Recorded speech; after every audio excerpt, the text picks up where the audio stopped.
I'd like to call this Tampa City Council workshop meeting to order. At this time, if we could please stand for a moment of silence and at this time even remember Pope Francis on his passing.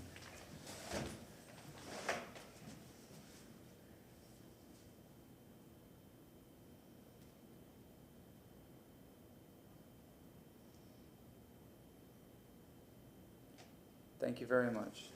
I pledge allegiance to the flag of the United States of America and to the republic for which it stands, one nation, under God, indivisible, with liberty and justice for all. All right, roll call. Carlson. Here. Hurtak. Here. Clendenin. Here. Henderson. Present. Vieira. Here. Miranda. Maniscalco. Here. We have a physical quorum. Thank you very much. Mr. Shelby, would you like to review the rules and procedures of public comment for the workshops? Yes, good morning. Thank you, Mr. Chairman. Martin Shelby, City Council Attorney. Today is a workshop meeting. Therefore, there is no general public comment at the start of the workshop. Public comments on the subject of each individual item will be taken at the end of the presentations and before council takes any action, if they are to take any action at all, at the workshop on those items. If you wish to register to speak at one of those items, the opportunity to do that is at the kiosk that is outside, and you can either register at the kiosk or you can use the QR codes that are hanging on the wall, and on your phone you're able to register without even using the kiosk outside. If you need the Wi-Fi password is also by the door there.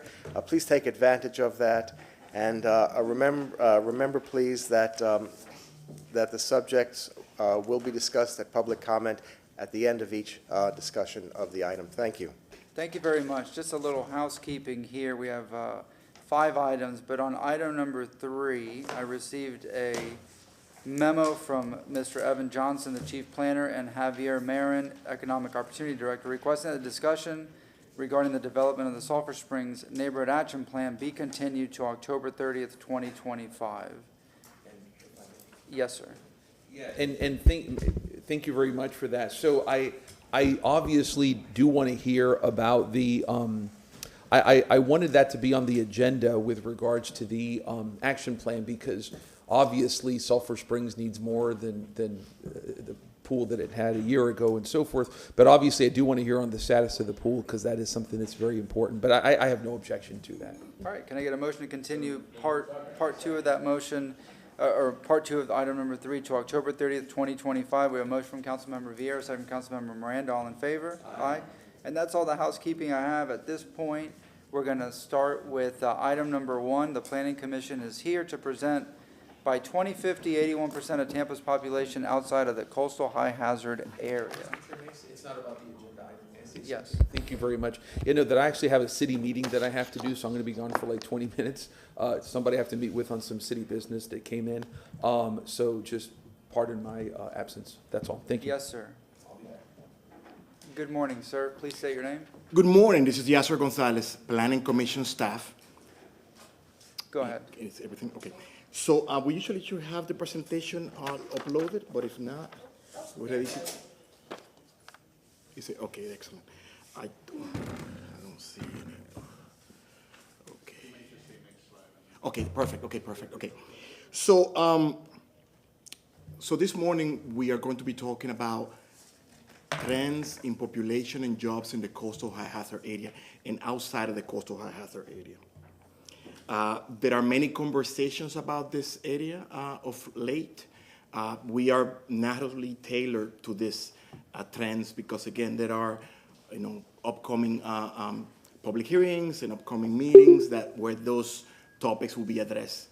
So just wanted to put that out there right now. The next slide, please.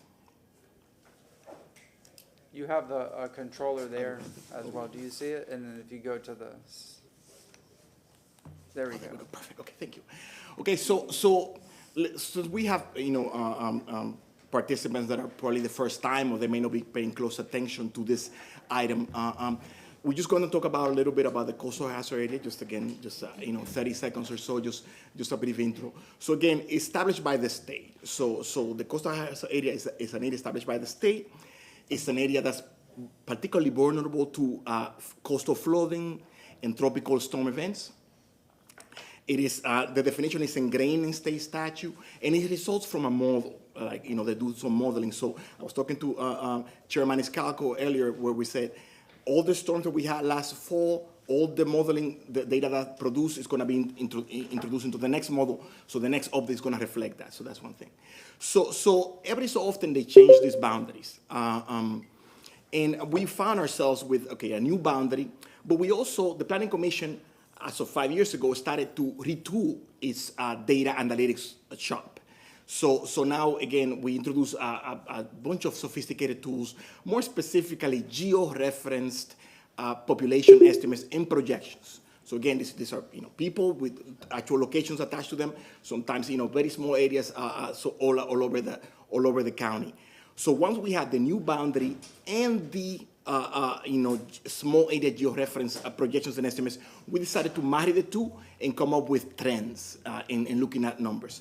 So one of the questions that's always out there: how many people actually live in the coastal high hazard area? And then how many people are going to be there in 2050? So again, using the sophisticated models, we were able to come up. As we can see, about 67,000 Tampeños are in the coastal high hazard area right now. That's going to increase to around 96,000. So again, around 30,000. It's a small city. It's going to be moving there between now and 2050 in the coastal hazard area, small city. Now, despite all the growth, the proportion of residents living within the coastal hazard area remains a fraction. Again, only 2 out of 10 residents that live in the city live within the coastal hazard area. Given how desirable that area is and how prestigious those addresses are, it is remarkable that we have a fairly low amount of residents that live there. So now we know how many people live there. What about new residents? Are more new residents going into the coastal hazard area? So we looked at that as well. Again, we have georeference estimates and projections, and we have the boundary, and we marry the two, and this is how we get. We are seeing that, yes, there's been a significant number of new residents coming into the coastal hazard area, and we expect even more. But again, overall, 1 out of every 4 new residents is going to be moving to the coastal hazard area, but 3 out of 4 are going to be outside of that region. So just keep that in mind. This is, again, from 2022 onwards.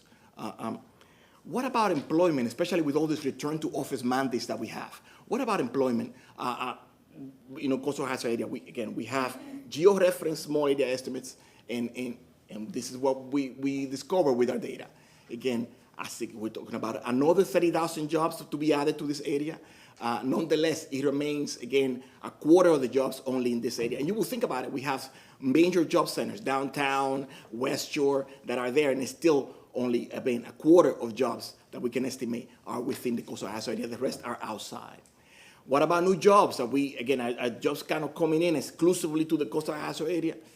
Again, the data is not showing that. We do see there was a period there, between 2015 and 2020, where there was a significant number of jobs that went into the coastal hazard area, primarily downtown. Again, as the mayor said, we're creating brand new neighborhoods here. So this is exactly what's happening here. But going forward, we see that it's going to go 85%, 84% of the new jobs are going to be going outside. Now, it does seem like we're just extending the slope of the line, right? It seems like, wow, how interesting. In 2022, you have, and then come 2050, you have similar number. Well, I assure you, we have plenty of documentation for this modeling that we're doing locally. We have consulted with planners both inside the city and also our land use planners of the Planning Commission. And again, we know, your reference estimates. We also know what properties are likely to develop or redevelop. So that's how we marry the two. So the capacity that we're showing here is that you have to have the capacity in order to have the growth, and these numbers reflect that. Now, It's 2025, right? It's the year of our Lord 2025, and I'm still talking about 2020 data. What's going on with that? So again, here we did a specific slide that we are going outside the blog right now because the blog was published a year ago to freshen up this data set again for the benefit of y'all and folks that are watching us. We do see that overall, over the 10-year period, 2015 to 2024, 66% of the new residents move outside of the coastal high hazard area. Now, there's a period there, 2020 to 2024, where again, it would be hard to tell otherwise. We see brand new buildings, brand new streets that are coming up. So essentially, there was a time between 2020 and 2024 where slightly, 52% of the new residents moved into the coastal hazard area versus 48% outside. But again, that was a small number overall, and we expect the trend to continue, where most residents coming to the city are going to be moving outside because that's where the capacity is, essentially. How about permits? Again, are we approving a bunch of permits inside the coastal hazard area? We are definitely approving a lot of permits inside the coastal hazard area. Nonetheless, the majority of these permits are outside. And we can see that this is just 4 years, but we could have gone to back to 2011 and shown the data set. So again, it's not cherry picking and just trying. We limit it by the size of the slide and by how much information we can put in there. But again, that data is available upon request, or your city staff has all that data as well in terms of which again allow me to thank city staff for being so efficient and so generous with their time when it comes to the permitting data. This permitting data comes from them, from y'all, and again, every time we have a question, they're able to respond very quickly, and we always can get somebody on the phone. So it's again, but we're just presenting this data back to you, and the point of the slide is again, there's a ton of permits being issued inside the coastal hazard area. Nonetheless, the majority, we're talking about between 55 and 72%, are outside. To conclude, we are looking at, again, over 80% of residents in 2020, and the same in 2050, are going to be outside of the coastal hazard area. Again, we do notice that a small city, around 30,000 people are going to be moving in there, but still, it's going to be a significant number outside. New residents, again, we're looking at 3 out of 4 new residents moving in, whether the period is, again, in the past, and we're not continuing in the future. And like I said earlier, we have very small area estimates. They're geo-referenced. We're looking at capacity in terms of developable and redevelopable lands, and this is what the capacity holds. And also, we're looking at growth rates. Some of the growth rates are fast in the coastal hazard, but you don't have the supply in some of those areas.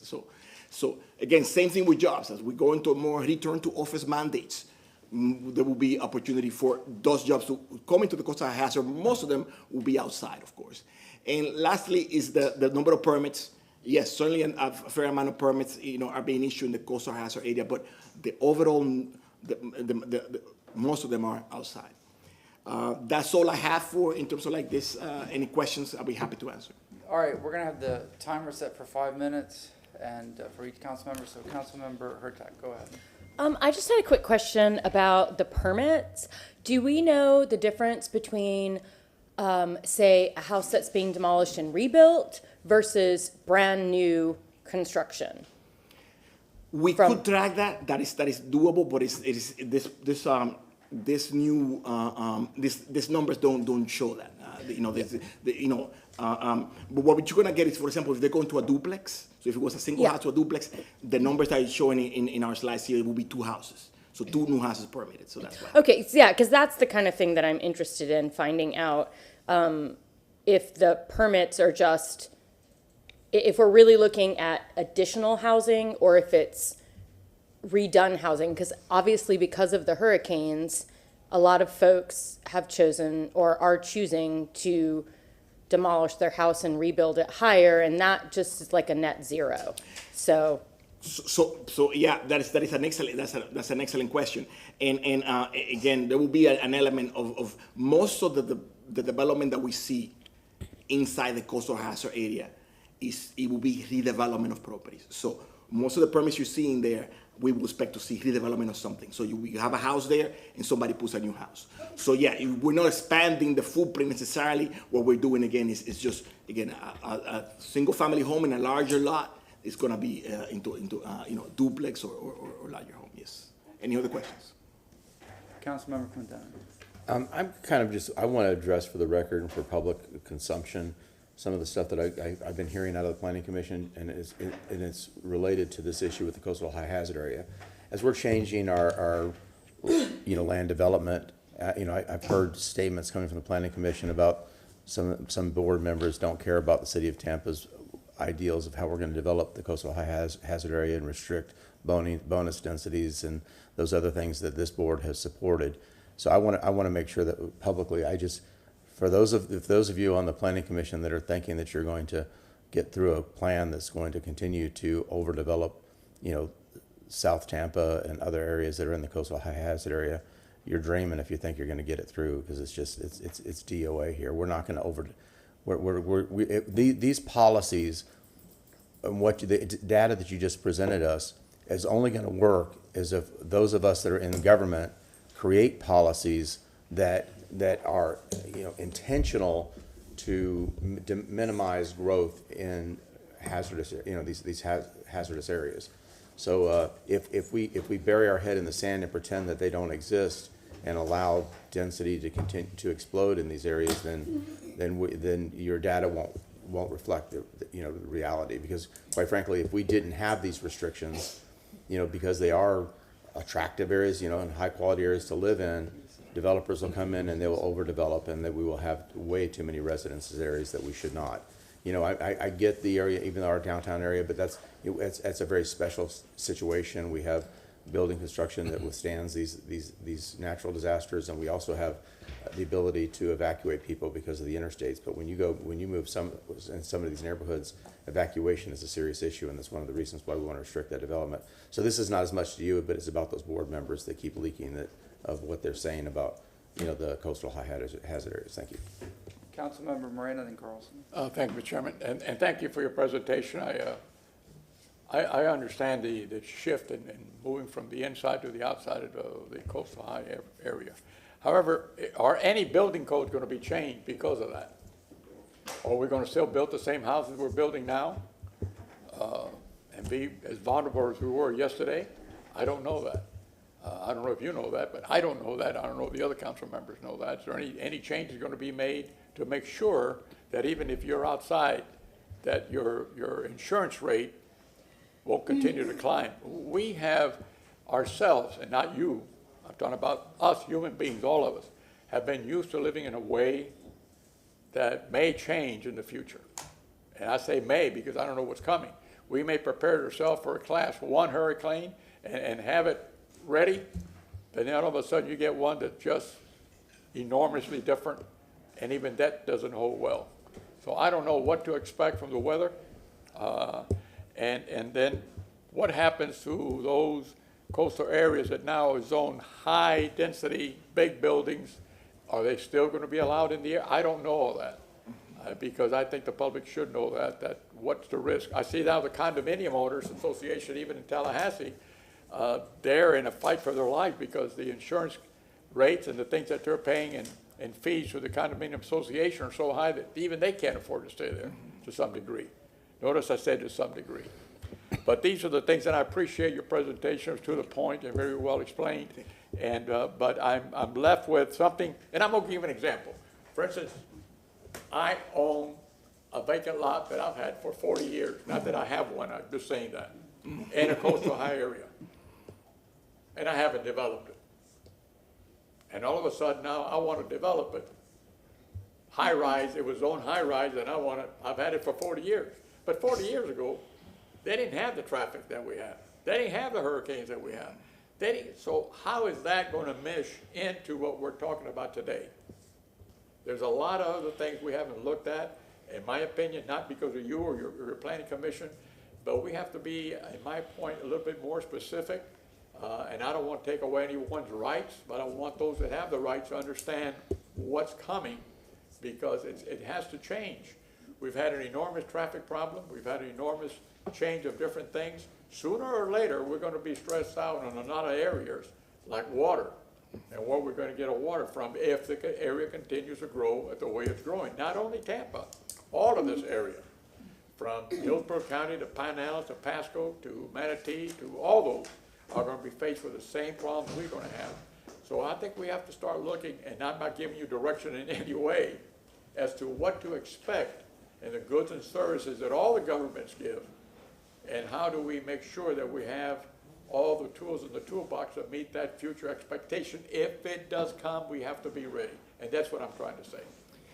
And if I may respond or add to your comment, if I may, those conversations that are more specific to intensities and such are happening almost parallel to this conversation. And again, there will be opportunities on the 22nd of the Planning Commission, and it will come in front of you where those conversations can be had. And because again, the conversation is, what kind of community do we want to live in? What is the community that we want for the future? Those are the conversations that are happening. Again, Ms. Malone is the lead on that, yes. No, I understand that, but we're also in the process and of looking at those things. So maybe this is a time to start talking about them for the future. That's all. Thank you. Councilmember Carlson. Yeah, until about a year ago, a lot of this was hypothetical, and it was set up as a fight between neighbors or NIMBY versus developers. And a lot of the land, especially on the peninsula of South Tampa and toward the south near McDill, has to be changed in zoning. So a lot of it is industrial that was proposed changing to thousands of units. And so it was a setup against neighbors and builders.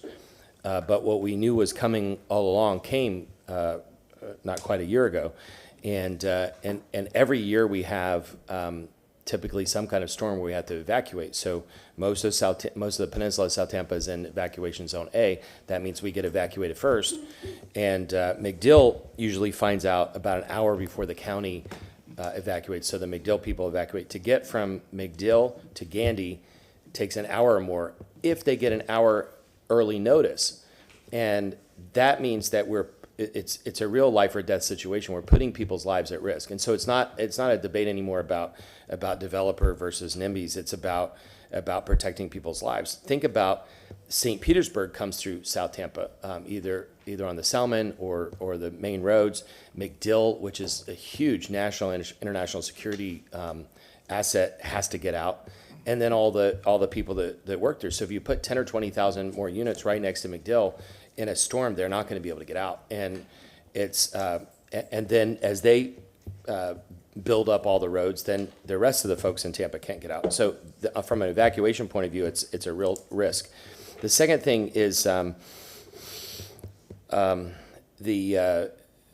infrastructure. So because the houses are flooding, we have to build multi-billion-dollar infrastructure, and the cost of the infrastructure does not pay for the value that the taxpayers are getting in building those extra units. When we have plenty of land where we can build thousands and thousands of homes in areas that are higher up and are not going to flood, it doesn't make sense to continue to build that infrastructure. It'll take us decades to make back the tax money to do that. So just being good custodians of taxpayer money, we wouldn't put things in places where we're going to have to build more infrastructure. And then the other thing is that cities and counties all around the state are helping people to raise their houses, and it's at least $400,000 to have somebody raise their homes. And again, the city doesn't have that kind of money. We can't afford to go in all those neighborhoods and raise those homes. And so the more development, the more density we get, the more flooding we get, the less permeable area we have.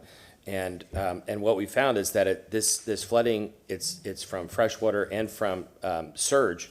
It's not a hypothetical anymore. It actually happened. Thousands of people, rich and poor in South Tampa, lost their homes. And I've still got people near Port Tampa who have not been able to rebuild their homes. They're living in homes with mold because they didn't have insurance and they have no ability to rebuild it.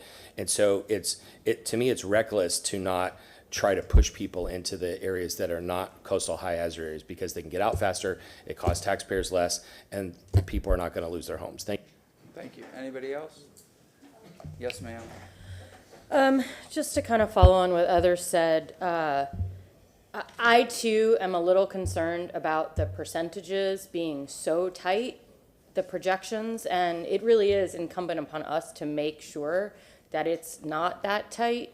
And I absolutely, we need to keep an eye on this, and the conversations about the new land development codes and the conversations that are coming forward soon will be super important to make sure that we aren't overdeveloping in these areas and risking people's lives and property even more than they've already been risked.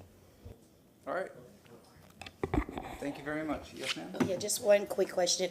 I know you're the face of the presentation this morning. Can you give us the background of, the individuals or committee that put this report together for us? Yes, indeed. We have a data shop, and yours truly is the lead for the data shop at the Tampa. The Planning Commission. I apologize. The charge that I received 5 years ago when we successfully retooled this unit and brought in again more sophisticated tools, such as again our small area projections and estimates, was that we needed to bring data to the people. Bring data that, you don't have to wait for me to get up from my bed, and pick up the phone to talk to you. We publish a blog, and that with a narrative, or we publish a dashboard where you can go and search for whether, whether you want a planning district, whether you want a zip code level analytics, or whether you want a small area analytics, that's out there published. And also for some of the other areas, like for example, commuter characteristics that we have, we publish a blog where we kind of describe, and again, that helps, when people are searching in Google, it comes up and we are the one providing the information or one of the sources that's there. So again, it's just yours truly leading the analytics aspect. The numbers, but we also have participation from land use planners, both inside the city and inside every jurisdiction, helping, looking at selection of parcels for development or redevelopment, for example, looking at growth rates. We don't think the growth rate is going to be met. We think it's going to be higher or lower. Looking at potential expansion of urban service areas and such like that. So all those, professions came together in order to develop this. And we have a website that has, again, the report with the data sets, and they're both tabular and GIS, so people can download that. But again, it's only, we are a slim operation, so it's usually yours truly with a lot of assistance from others, yes. Okay, so just for clarification, that was a lot. You said that our city staff participated in Yes. the finalization of this report. Yes. Thank you so much. Appreciate it. Thank you very much. Anything else? If not, we have Carol Ann Bennett registered to speak for public comment virtually. Is she registered for all the items? Just item 1, okay. All right, Carol Ann Bennett, if you're online, you have 3 minutes to speak, and then it's Stephanie Pointer. Hi, my name's Carol Ann Bennett. I want to say that there was a presentation done by David Hay and Stephen Vincent a while back that showed that from 2010 to 2020, that South Tampa and New Tampa had the highest growth rates in the city, even though the comp plan said they should have the lowest growth rate. And they explained that New Tampa's growth was due to very large subdivisions that had been permitted and approved long ago, and that those were finishing up, and that, as you saw, their growth rate was decreasing. And at the same time, South Tampa's growth rate was increasing. So between 2010 and 2020, we had the highest growth rate and the most increasing rate of growth. Everybody seems to think South Tampa wants to close the doors and say, no one can come and live here, no one can come and live here, and we just didn't want any growth added. And they don't understand this history. So for those 10 years, we saw massive, massive growth rate. And it wasn't until we had 10 years of a tremendous increase in our population that the people who lived there really became alarmed at what they saw happening. Stephanie Pointer did not appear before City Council the first time until November of 2019. So I want you to understand that the history of this. Everybody who owns property in the city has property rights. They can go tomorrow and pull permits to build what's allowed on their property. The thing that people object to is increased entitlements, extra entitlements that are not smart growth. Sometimes the extra entitlements, the increase is a good idea. And if you look at the number of permits issued in this city versus the number of rezonings, it's a tiny fraction. And then if you look at the number of rezonings and you look at how many are denied, that is also like 8 to 10%. So most people get what they ask for. But in the coastal high hazard area and evacuation zone A and South Tampa, we need to limit people to the entitlements they already have and not give them greater entitlements. People need to be able to shelter in place. We need to be building where people can shelter in place. It's just common sense. It affects our insurance rates. It affects everything about our life. I'm also concerned that this was published a year ago and we're just now getting it presented.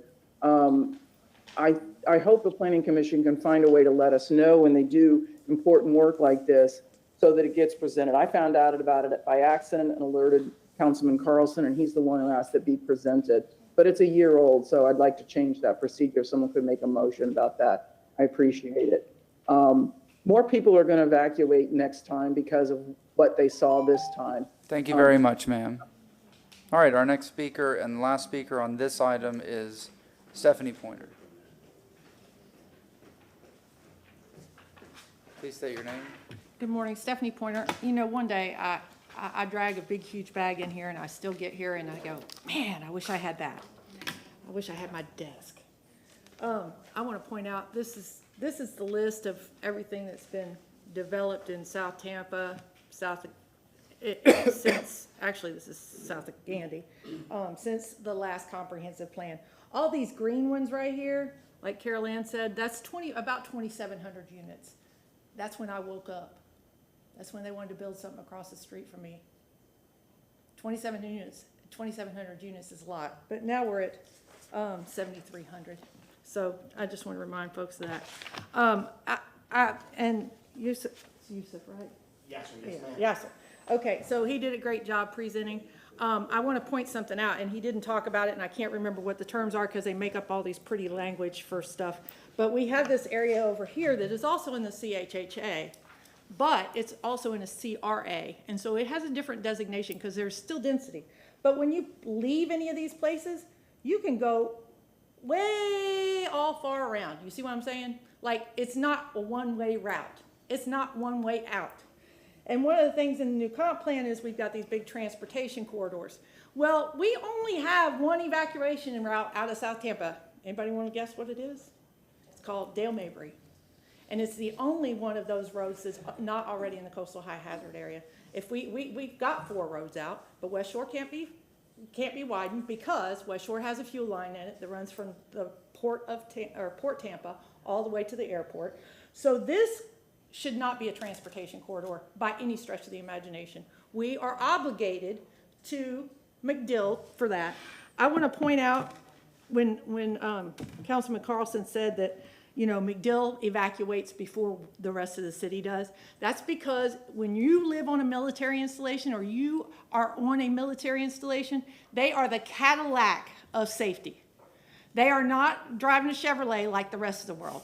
They have different expectations for safety in every single area of that base. How you evacuate, what kind of sirens you have, what kind of, just everything. How fast you can go. It's very, very different than it is living off a base. So take that into consideration when you look at the evacuations for McDill. They always evacuate before the city does. They always call it before the city does because they always want to be inclined to be the safest they can be. And they have to have those folks to come back and help the rest of us if we need it. So take that into consideration. This report is older, like Carol Ann said. The Planning Commission puts out some really, really good reports. And they should, every time they come out with one, it should come in front of you guys. The industrial area report is amazing. Thank you One very of my much. favorites. Thank you. Councilman Miranda. Thank you very much. Along those same things that the previous speaker, Ms. Pointer, just spoke about, you have to look beyond our city. Let's face it, 20, 30 years ago, you could take Adamo Drive and zoom right through Brandon when it only had a stop sign. Now, if you get to Brandon, by the time you get to the other side, you went 30 or 40 minutes because the traffic lights and the traffic that they have. Yeah. When you look south, when I was a kid, there was nothing at Riverview. Waimama was just a dot. Fort Henry was just a dot. Palmetto was just a dot. There ain't no dots no more. When you take 70 or 66 heading east, you can't travel. It's jam-packed. So what we have here, you can only go, if you live in the city of Tampa, the preponderance of the people can only go 2 ways, north or east. And the problem is, north and east, it's no longer just farmland. Look at any city, Sulphur Hills, Dade City, Newport Richey, anyone north of us, and you're gonna find the same problem we have, gridlock. And if they have gridlock, we will never get out. And if, look at Plant City. Lakeland's one of the fastest growing cities in America right now. So what are we, well, we're surrounded by our friends who have the same problem we have. So I think we have to have a much better conversation here. We have to talk to all these cities, see what, if the mayors of these cities, or the commissioners can come up with a better plan, because this is a lot more than just the city of Tampa. Thank you, Mr. Chairman. Thank you very much. And I'll close by saying, after these two hurricanes, I think many of us learned a lot. And we saw some storm surge, but we didn't see the maximum that could have happened because we didn't get a direct hit. And so we have new data to see how homes were damaged and how people were affected. But at the same time, it showed that we were, one, not fully prepared, and second, as we make land use decisions moving forward, it's narrow roads the farther south you go. It's already been talked about.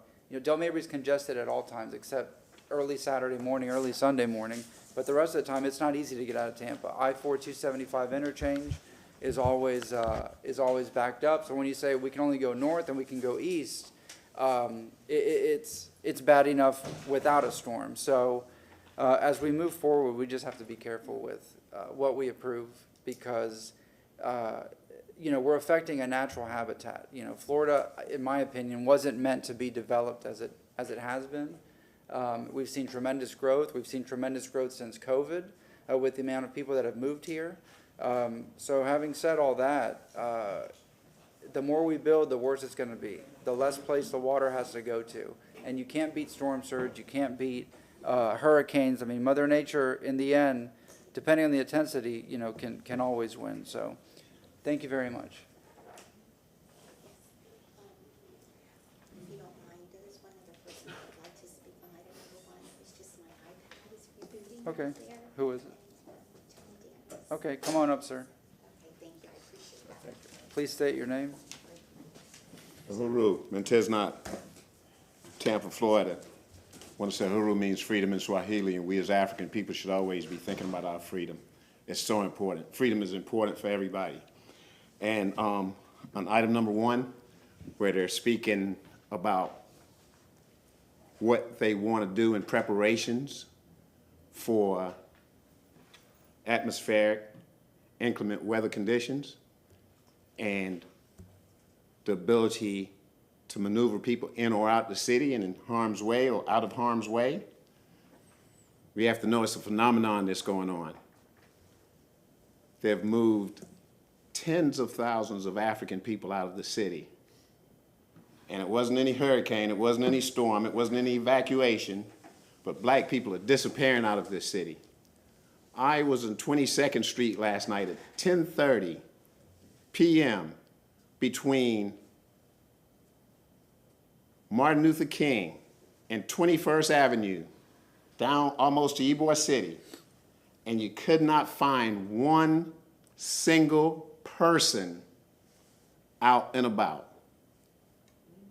Not one single person in an area that we have historically known, especially 22nd just south Point of of order, Lake, Mr. between Chair. 22nd and Public comment 26th. is intended to be for a workshop, intended to be related to the workshop item.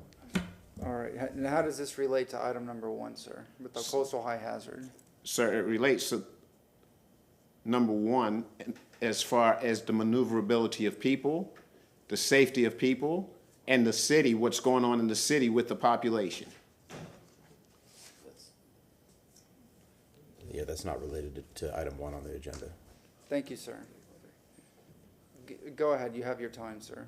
Thank you very much.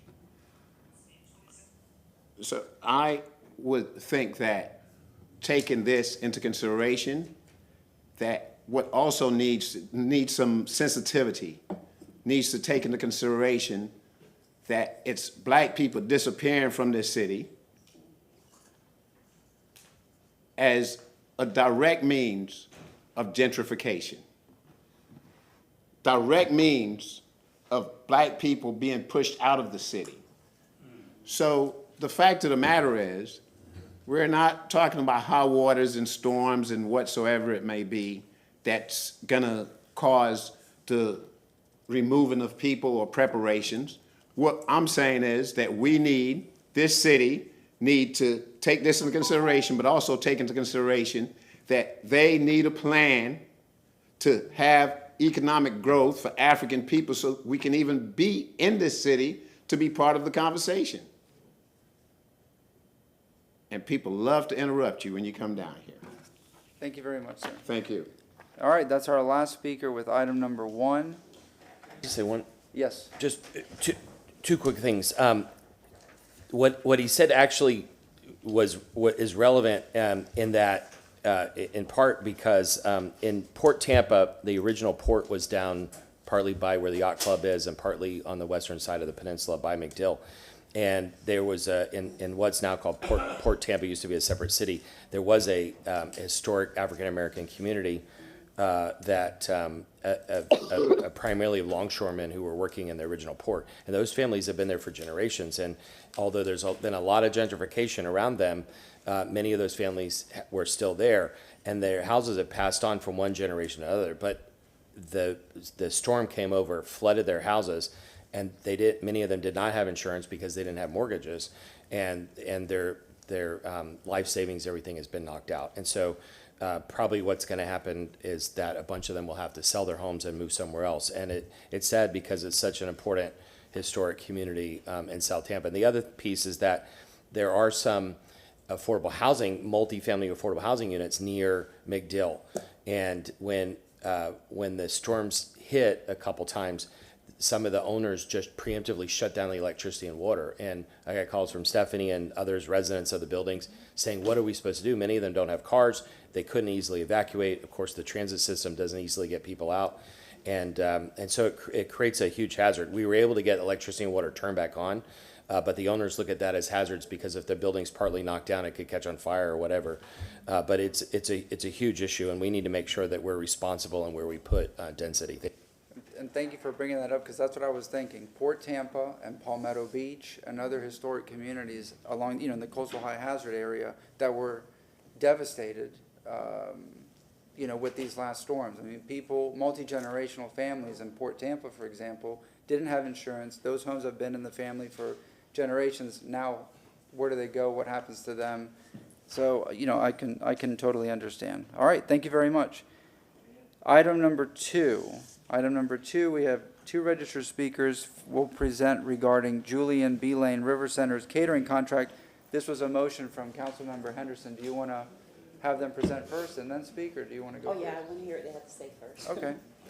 We have Miss Osea Wynn. Mrs. Osea Wynn.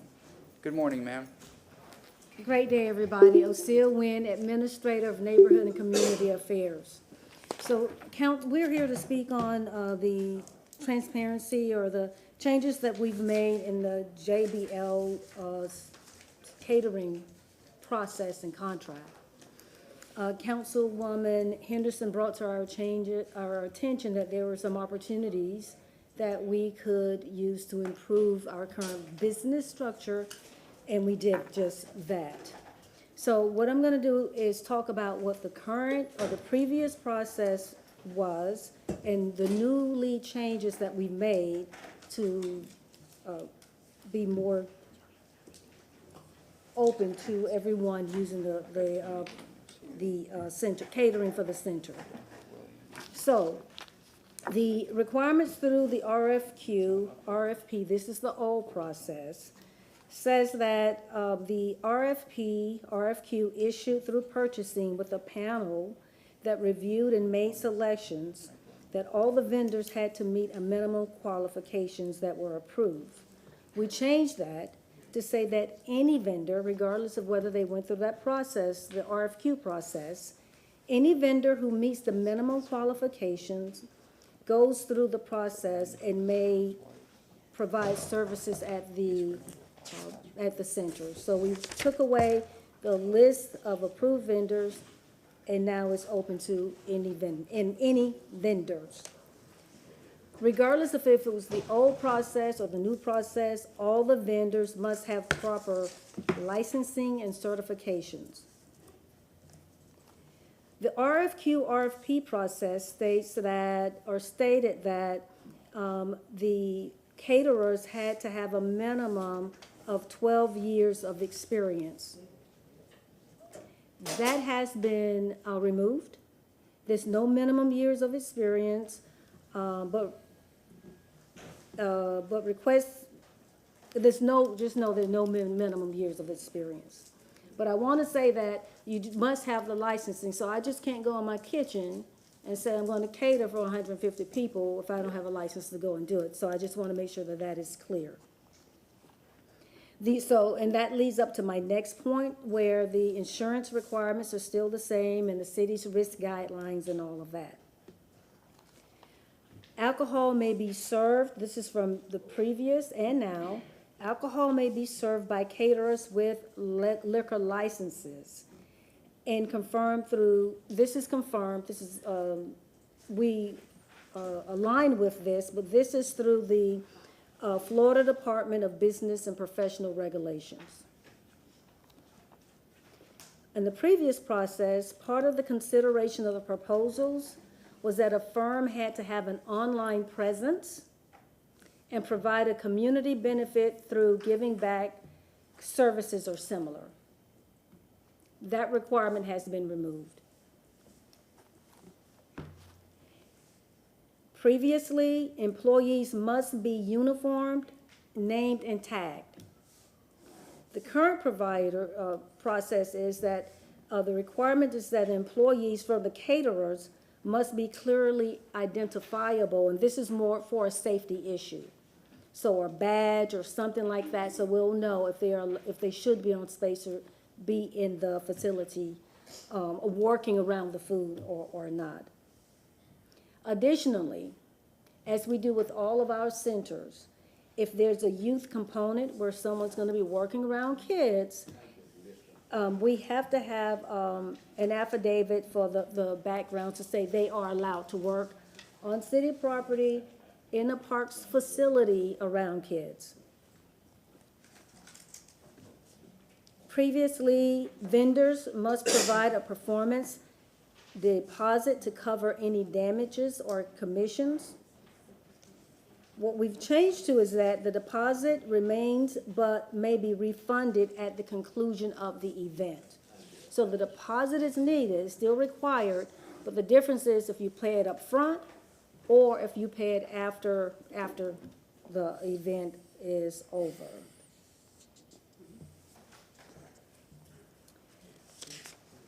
There was a question about the food and beverage vendors must provide a commission of 15% of revenue from their sales. This is how it was previously. And it states that this is consistent with the similar vendors and aligns with the city's revenue models for commercial services and park properties. Now, that 15% commission has been waived for neighborhoods and community groups. So that is still required, but if you're a neighborhood group or a community group, that's no longer required. Other adjustments that we've made are the user deposit policy states that a 25% refund, let me back up. You're refunded 25% if the event is canceled. And this is consistent with wedding venues and all of that. We updated our policy to say that you're refunded 75% if it's canceled and it's rebooked, if the venue is rebooked. Previously, sampling events with multiple vendors require a lead vendor with the approved list of vendors.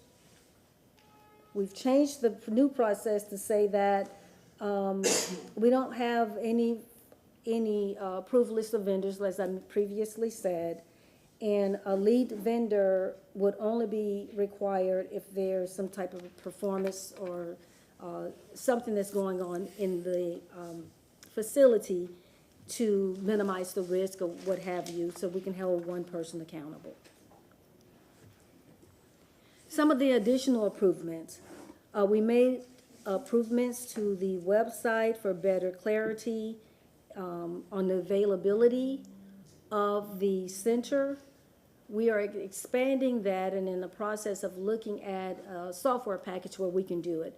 We currently have, still have staff working with that, with the registration or the availability to make sure there's no double booking on a certain weekend. But until we get there, get to that level of software or the sort, then we'll continue this process. Another change that we made is that we will allow food to be brought in from the outside, but there's a cap on that. So if I want to bring in coffee and donuts or Publix trays, that's fine.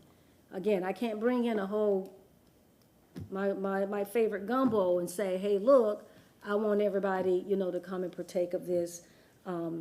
But we do have a cap on that. And our staff will work with what that cap is for the amount of food that we can bring in. Our staffing structure, what we're doing internally, a change that we're making in the hope that this is more of a seamless process, is that we are identifying a position that this is the only thing that they will do. They'll work with the sales, they'll work with the vending, so that we'll have one person to go through for more ease of use.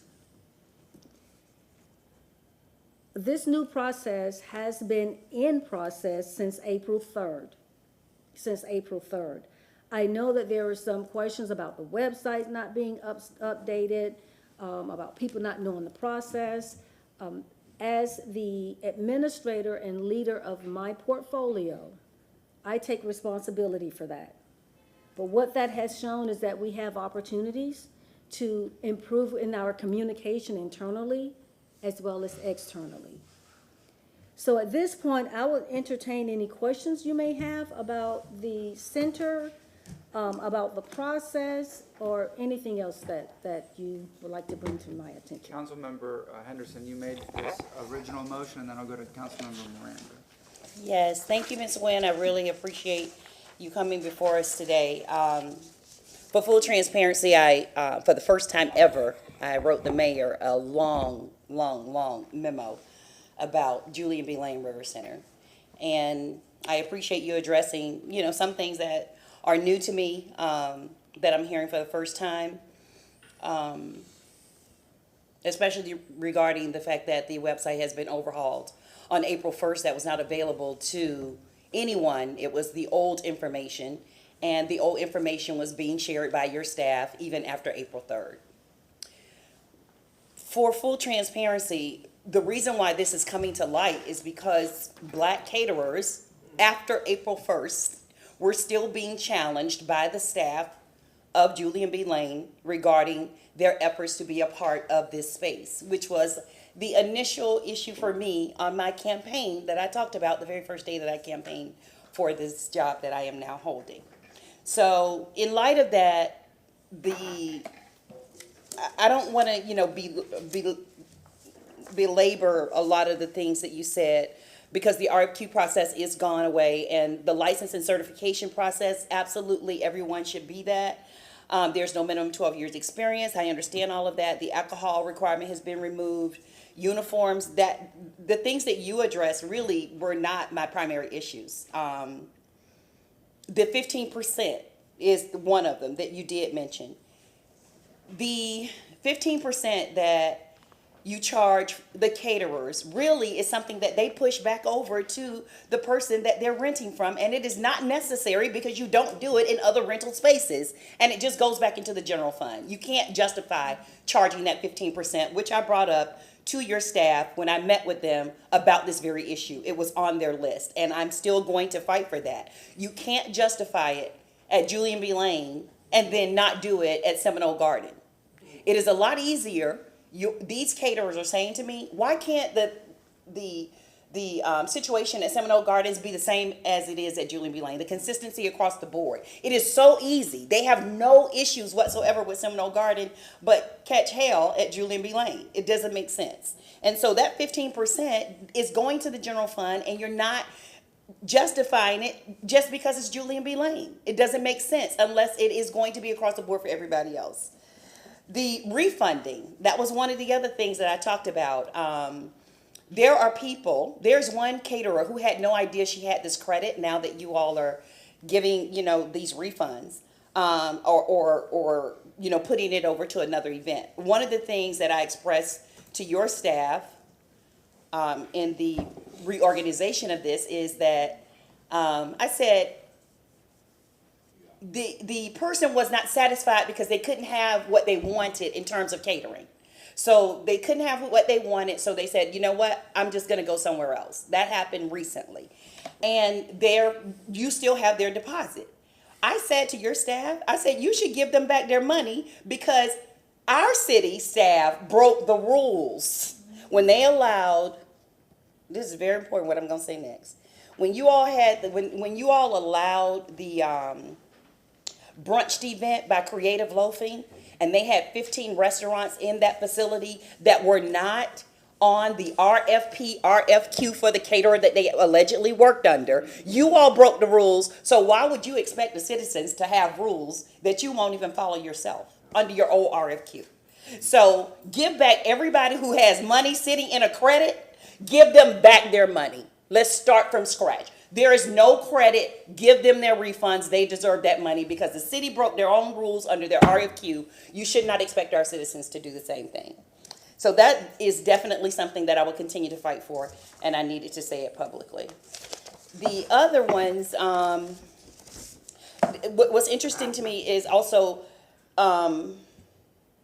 the process of transparency when it comes to scheduling. I think that I could just comfortably say this is that I don't trust the staff that currently works at Julian B. Lane. I think that is just the easiest way to say that when you said we're going to be working on a scheduling, program, I think that in other words, I don't want to call Julian B. Lane and have to find out from an individual who has a conflict of interest if the facility is available. I want to be able to go online and punch it in, and if it's available, it's because the system told me so. And everybody will be able to see that. So that definitely needs to be available in the new budget season. That request should be made through, the mayor's office or whatever it's going to take. And I can actually suggest one to you. Hillsborough County Public School uses, I think, Facilitron, which is one of the ones that you can just go in and you fill it out, and it tells you if it's available or not. Everything has to be done through there, the scheduling, so that it's transparent. I don't know if we have blackout dates. Remember, I discovered from this dais last year that we had, where there's a special request. How do you use this facility as a staff member? I'm like, how do you have an event here? He's like, oh, well, you make a request. And so I didn't even know that. So I actually made a request to have an event on June 3rd for high school students that are graduating, just to see how it even works. That was my first opportunity to do that. And I think you had to sign off on it, I believe. I think it came across your desk. But that's just not known. Did y'all know about that? We just did not know about that. It was accidentally sent to me. It was an accident? It wasn't. I think the mayor approves it, but you got a copy of it. Yeah. So see how unclear that is? It's like he got it by mistake. But I think the mayor had to sign off on it. So even when we get to use this facility, it should just be known. And what that process is. I shouldn't have to find out about it because I just happened to ask a question. I don't want to have to dig regarding Julian B. Lane anymore. Everything should be out in the open, especially for the caterers who have been waiting for years to be able to utilize the facility in a place that was formerly constructed on what was a black neighborhood. I mean, don't make me give you all the history. So a space that they couldn't even occupy as caterers because they did not fall under the ORFQ, that was renewed under the pandemic with the same 6 or 7 caterers that had gotten it before, when they didn't even know that it was available to actually bid on. It was just crazy. So I'm glad that we are open with the vendor process. That's really, really important. Some of the other things that I mentioned, You know what, is my 5 minutes up? Yes, ma'am. Oh, okay. We'll have a second. Yeah, well, I guess if nobody else has on their light, I can take your 5 minutes if you don't want it. I'll sell them to you. Councilman Miranda. Thank you, Mr. Chairman. You know, I have a little experience in this, not in catering, but in restaurant business. I started the Columbia Restaurant when I was 14. I worked up in New York, one of the finest hotels in America called the Sagamore for 6 summers. And I managed Cafe Pepe as managing partner for 10 years. And all of a sudden, we wanted to go into the catering business, not because we asked to be, because the public asked us to go in. And after I did 2 catering, you know what I said? Let somebody else do it. And I'll tell you why. I had to assess a group of people that I didn't have any access to, because serving about 1,500 dinners and 1,500 lunches a week, it wore out the crew. And then I had to hire people to go do the catering, which were not accustomed to our system of restauranteering. And then the liquor license became an exposure, because I was licensed as 4 COP at the restaurant, but not somewhere else. So you're taking a chance somewhere along the line, and then you have to set it up when you get there, and then you have to break it down after, which is what not mentioned. I don't know if that's a system where you have now or not. You have to set it up, and you have to break it down. And when you start giving away coffee and orange juice, that's your 2 most profitable items you can sell. Not the meal. It's the dessert, the liquor, and the afterthought. The meal has a set price of about 42% or something like that, depending on what you're serving. You can go from 20% to 60%. But nobody wants to take a 60% because you can't make nothing other than you lost your time. So what I'm saying here is that when you talk about liquor license, that's nice, but what about if I go in and I don't have a liquor license, and I'm going to use Vieira's name just because I like him, but he has a liquor license. So can I sublet to Vieira to do, I'm just talking into my own term, my business and restaurants.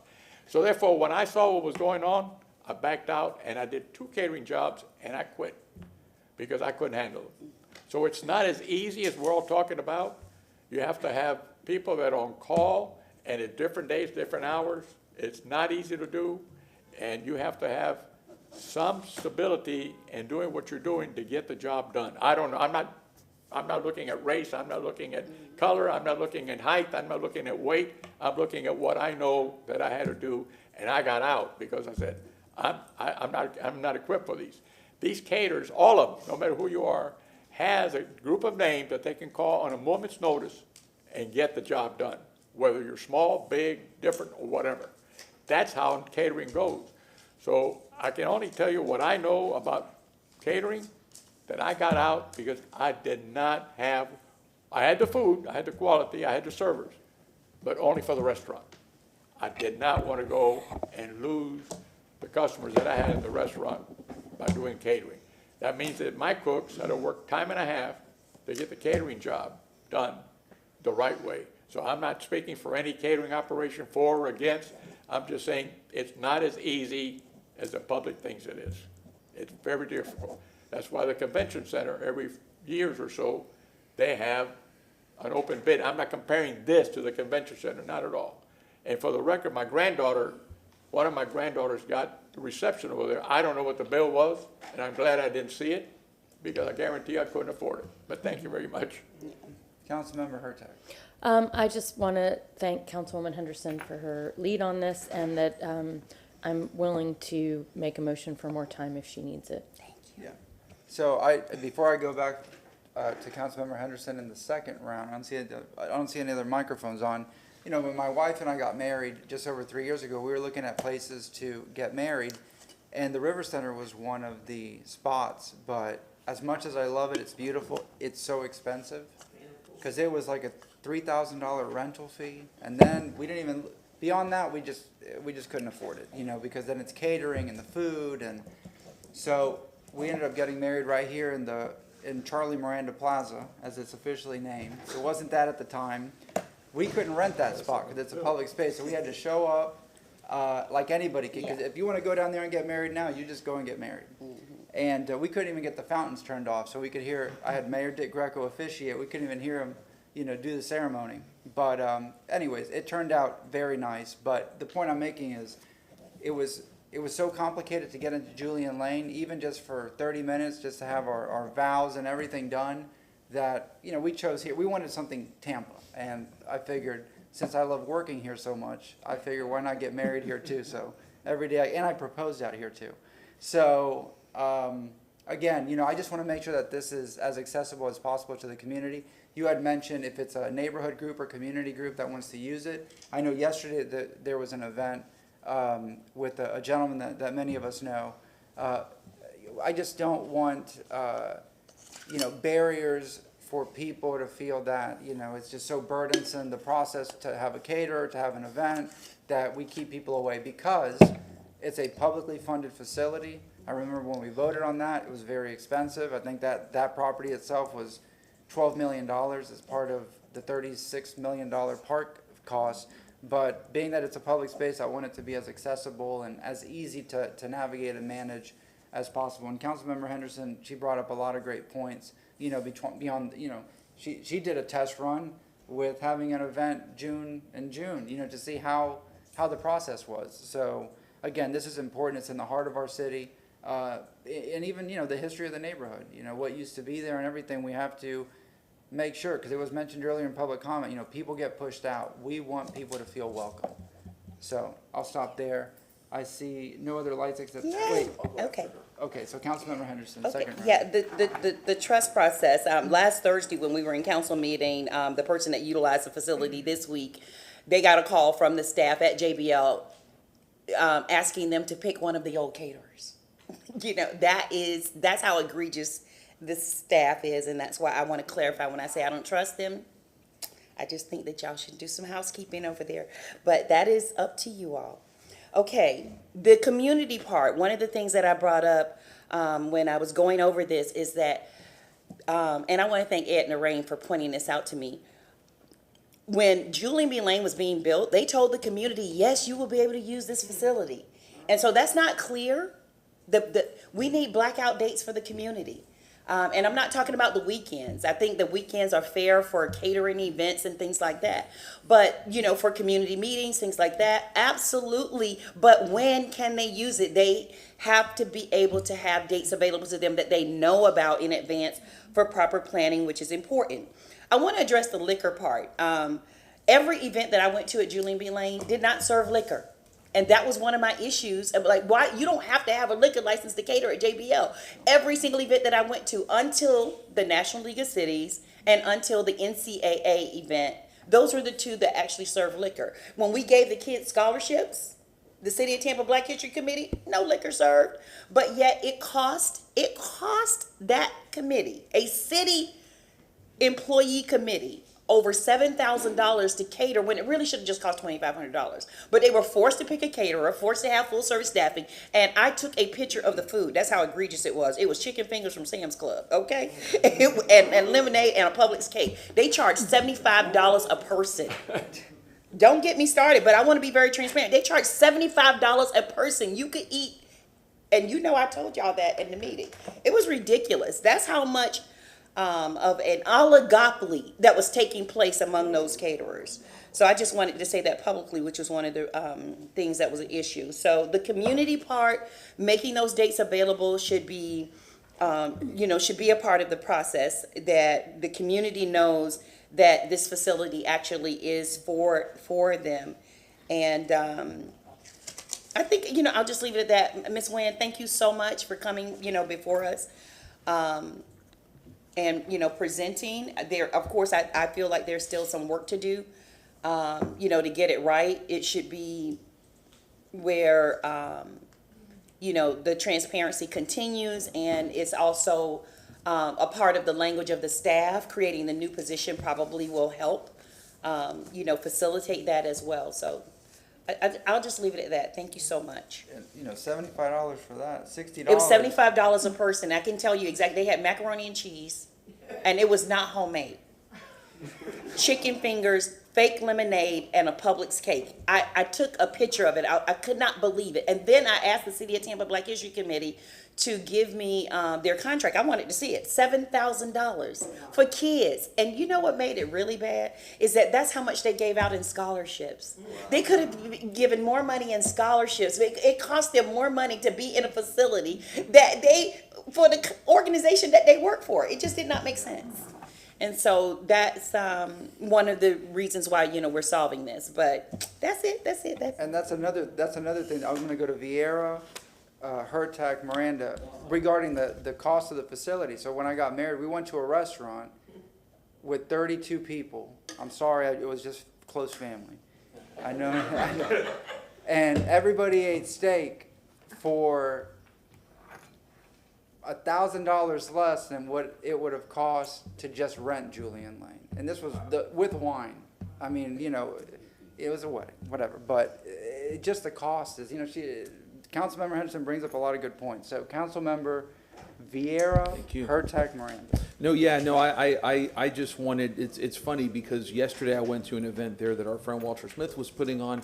And the overall issue, I think, is one that we can all get behind, which is that we want to make sure that this park, which is known as an elite park, right, is going to be open to everybody in terms of accessibility, costs, and everything, especially, again, things that have already been said, the neighborhood that it's in, and the neighborhood that it continues to improve, by the way. I mean, that is a park that is very much so used by the neighborhood. I'm there a lot at events, and you always see the neighborhood folks there having a great time, and it's a blessing. But we want to make sure that this facility itself is an accessible blessing to the neighborhood. So, so I'm just looking forward to doing whatever we can to help on that, and that's it. Thank you. Hertak. I want to thank Councilwoman Henderson for bringing up the rental costs for community, because that's the exact issue with the Seminole Garden Center. It is literally in the middle of Old Seminole Heights, and they can never use it. We have to, I was at a neighborhood meeting on Tuesday night, and they had to have it at the library because they can't have a community meeting in their own city public space without spending, I think it's at least $300 an hour. So I would welcome just a look at that overall and ways we can allow a neighborhood.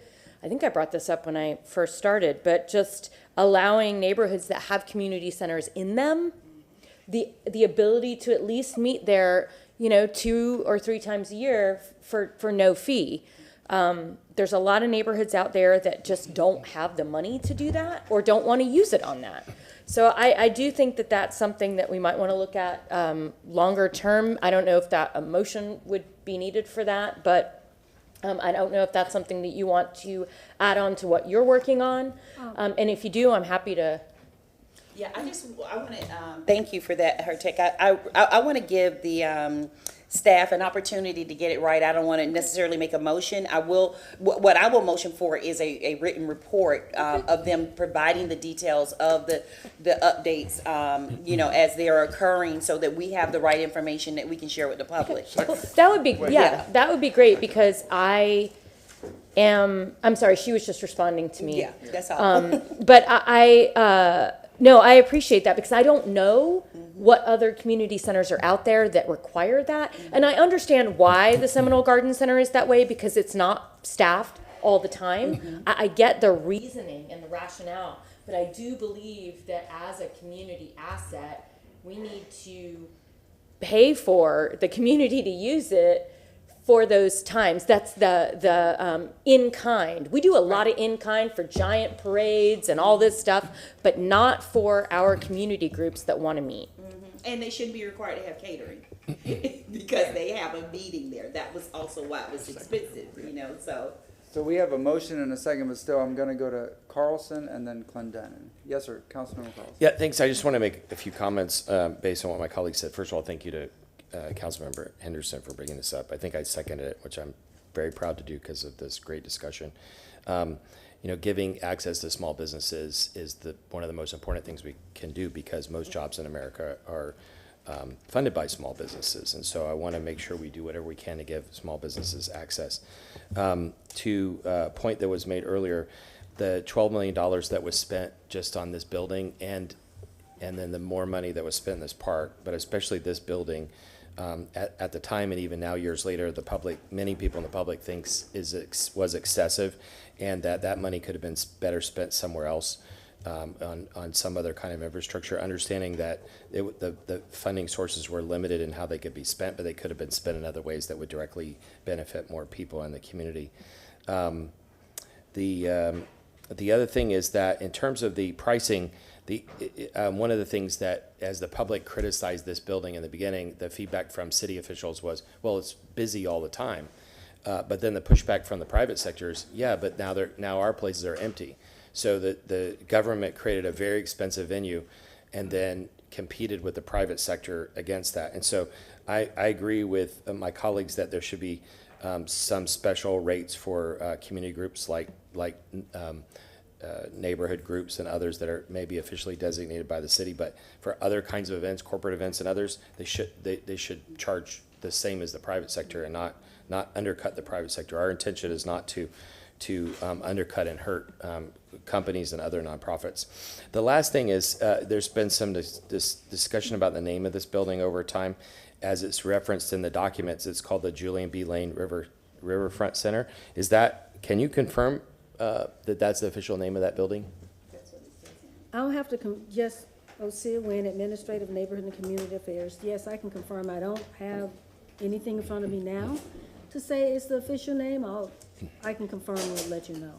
Yeah, I think that if that is the official name, that it should stay.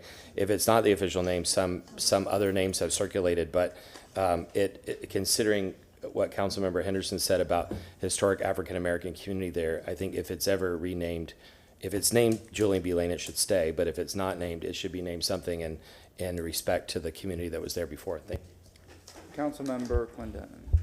Yeah, I don't disagree with the sentiment. The only thing I would caution everyone is that we already know our Parks and Recs budget is as skinny can be. So if you take money out of one pool, we need to keep this in mind as we're looking at the next budget. We have to supplement it with additional funds. Because nothing in life is free, and so all these funds are going to the funds. So when we're doing the budget, just consider that any kind of revenue we strip in one side, we have to replace somewhere else. So that's just just want to keep that in mind. Yep, and then before we take action on the motion, I remember being at Blake High School just over 10 years ago, before I got elected, for the community meetings regarding this park. And it was people from the community were at that meeting, and it was for the community, better investment for the community, for use by the community. I remember it clear as day, 10, 11 years ago, and the people that were there were talking about even the name. We know it as Riverfront Park, so that's very important, because that's what was told and sold to the public 10 years ago, and we got to make sure that it is a community asset that's accessible. Councilmember Henderson, you have a motion with Councilmember Moreno with the second. Do you want to restate do you need to restate? Yeah, may I make comments before I go to Oh, the and did we want to do public comment Yeah, let's do before public that? comment Okay. before we take action. Would you like to wait until after public I comment? would like to wait after yes. Okay, we have two speakers. So first speaker is Stephanie Pointer, and the second speaker is Robin Lockett, and then we'll go to you, Ms. Nguyen. Stephanie Pointer, come on up.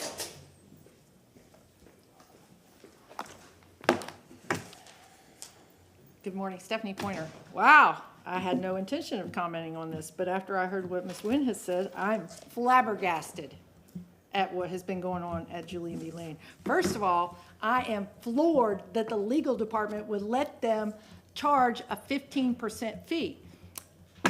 We can't get them to do anything that is outside the realm of state statutes regularly. They're like, oh, you can't do this, you can't do that. For them to charge 15% above and beyond blows my mind.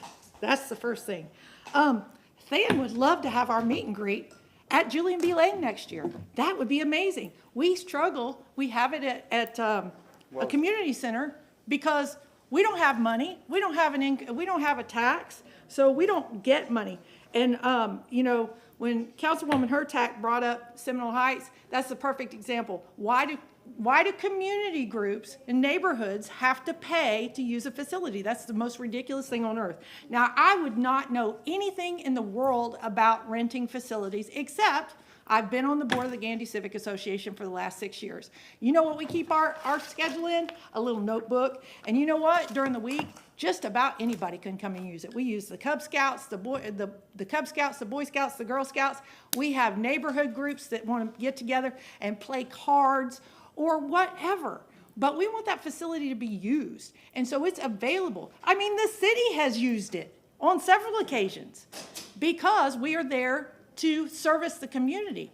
I am amazed at the fact that we have this private club in the middle of our city. Wow, Kung Pao. I'm just flabbergasted. And let me tell you something. The Gandy Civic Association, if you rent the place on Saturday, guess what? You get your deposit back by Monday. If you didn't tear the place up, you should get it back immediately. And 12 years for a food service industry is amazing. I mean, most restaurants fold up in the first 5 years. I'm just, my mind is blown about this one. And I mean, how do they get away with the deposits, retaining deposits? I want to know, one thing I really, really want to know is how long in advance a caterer would have to apply to be the caterer for an event. Because if it's 6 months, nobody's going to be able to do it. If it takes 6 months to get qualified and you have all these hoops that are way up here, you're still going to have nobody there. So I want to see something that should be able to be done in less than 30 days, because it shouldn't take that long to apply through the process and get your insurance and all that stuff done. Shouldn't take that much. But I know sometimes we have to go through a lot of hoops to get things done. And if we want we want this to be accessible to everyone, then it should be easy to do, not take 6 months. Robin Lockett is our final speaker for this item. Yes, ma'am. Good morning. Good morning, Council. Robin Lockett. First, I want to say thank you, Councilwoman Henderson, for bringing this up. I was sitting here when you initially made the motion. In regards to affordability with parks, I think this is something that needs to be looked at throughout Tampa. Renting a park or the facility at a park is so expensive. I'm looking for a birthday location. I found one in New Tampa. It's at a community center, right? But the only cost to me is the deposit, and it's a refundable deposit. Maybe the idea is that if it's a community park, if someone wants to rent it, then like I had to get someone to rent it for me, but because I'm not in that community, I'm adjacent to it. But maybe if they live in that community, they can pay for the non-refundable deposit. It's a community park, if I'm making sense. Y'all understand what I'm saying? Okay, good. So it's just a charge for the community, right? Because it is really expensive to rent a facility.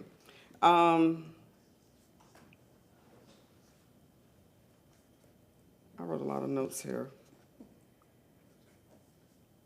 I think the idea around a person having to sign in, because Councilwoman Henderson identified that the lack of trust with people. I think the idea around someone having to sign into a system and is doc stamped and so forth, I think that's a good idea, because that takes away everything. If it's blackout days, then that date won't show up. But people that are registering to use the facility should be by machine and not people, because people are biased. So, but I want to share the refundable deposit for community people and not being a charge to them.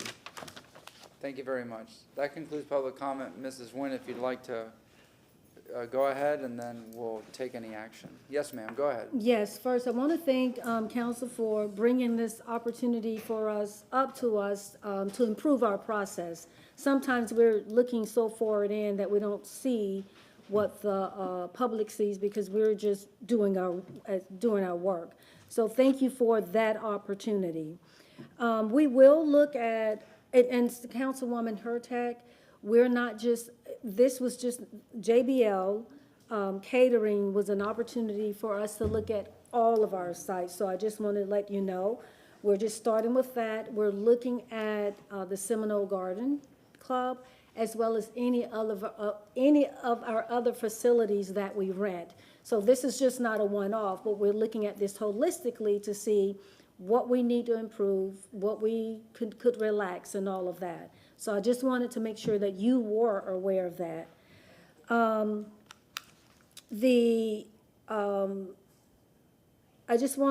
was comments made about the 12 years for catering. it's not 12, it's 7, even though that still may be excessive, and we'll look at that, but I just want to make sure that is clear. It's not 12 years, it is 7. And I think that is, oh, one of the things that we'll do is I'll ensure that for as part of the transparency and everyone knows what's going on with the renting all of our facilities, we'll have an FAQ, frequently asked questions site, so that everybody gets the same information. If it's all right, it's right. If it's all wrong, it's wrong. But everyone will get the same thing. So I'll commit to you that we will have, you will get that. I would ask, as you make your motion, there's some things that we're going to look at internally, and we're going to need some time. So would you consider us coming back 90, 120 days with a report, or to give us time not to just put a Band-Aid on it, but to do a deep dive into ensuring first all of these questions are answered, as well as looking at other opportunities that we have to improve our process. Ms. Nguyen, I am more than happy to give you the time that you need. That is definitely fair. In consideration of that, one of the things that I want you to dive into is, because this also happened to me in renting the facility on June 3rd. My aide got a call saying, oh, well, what caterer are you picking? I said, we were still under the old contract. I said, my caterer doesn't exist in your current process, so I will be sharing that after April 1st. So my point is that one of the things I would like you to look at is everyone who has booked after April 1st is entitled to at least they were required to probably pick among those old caterers. They should be informed that they can use the caterer of their choice as long as they meet the requirements. And they should all be informed in writing, especially if they picked a caterer that they really did not want because it was only the ones that were in front of them. And their event is after April 1st. I will commit to that, ma'am. I appreciate that. So other than that, I really, appreciate it. This was a very healthy, good discussion. I want to be extremely supportive of staff, and that's an easy ask. So thank you. Councilman Carlson, you'll be the last speaker, then we'll do the motion and the vote. Yes. Yeah, I just wanted to quickly say thank you to Ms. Nguyen for coming here today. For the public, she's one of the senior administrators that reports directly to the mayor. She has one of the biggest portfolios in the city, lots of different groups that don't seem connected. This is one issue inside one park and one building, and it shows that you and your department have taken it seriously, that you came here and that you talked about it and you researched it personally, so thank you. Thank you very much. So, Councilmember Henderson, would you like to make the motion then? Yeah, with the so date? I think, so August 1st is, okay, that's 90, the end of August, August 31st? That'll It'll work. give you 120 days. Yes, ma'am, that'll work. Okay, so I move that our administrator return with an update. We don't have a meeting on the 31st? Oh, no, I'm saying by the 31st, like the 120 days, just her getting it done. But if you want a written But I need to give report, a the date of the 28th. report. There's Okay. August 28th. August 28th. August 28th 28th, okay. is a regular session. Okay, so August 28th, return with the update on Julian B. Lane and the continued efforts of open transparency and new policy updates. Councilmember Hurtak. And can I add any other, And just any the other update facilities that would be on the, incorporated. just on the facilities as a whole, opening up other community Sure. facilities, since Ms. Nguyen said she would do. Mr. Councilwoman, Shaw. that's a written report, Yeah, yes, written report. It doesn't have to be Very good. a written report. All right, we have a motion from Councilmember And Henderson. second from Councilmember Miranda. Miranda, all in favor? Aye. Any opposed? Thank you very much. You're welcome. Item number 3, we have Evan Johnson here. I just want to acknowledge him, and it also mentions Tony Mulkey. Will Mr. Mulkey be presenting, or is it just you, sir? It's just me. Oh.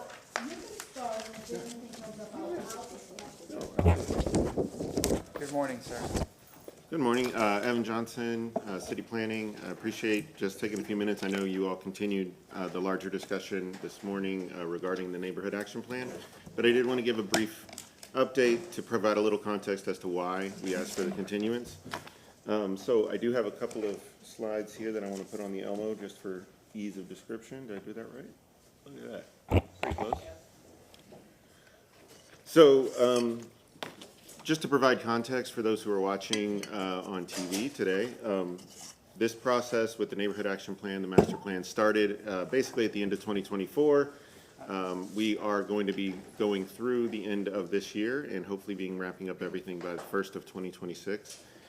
We are wrapping up what is phase 1 of the project, which is really about public engagement and involvement. As you can maybe see from this, we have an October 25th will be the beginning of phase 3. That's why we've asked to come back in October to talk to you all about specific recommendations from the study itself, because by then we will have hopefully some refined draft items to discuss before we come back with a final document or anything like that. The master planning process, at the heart of it, is really about community engagement. We have a fantastic consultant group that's helping us. They have they actually track this. They put 186 hours so far in the neighborhood, talking to neighborhood members, giving tours, talking to the nonprofit organizations in the area. We've had a workshop where we had 80 participants. We've had participation at the Lit Fest, which was done during spring break, which was a great time to get families and their children out to talk about the neighborhood and the community. We've had over 160 responses in on a public survey, which will be closing this week. And we've had a couple of news stories as well about the effort. And so we're hoping to have a little bit more activity this week, and then we'll close it up and start to pull those results together.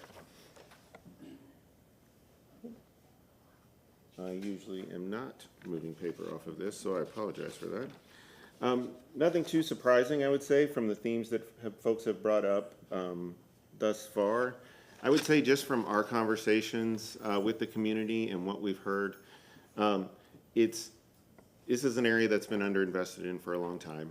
We all know this, and I think that right now, these are all important topic areas: celebrating the history, improving pedestrian safety, small business support and development support. I know people would like to see investment, whether that be in new businesses, entrepreneurial opportunities, or housing. So there's plenty of opportunities here. I think our goal and our job with the master planning process is to work with the community to prioritize, in hopes that when we come back and we're talking about budgets and we're talking about projects, that we have very specific guidance as to what the community has bought into as far as what's first, what's second, and what's third. And I think that's really important because you can't do it all at once. This is there's a lot of money that would need to be invested all at once in order to do that. So we move one budget at a time, and so we want to make sure that we are putting the right priorities first that the community wants to see. And then finally, just for everyone, the next steps to the report in the process. We will be launching another survey in June. We have a report that will be going released, a phase 1 report that we'll put on our website for everybody to look at and provide comments or questions about. So that's tampa.gov/Sulphur Springs. And if you have any questions, please don't hesitate to contact the City Planning Department, myself, or more importantly, Lauren O'Neill, who is right behind me, who is managing this project day to day. And we're here to answer any questions you might have. Councilman Vieira, Councilmember Clendenin. And I know we'll be hearing about the pool as well. I really appreciate this report, and we've obviously talked and all the work that y'all are doing. You know, like I said, Sulphur Springs is a very, very ignored area. It's interesting because a lot of times when we talk about poverty in the city of Tampa, it's so ignored that whenever we talk about poverty, we don't even talk about Sulphur Springs. I don't get it. I really don't. We mentioned a lot, Ybor, East Tampa, sometimes University area, but not Sulphur Springs. And given their history and the terrible statistics that we see out there and the deprivation that a lot of residents live under there, it's surprising. There's about 70% child poverty in the Sulphur Springs area. 7 out of 10 kids there live in poverty. So, you know, we deal with, before this plan came before us, which should provide a good long-term map, and it's incumbent on elected officials to fund it and do something about it. We've really dealt with 2 issues with Sulphur Springs, and that's the pool, and we're going to be hearing about that. And then that's community stepping stones, which I think we give them what is it, 75,000 or something dollars a year, which is great. They're a wonderful organization, but I guess my message is that to do something in Sulphur Springs, you know, repairing the pool and putting the community that has 70% child poverty where they were a year ago with a pool is not a big accomplishment for the Sulphur Springs area.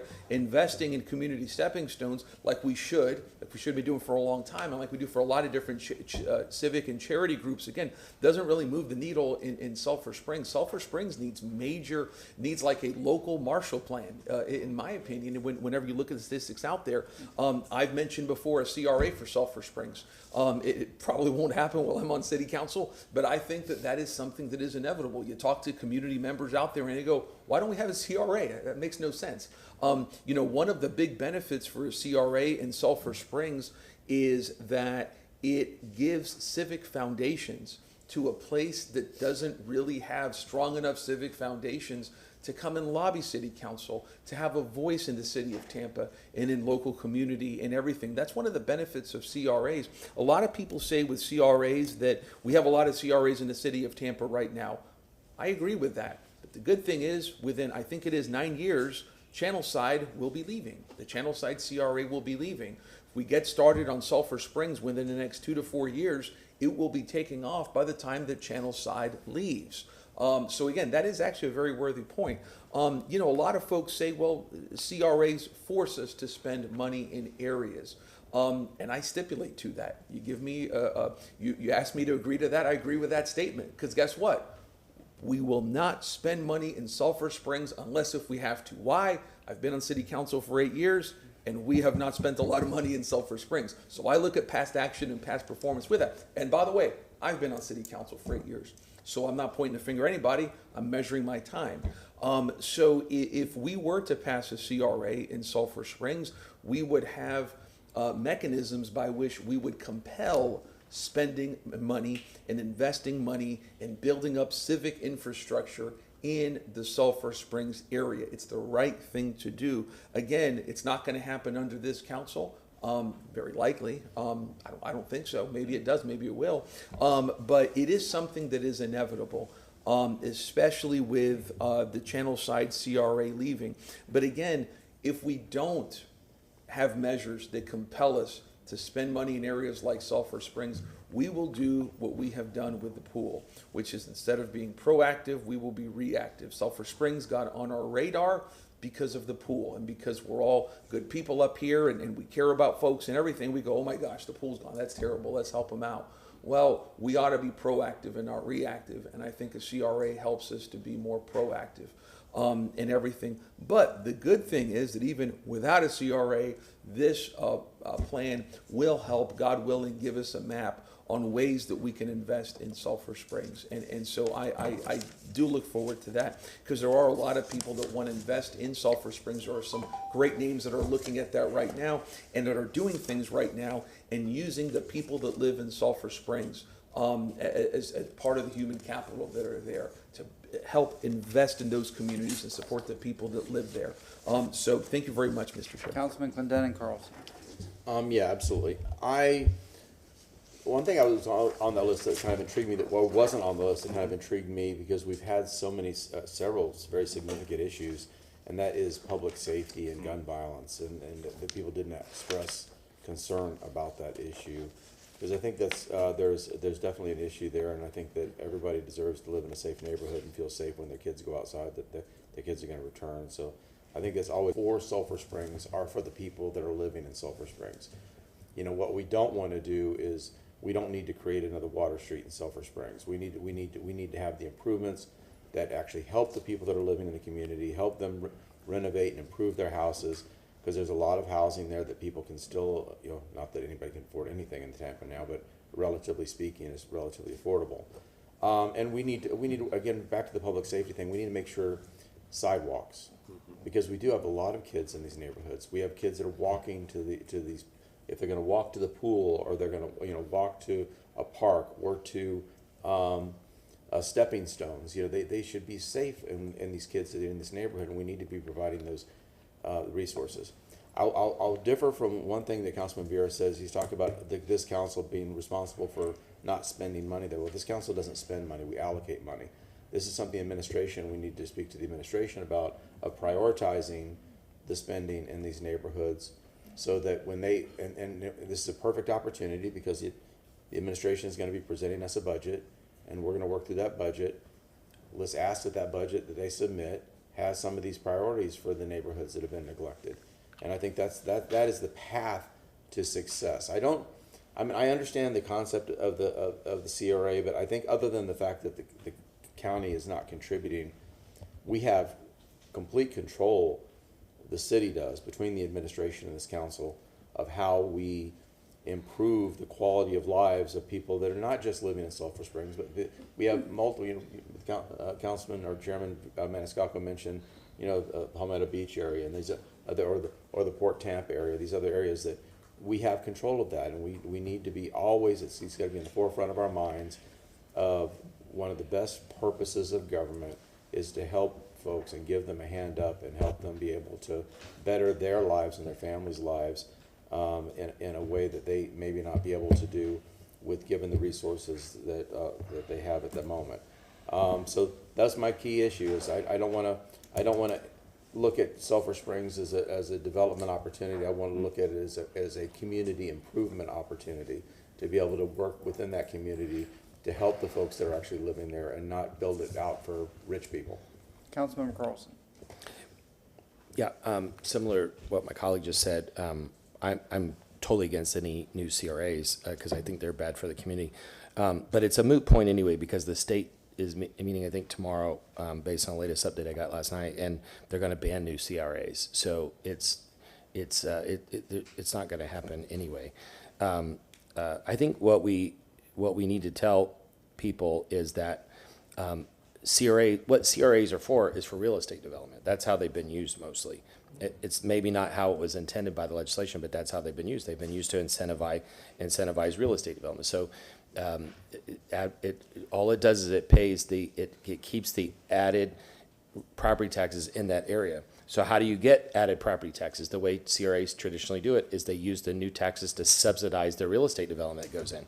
And so, as I've said before, if the people in Sulphur Springs want 20-story condos on the river, CRA is the right solution. If you want your roads fixed and your parks fixed and you want a better quality of life, it's not the right solution.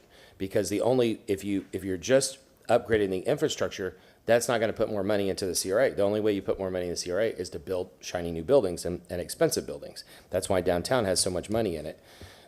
So the other thing is that if you don't want gentrification and you don't want these fancy new buildings, if the ad valorem taxes go up in Sulphur Springs, the city still has that money. It's not new money. The only way we get no money is if we promote gentrification. So by charter, city council has the right to approve the budget. The mayor proposes a budget, but we approve it. We can change it with 5 votes. We can do anything we want on the city council. We have control of the budget. Typically, there's some discussions between city council members and the mayor's office, but we don't need the mayor's office buy-in. We can do this. But just like with the stepping stones, we can allocate the money, and then if the administration doesn't spend it, then we have to drag them here. So hopefully they will cooperate because the problem that was identified is real. But if Councilmember Vieira or someone would like to make a motion at some point, propose $500,000 as a bucket for nonprofits in Sulphur Springs. There's another nonprofit that I visited, Layla's house, a friend of mine started, and it's part of Champions for Children. There are all these great programs in Sulphur Springs. We funded one, but we can fund others. Set aside $500,000 or $1 million of general fund money for a bucket, and we're going to be talking about the social arts and action budget in a minute, but if we had an extra $500,000 or $1 million for nonprofits in Sulphur Springs that followed a certain kind of policy, then we could get a staff person to accept grant applications and provide money. That could be transformational. We can do that right now. We can do that today. We can make that proposal, and I think it would pass. We can also put it in the next budget. If we want to put more than $500,000 or $1 million, we can. But we city council need to stand together and support these neighborhoods and make sure we have 5 votes. Thank you. Councilmember Miranda, and then me. I agree with some, disagree with others. But anyway, a CRA to me is a banking of time. Because before that banking of time, there was nothing there that happened during that time. So if you have a CRA, and those individuals that are there make the changes, then you have a banking of time that works. If it's a CRA that's there and says status quo, then you failed. But I have yet to see a CRA that's failing in Tampa. What happens in the next 9 years or 8 years, whatever's left? You're going to inherit, the city of Tampa will inherit a lot of money into their, what? General fund, 100% of whatever it is. At the same time, they're going to inherit a portion of 8 different CRAs that have been brought up to a standard that was not there before. So whether you like it or not, it works. And CRAs do exist in Florida. There might be an ending to them, maybe not. But it's a way of life of doing things where politicians don't get involved and make the decisions. The people who live there make the decisions in a way. But when you see the development that has happened in different areas, what would have happened if there was no CRA in Ybor City for the last 20 years? Nothing, maybe. What would have happened to the waterfront on the east side of town? What happened there? I walked through there, I tell myself, holy hell, this is gorgeous.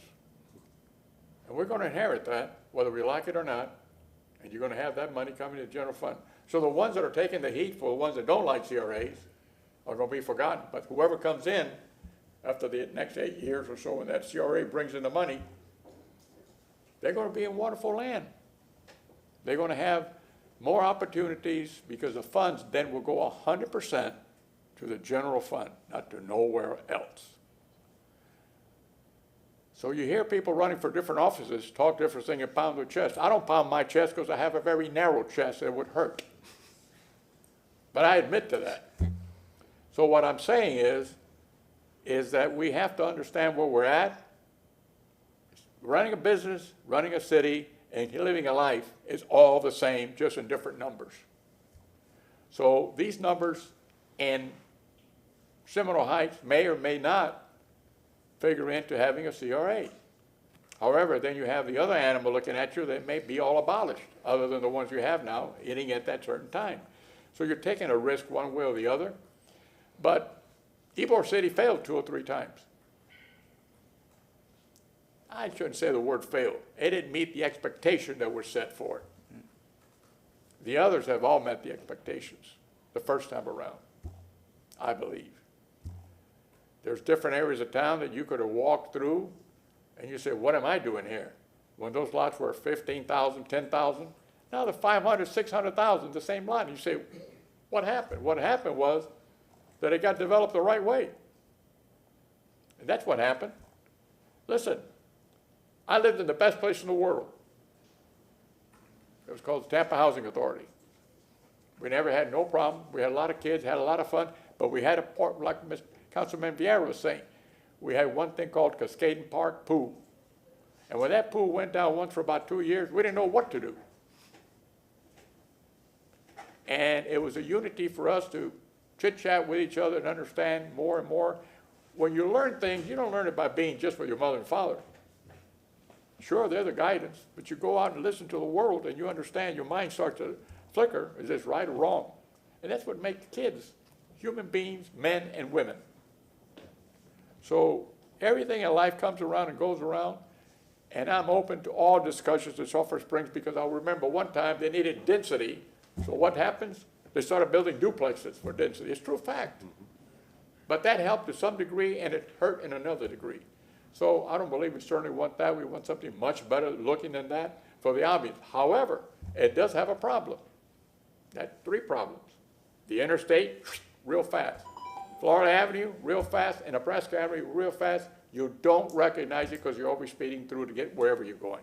Thank you very much, Mr. Chairman. Thank you very much. You know, I knew a wonderful human being who passed away a couple years ago named Joseph Robinson of Sulphur Springs. And I met him when I was involved with THAN over a decade ago. And he told me Sulphur Springs is the poorest neighborhood in the city of Tampa. I always remember what he said. And I went to a great source of information about Sulphur Springs, which is my mother or my grandmother, because they spent so much time there in the 60s and 1970s. They spent time at the Tower Drive-In, which is gone, which is the park, at the Kmart, which is no longer there, the Sulphur Springs Arcade, which was demolished at the end of the 1970s, and then Northgate Shopping Center, which is there. There's the Home Depot, and then there was a Floorland Mall north of there. But a lot of their memories from their youth, when they lived in East Tampa, and then before, well, even when they went to West Tampa, they spent a lot of time on Florida and Nebraska Avenue. And what happened was, in their opinion, you know, the city changed, the interstate came through, did a lot of damage, the shopping mall started opening up. You had West Shore Mall in '67, and then you had Tampa Bay Center in '76. But as things come full circle, the malls are dying. Tampa Bay Center's not there. West Shore Mall is slowly becoming more and more empty because I go there pretty often. And people are going back to the urban core. The attention is being focused on these neighborhoods. Councilmember Miranda talked about Ybor City. Ybor City 40 years ago was totally different. Downtown 20 years ago was totally different. Seminole Heights 30 years ago was totally different. And these areas have all come back. And I think, and we can use that in any community. You know, East Tampa, the largest CRA, then you have Sulphur Springs outside of the CRA, but these are areas that have been ignored and forgotten because of changes that have come and things that people do. You know, people flock to the shopping malls, people flock to the suburban areas. They left that urban core, and now they're coming back to the neighborhoods. I talked your ear off the other day when we discussed this, and I could talk for another hour about it.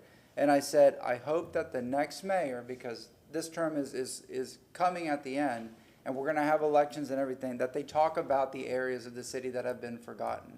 There have been projects in the past that have made impacts, but we need something on a grander scale. We've seen the growth of Water Street. I knew the man that owned a lot of the property of where Water Street is at today, and it was just, this is 25 years ago, and we were so impressed with, he owns all these lots, all this land downtown, but nothing was happening. That estate sold property to what is now the Vinnet Group and Water Street, and I wish that man were alive today. He died 15 years ago, so he could see, hey, you know, look at what, you know, what you used to have, look at what it's become. And I think that can apply anywhere. I think that in these next elections, that we have we have candidates, or we have a mayor that says, you know, let's focus. We've been successful in so many parts of the Riverwalk, downtown, everything that I've mentioned. Can we expand upon that? The mayor is the biggest cheerleader for the city. The city council is here. We're the legislative body. We try to provide the checks and balances, but to talk to people, and it's not about gentrifying and putting people out. We want to reinvest in these communities and lift them up. You know, I talked to a group years ago, and I actually got booed. I said, I want, you know, I live in West Tampa. I want the rest of the city to have what we have. You know, I want, you know, a strong middle class. I want accessibility to basic services, restaurants, food, fresh food. That's a big discussion that came up in Sulphur Springs. We were at a candidate forum. I remember Councilmember Hertag was there with me, and they were talking about access to fresh food. You know, you have a Walmart neighborhood grocery right there at Florida and Bush. And then beyond that, you have the Walmart on Hillsborough Avenue close to 15th. You have the Winn-Dixie at Nebraska and MLK.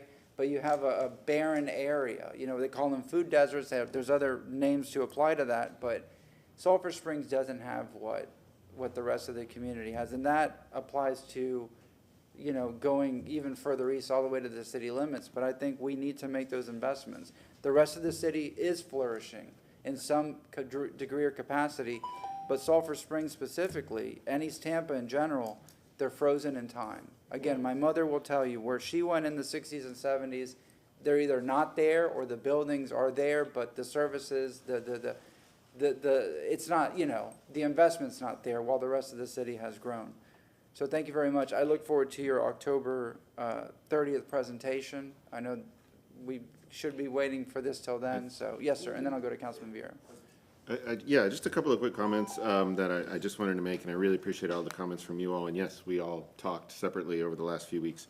One was you mentioned the food access, and I did I was remiss and I didn't mention the fact that, this whole effort has been really, since the beginning, focused on collaboration internally with the other departments in the organization.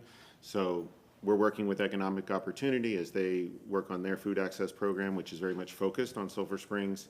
So we're in close collaboration with them as well. And I also wanted to mention that we're trying to, yes, this will be a framework, this will be a roadmap as we get to the end that hopefully can be an investment strategy, help guide the investment strategy. But we're looking for things that we can do now. And so good examples are mobility has been very responsive to our discussions about improving pedestrian connectivity and so forth. And so I see things coming before the project's over, hopefully, that are, fixes that make a difference to people. And so I'm going to continue to kind of operate that way because I think that this is the time where everybody in the community, most of the folks, are getting engaged. And so it's a great chance to actually learn about those types of things. And the one other thing I wanted to mention was I know that there is a discussion about the pool, and the community is very focused on it, of course. But I do want to say that I have been, and we have been, nothing but impressed with the Parks and Rec staff at the community centers in Sulphur Springs. They really are doing God's work, taking care of the children, and the facilities are fantastic. And so they've been nothing but helpful in our work down there as we engage with folks and use their facilities. So just wanted to say that before. Thank you. Councilman Vieira, Councilman Miranda. Thank you, and really fast, if I may. My vision for Sulphur Springs is to connect it to North Tampa. In other words, if you take a look at Copeland Park, Terrace Park off Bush Boulevard, you take a look at Overlook Community. There's a lot of working class households there. There's some lower income households there, some middle class, and so forth. Sulphur Springs, we can do better than Sulphur Springs with 70% child poverty. And I think connecting it, so to speak, to the lifestyle that a lot of these North Tampa communities have is not an unreasonable ask. I think if we were to look at a CRA, which is probably a hypothetical type of a deal, the result wouldn't be something like Channelside. It would be East Tampa. I think where residents, I think, would be proud of their CRA and everything like that. With regards to Councilman Carlson talked about the budget, I believe I have a motion that's coming up where the administration is to highlight what items are in the budget for Sulphur Springs to sort of highlight that. That's supposed to be a recurring motion, so that should be coming up. And I'm glad, by the way, that Councilman Clendenin mentioned our friends in Palmetto Beach. Yeah, I'd love to see some action or something for those folks. During Helena and before Milton, I spent a lot of time there, and there's a lot of good people there. That's a lot of good folks there. But that's all. Thank you, Councilman Miranda, and then we'll talk Thank you very about much, and this is my last. I think Sulphur Springs got an excellent opportunity to really take off. It's sitting in a perfect location, and it needs one thing, opportunity for jobs. And you can't have jobs unless you have industry within walking distance, and that's what made Ybor City in the beginning, and at the end of the day, that's what made Ybor City come back. When the people came back to live there, everything went up. No matter where it was, in the food industry, beverage business, I think Sulphur Springs can do that if we have opportunities for jobs and bring industries that the administration is working on with other individuals, maybe try to sway them. This administration or any administration or any government or anyone here can do that if we know somebody wants to relocate to highlight Sulphur Springs with opportunity to have a job force ready and willing to go work close by without transportation. That's the key. Thank you very much, and I know I talked to you and your staff, and I appreciate everything you told us. Thank you. All right, was there any motion? If not, we're going to go to the discussion about the pool, and then we'll go to public comment. So Mrs. Wynn will discuss the pool, and then we'll open it up for public comment. We have 3 registered speakers, starting with Robin Lockett, Connie Burton, Stephanie Pointer. Yes, ma'am, go ahead. Yes, Socia Wynn, Administrative Neighborhood and Community Affairs. So about the pool, I know there's been a lot of discussion about whether we're going to open the pool, close, keep it closed, or whatever. I just want to say that before any decision can be made in terms of repair, rebuild, the first thing we have to focus on is repairing the seawall. Regardless of where we end up, the seawall must be repaired, and that's the attention that we are giving to the pool at this point in time. I'll have to, we consulted with several contractors, looked at contractors' reports, and they all of others, are of the same mindset that that's the first step that we have to do. Once we understand how extensive that repair is, we'll be better positioned to let you know what the next steps are and how long those next steps are going to take.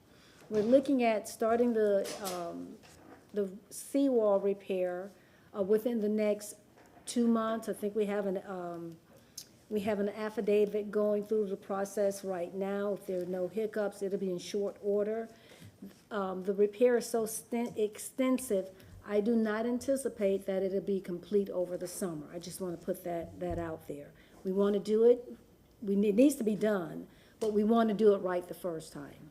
So after the contractors get in, we'll know better. I can come and report something more concrete in terms of the pool and the process and all of that, or where we're going forward. Councilman Vieira, you, as you always do, and thank you for this, you bring up concerns about the kids and what they're going to do over the summer and how we're going to keep them occupied. As you are aware, or even if you're not, last year we had a shuttle service to take the kids from Sulphur Springs to Copeland Park.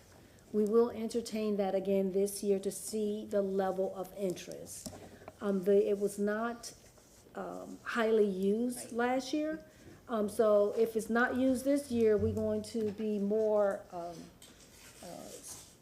considerate of city resources than having a shuttle show up and no one appears.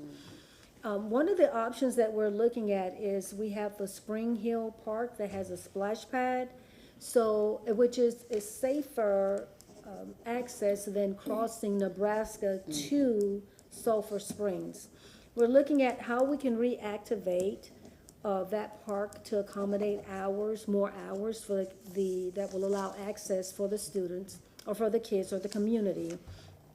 And we're also looking at how we can make the splash pad even bigger, even larger. So we are looking at different things to allow those kids to have something to do over the summer. This includes working with our partners like Community Stepping Stones. We're working with the Y and some of the other ones as well, so that we can, again, we're not doing these one-offs, but we're looking at this comprehensively so that we all can just provide different options. If it's arts, if it's splash pads, it's something, or something else, we can communicate that out. We have a center that we just brought online, which is Bartholomew Center. And so we'll be activating and reactivating that for the seniors and more things for the kids to do as well. So that's what I wanted to communicate on the pool, and I'm here to entertain any questions you may have. So real quick before I go to Hurtak and then Henderson, you know, if we don't fix the seawall because of the positioning of that pool, it's never going to get fixed right, and it's going to be constant closure. So the seawall is the most important. If you look at it from an aerial view, or any engineer, if any engineer would be first willing to take on the job because it's complicated, that seawall is the most important thing, because of the erosion is just going to keep cracking that pool, damaging that pool, and we're never going to fix it right. That's number one. So thank you for that, and thank you for the timeline. Number two, regarding the splash pads, where my wife and I live with our 12-year-old, our pools are closed. And it's a condo issue. We've been taking her, and she loves the pool. It's a sensory thing she's autistic, and she loves the pool. We've been taking her to Julian Lane Riverfront Park, and the splash pads, she's happier than she's ever been. And then Waterworks as well. So I see the benefit firsthand, because I don't have a kid that's screaming at home because they can't get in the pool, you know. So we're making use of that too. So those splash pads and those amenities are very, very helpful. Thank you very much. Councilmember Hurtak and then Henderson.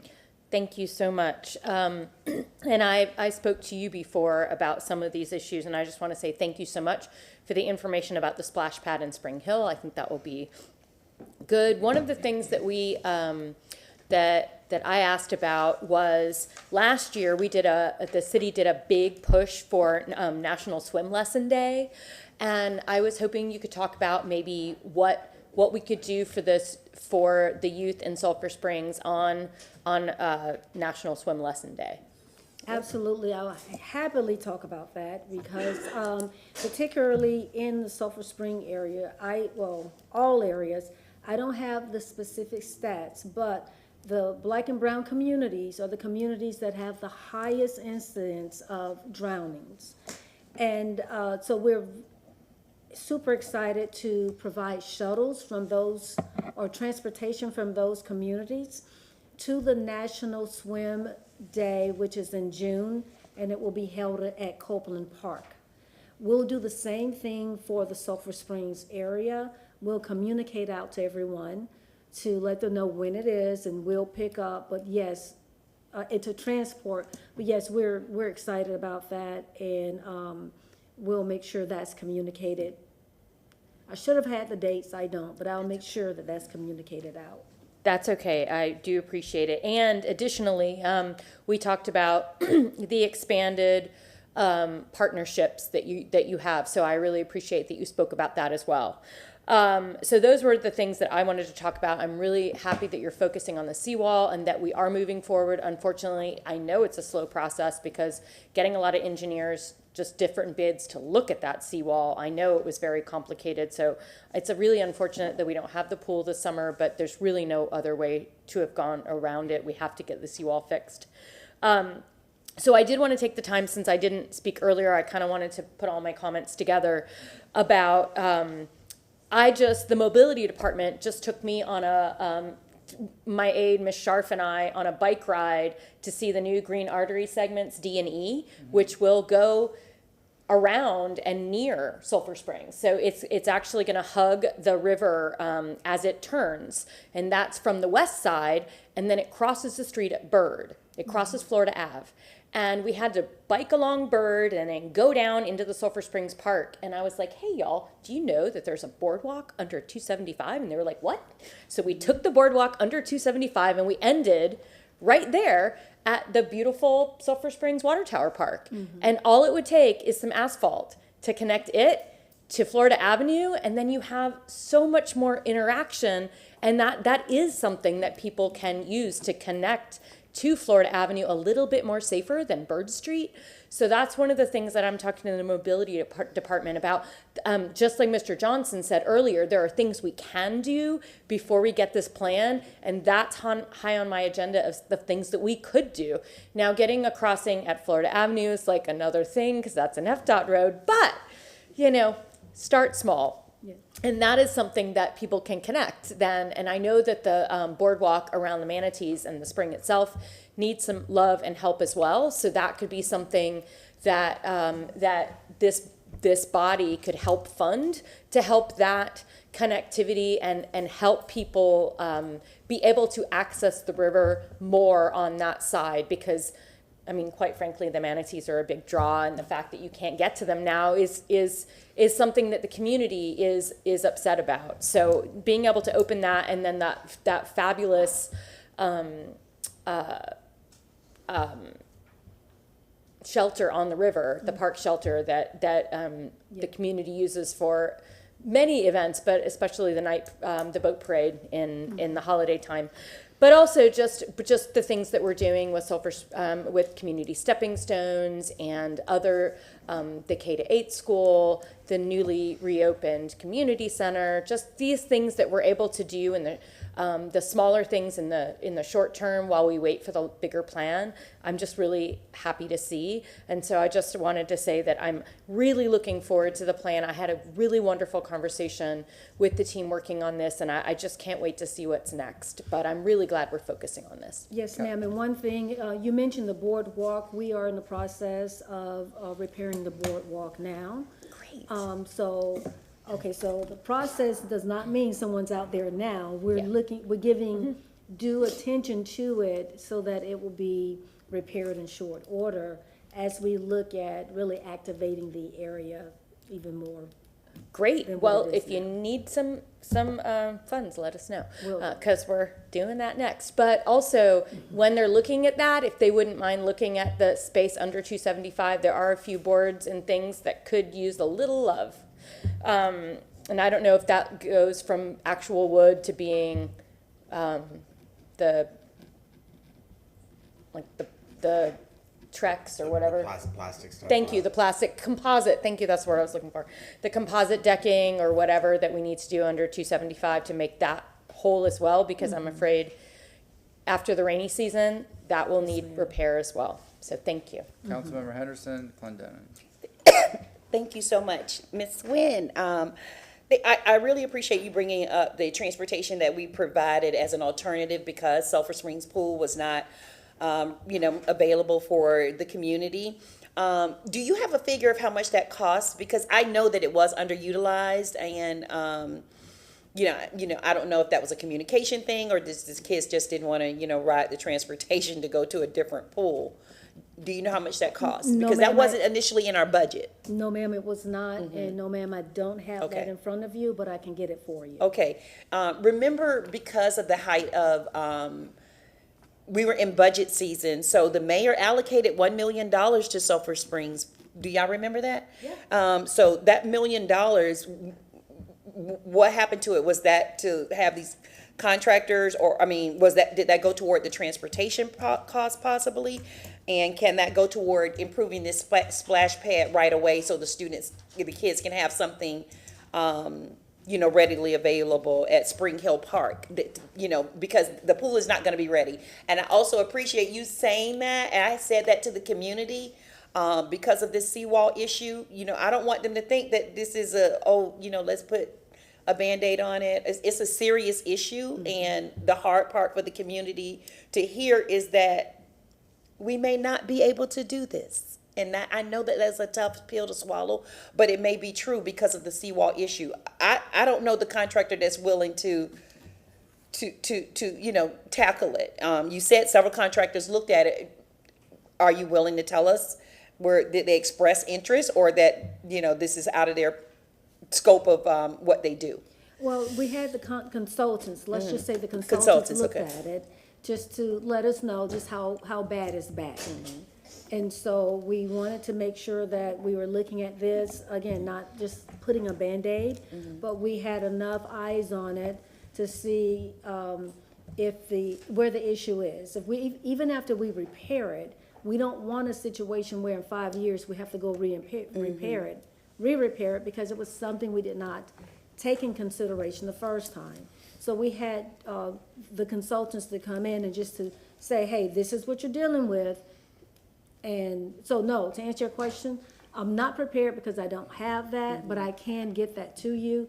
I do know enough to say that they all came in. Some were looking at different things, different areas, so that when we do make the repair, we're one and done. Okay.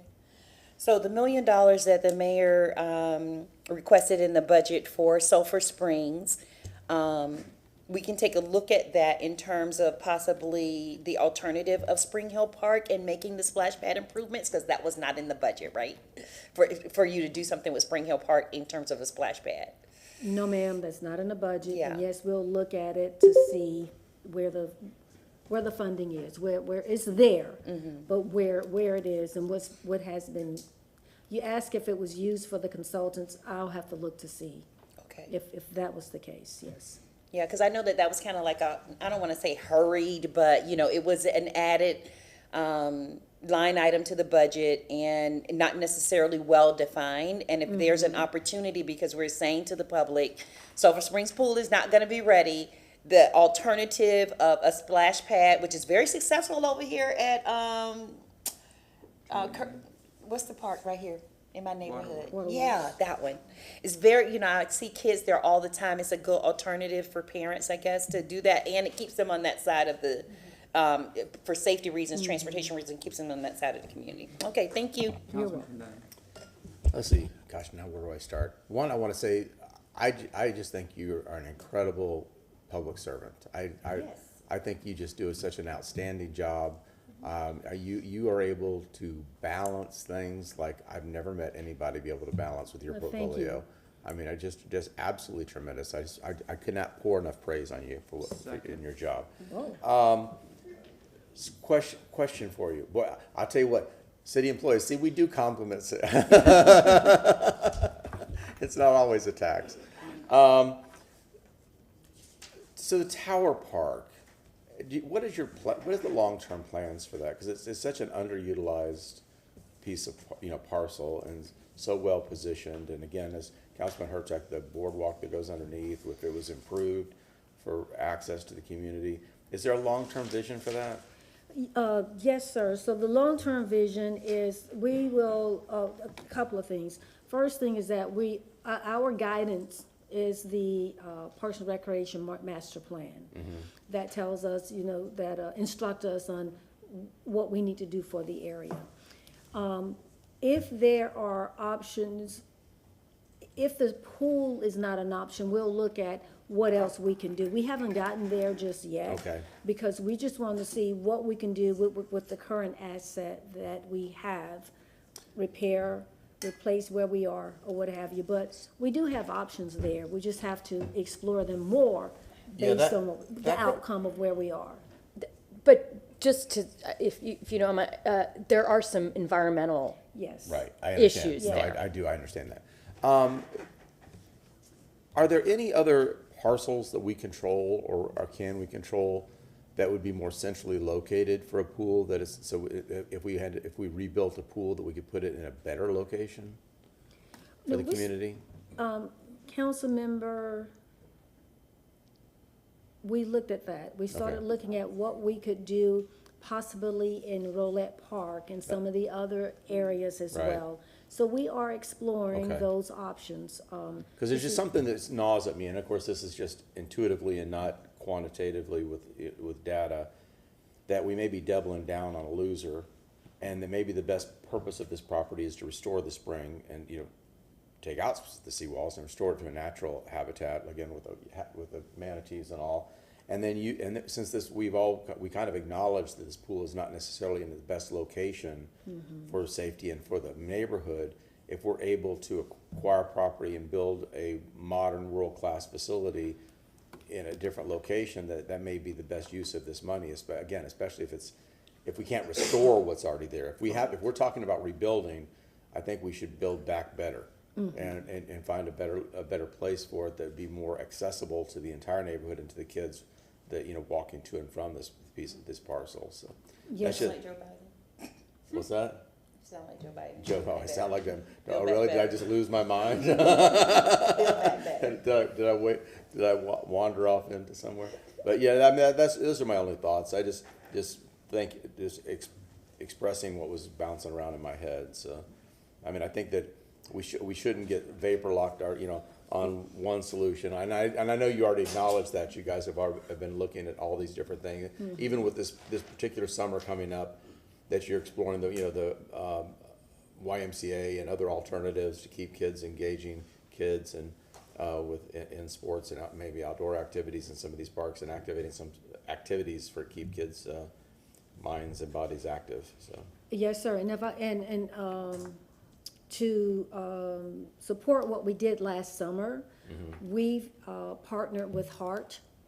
And if any kid was, use the public transportation, use the city buses, and were coming into our parks, we had a partnership where they ride for free and they come in for free as well. Nice. So we're trying to look at this as broadly as possible. okay, Yes. very good. Thank you. I appreciate it. Once Thank you again, very thank you much. for everything you do. We are now in public comment. Robin Lockett, Connie Burton, Stephanie Pointer. No? Ms. Burton, would you like to come up? And Stephanie Pointer is the last speaker for this item.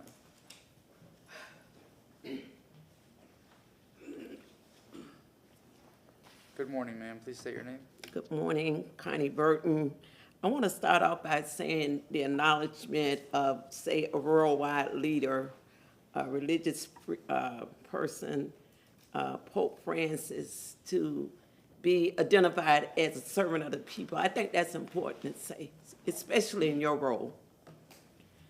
Not known as a dictator, a strong former mayor, anything like that, but had a willingness to serve the people. And so I'm just going to tell you, leaving here today, I need mental counseling.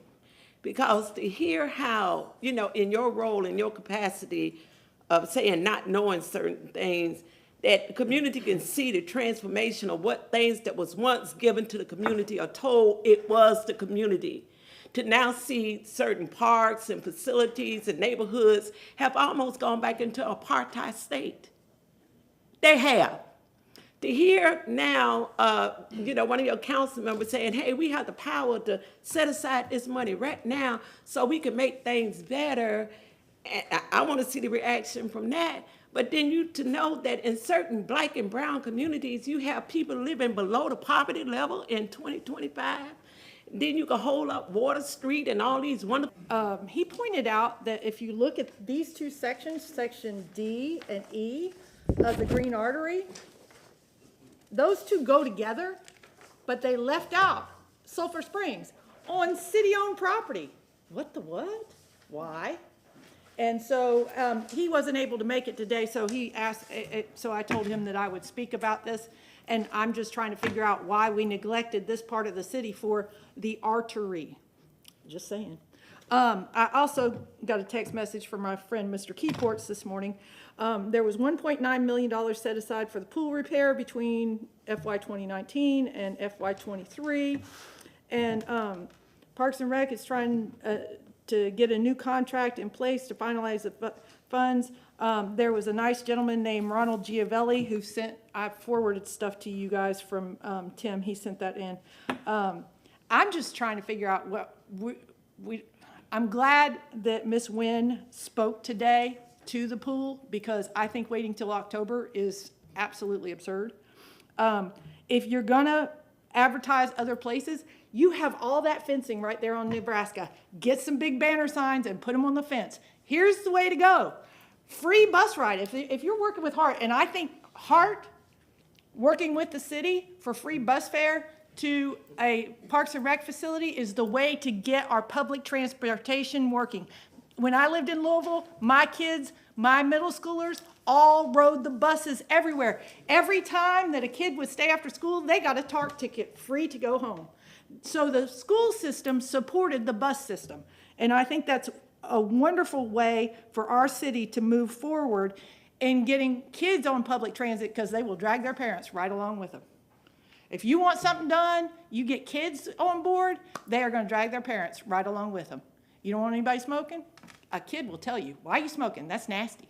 If you teach a kid something that's good for the environment, they're going to tell you that you should start doing that, because kids have no filters, just like me. So, but I just want to make sure that you guys saw this, and we need to activate this part. Trust me, I'm not getting on a bicycle. Everybody knows it. I'm not going to do it. But Mr. Harden and I agreed that this was a good thing to bring forward. I wanted to make sure that Mr. Keyport's opinions were sent to you guys, and the guys who are doing all the work on this, because all of our neighbors can't come and hang out here all day like I do. Thank you. Thank you very much. Amy Scott is our last speaker for this item. Good morning, ma'am. Please state your name. Amy Scott. I had not planned to speak, but I heard something that sparked my curiosity.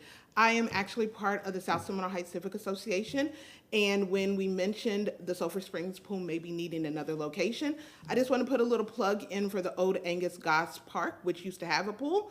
It would be a great alternative. It's near Sulphur Springs. There was a pool there. The library is right there. The middle school is there. Hillsborough High is there. And we would love to have our pool back in our neighborhood. The demographic for South Seminole Heights, I don't know if you know, is shifting. We have, on my block alone, we have 4 infants. All of them are within about 3 months of each other. There's a significant growth in kids under 5 within our neighborhood. So it is definitely changing. Having a pool in walking distance for everyone would be ideal. So if that is something that we can't do with Sulphur Springs due to the seawall, we're in the middle of Rivercrest getting redone, and we have a seawall issue as well.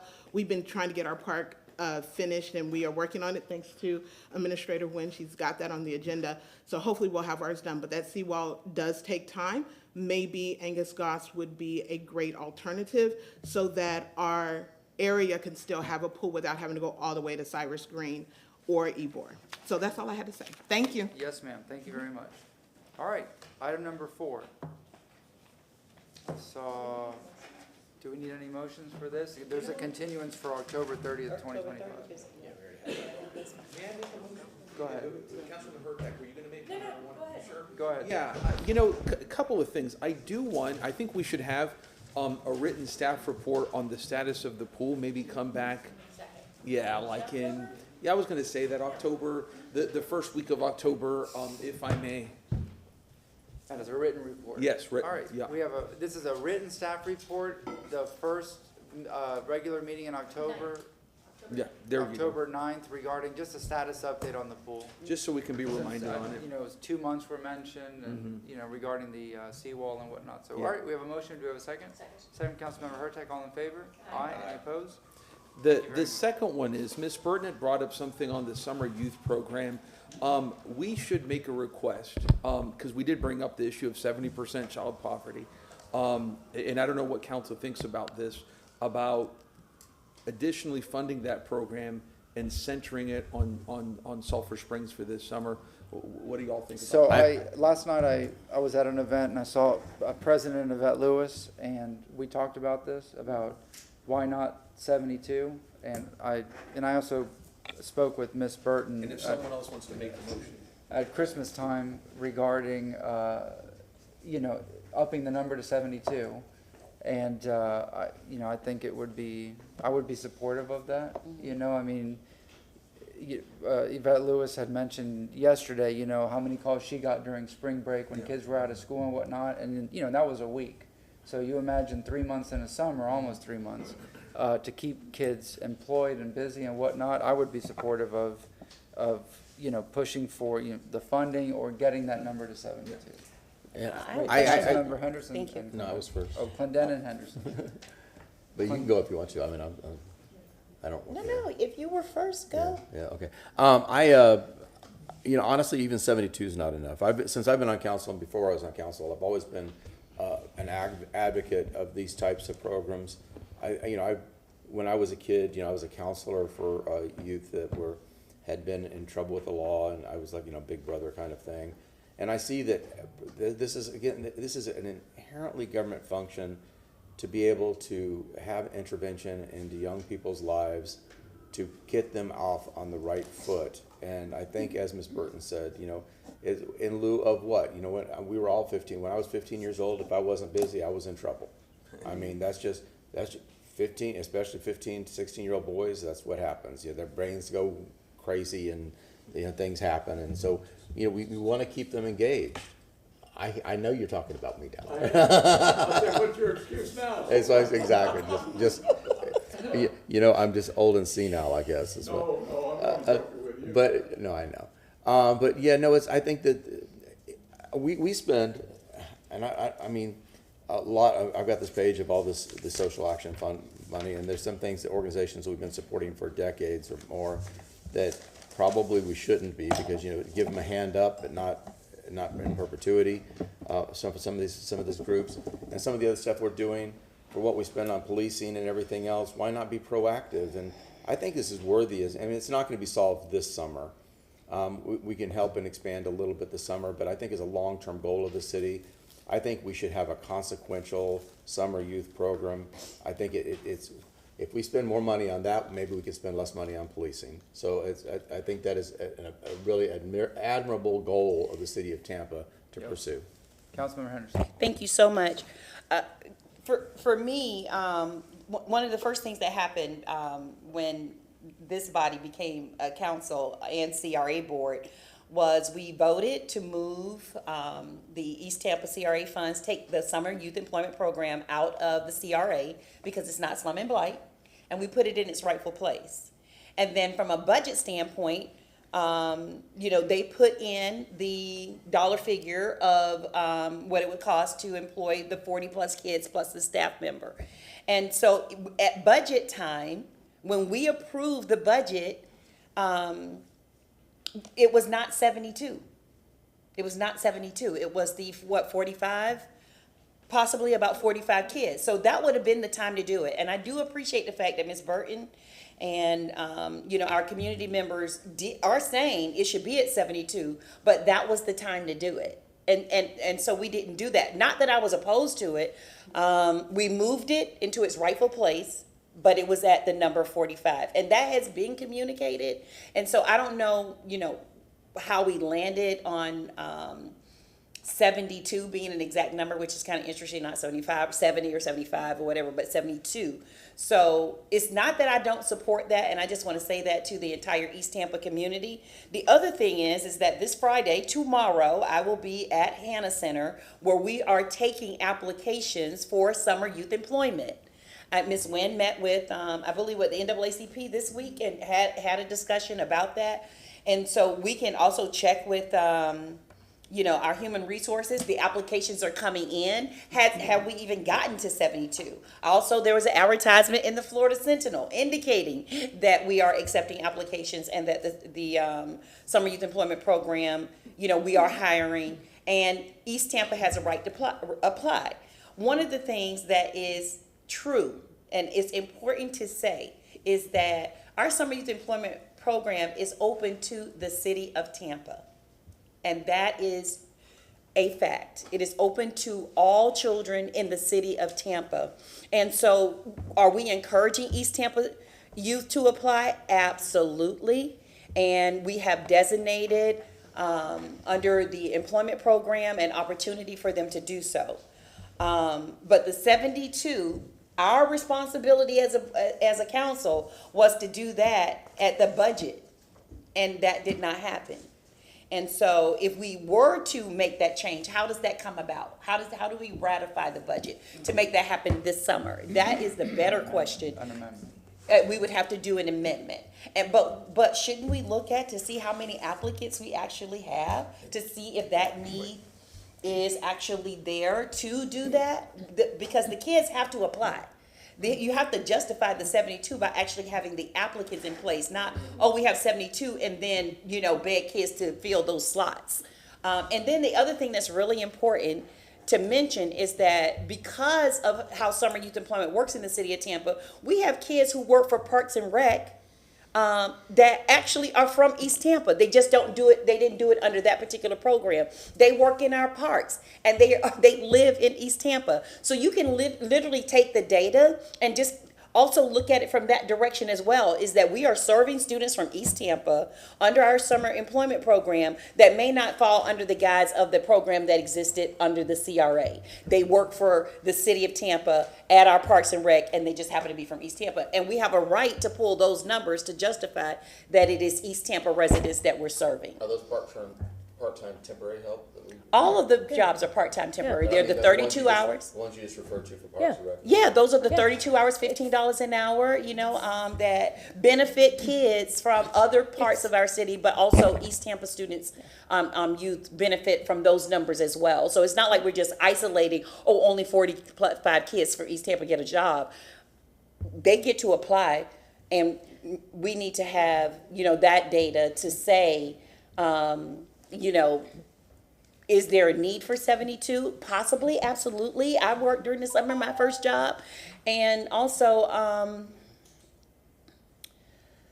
maybe even after Friday, just depending on who shows up tomorrow, who shows up that may need help with the application process. I am feeding you all, by the way.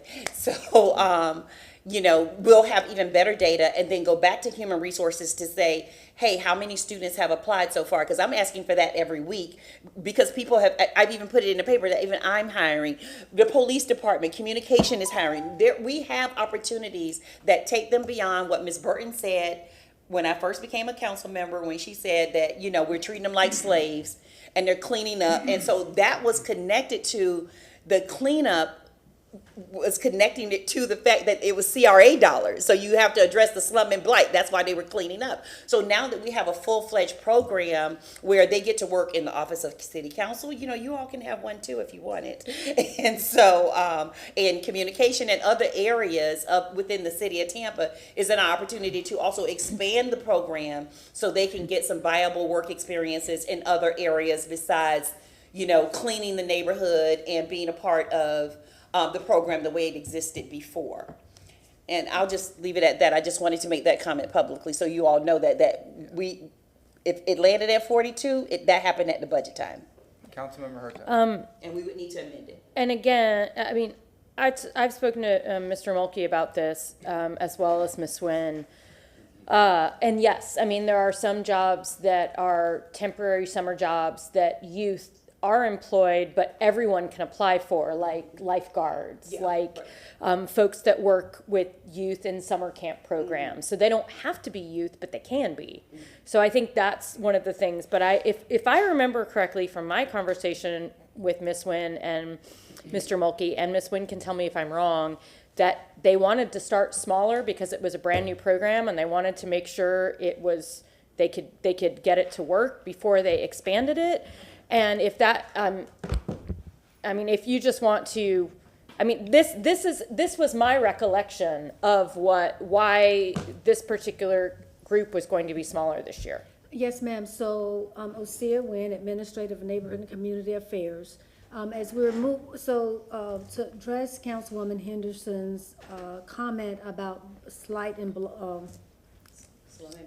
slum and blight. What we're doing is that we are putting these kids, these youth, the hires, into positions within city government. So some will be in the wastewater department. Some will be in the fleet, so that they can have real hands-on experience. As we're unwrapping this from what they did before, we need to make sure we're working out all the kinks, instead of having almost 100 kids, and then we're all over ourselves. And as I communicated, we will look at how we need to phase and expand this for next year to have it broader, because it would be counterproductive for everyone if we have kids just sitting around and not getting the experience that we are hoping that they get. And I appreciate that, but I know that budget season is coming up before the summer's over. So how do you just plan to kind of use the first couple of months to see how it goes before you do a request for the amount of money? Well, the program lasts for 8 weeks. Oh, okay. It's an 8-week program. And so ideally, it would be great to do the lessons learned and all of that on the back end, but it is your pleasure to see how we need to navigate going forward. I mean, going now and going forward. Okay, and so maybe that's something that we could have come back to us around as part of one of the budget workshops.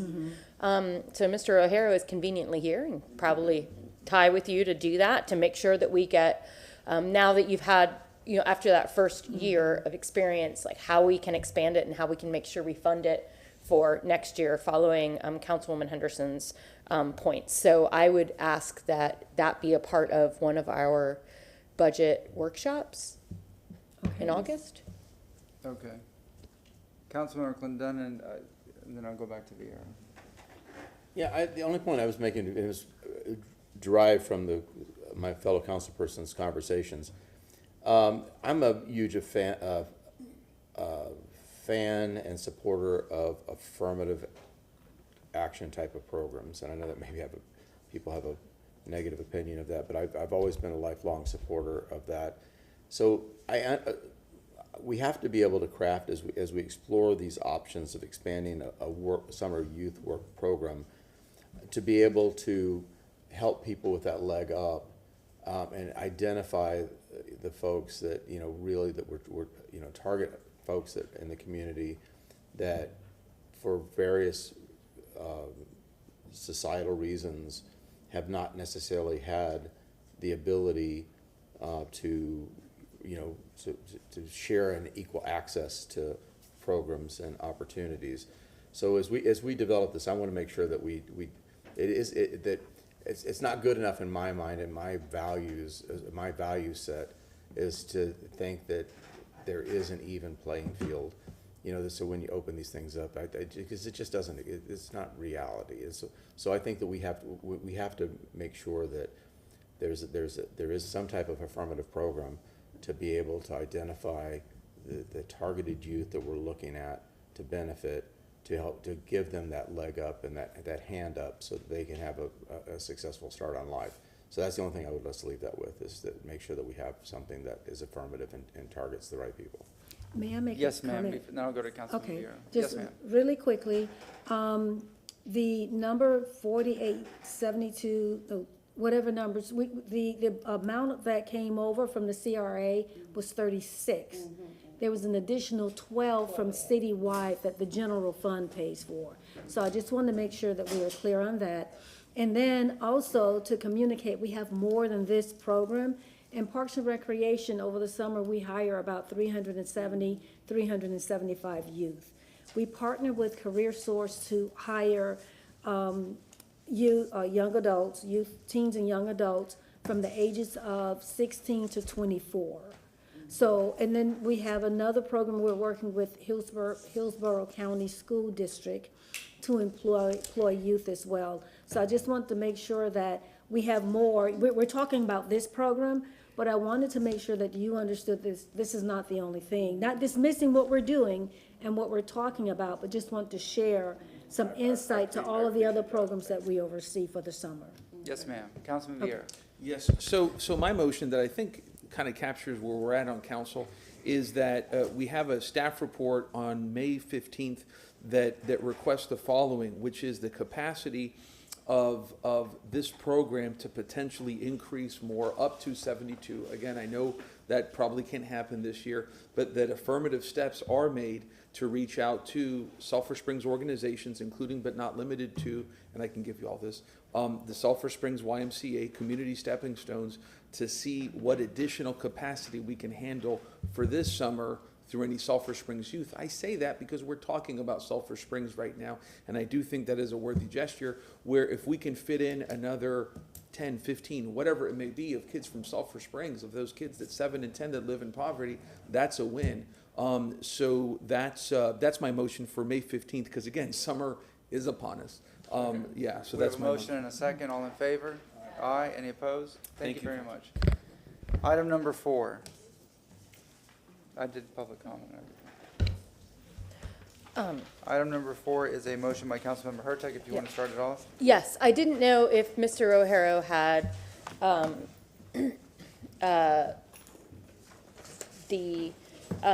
Ms. Kopesky sent us all the PowerPoint that Mr. O'Hara gave us in December 2024.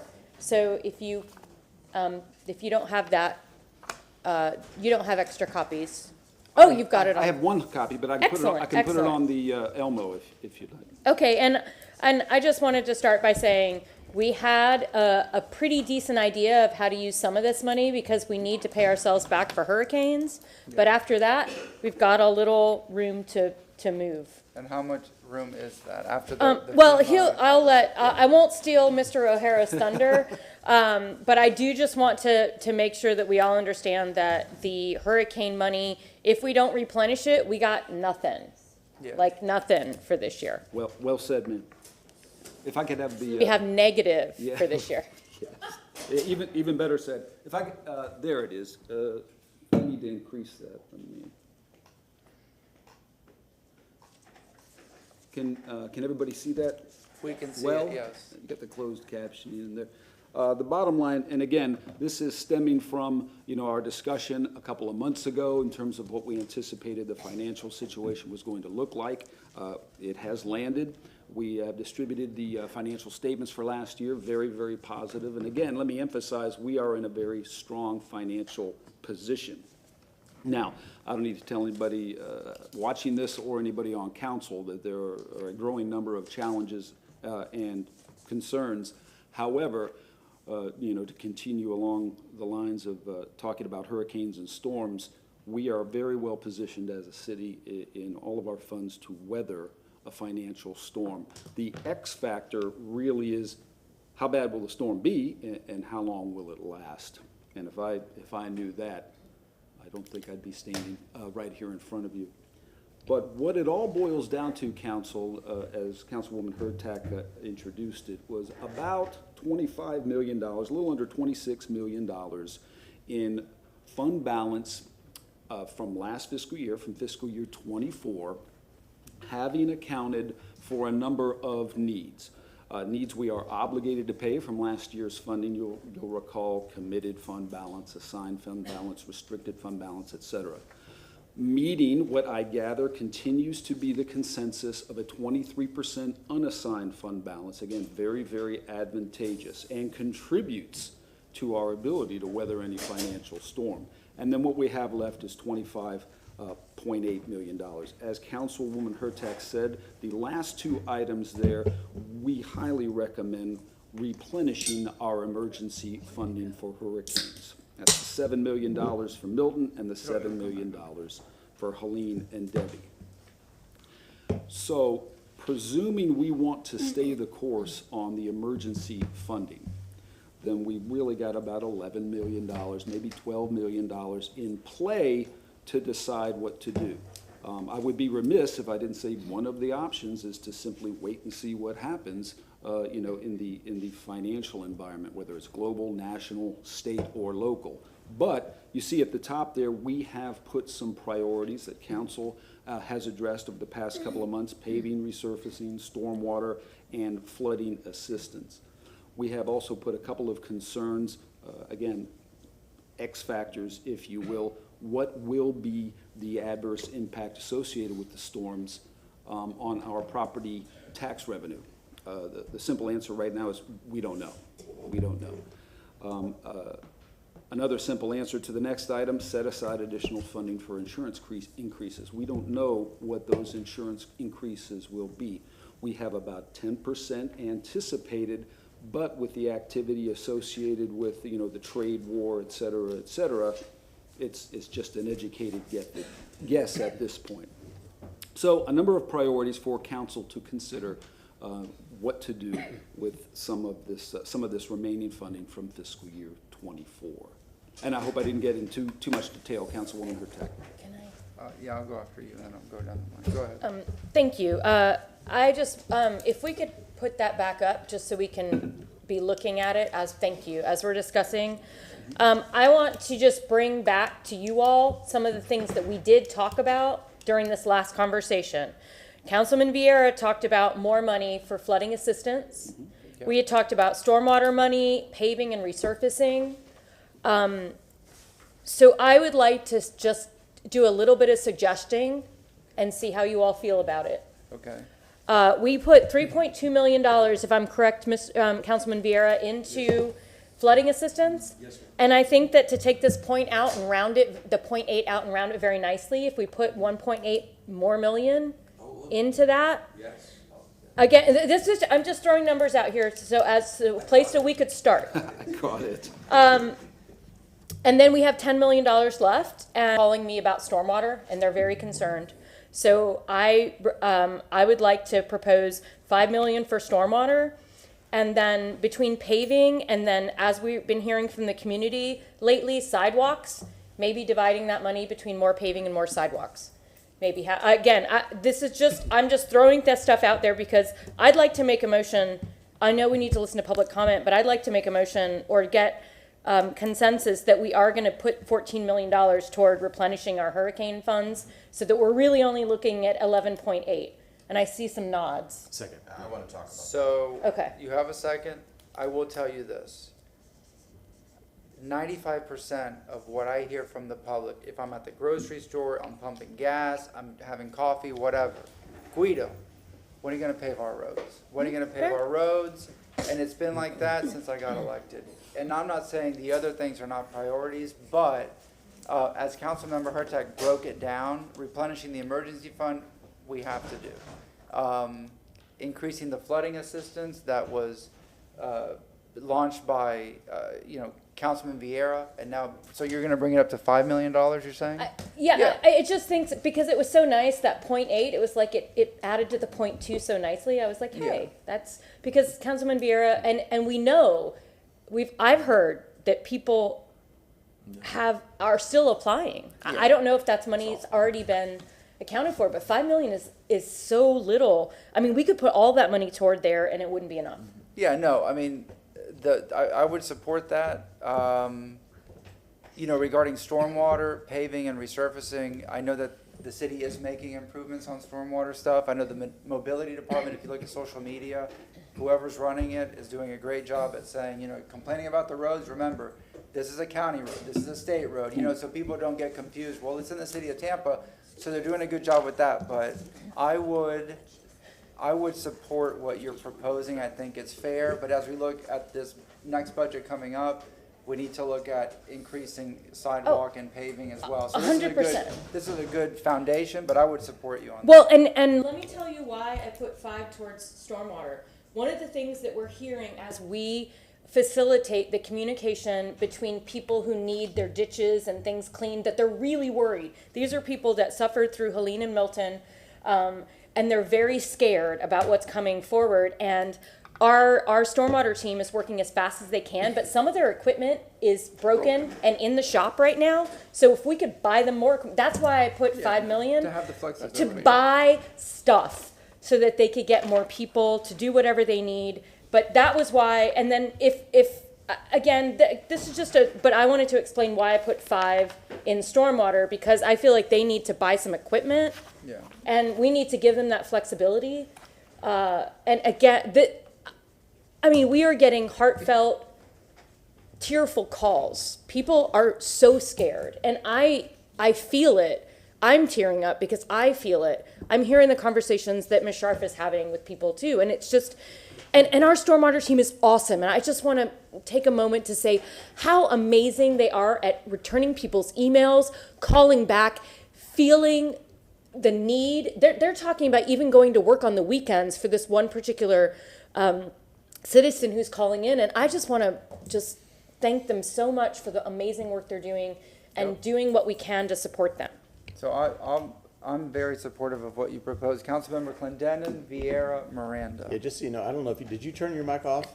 Because I did, mine went off by itself, because I was like the first one to do it, and then I just noticed it wasn't on again. I just looked at yours, and his went off by itself too. Clendenin, Vieira, Miranda, Carlson. Yeah, it's just weird that they were going off by themselves. So whoever's monkeying with those mics. I get your intent, but let me just voice this concern. Stormwater, my goodness, how many billions of dollars are we already out on stormwater?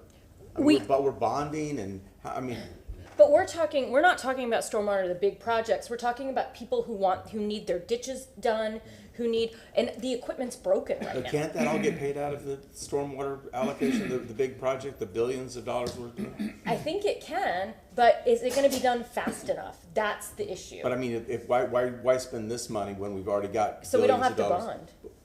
bond.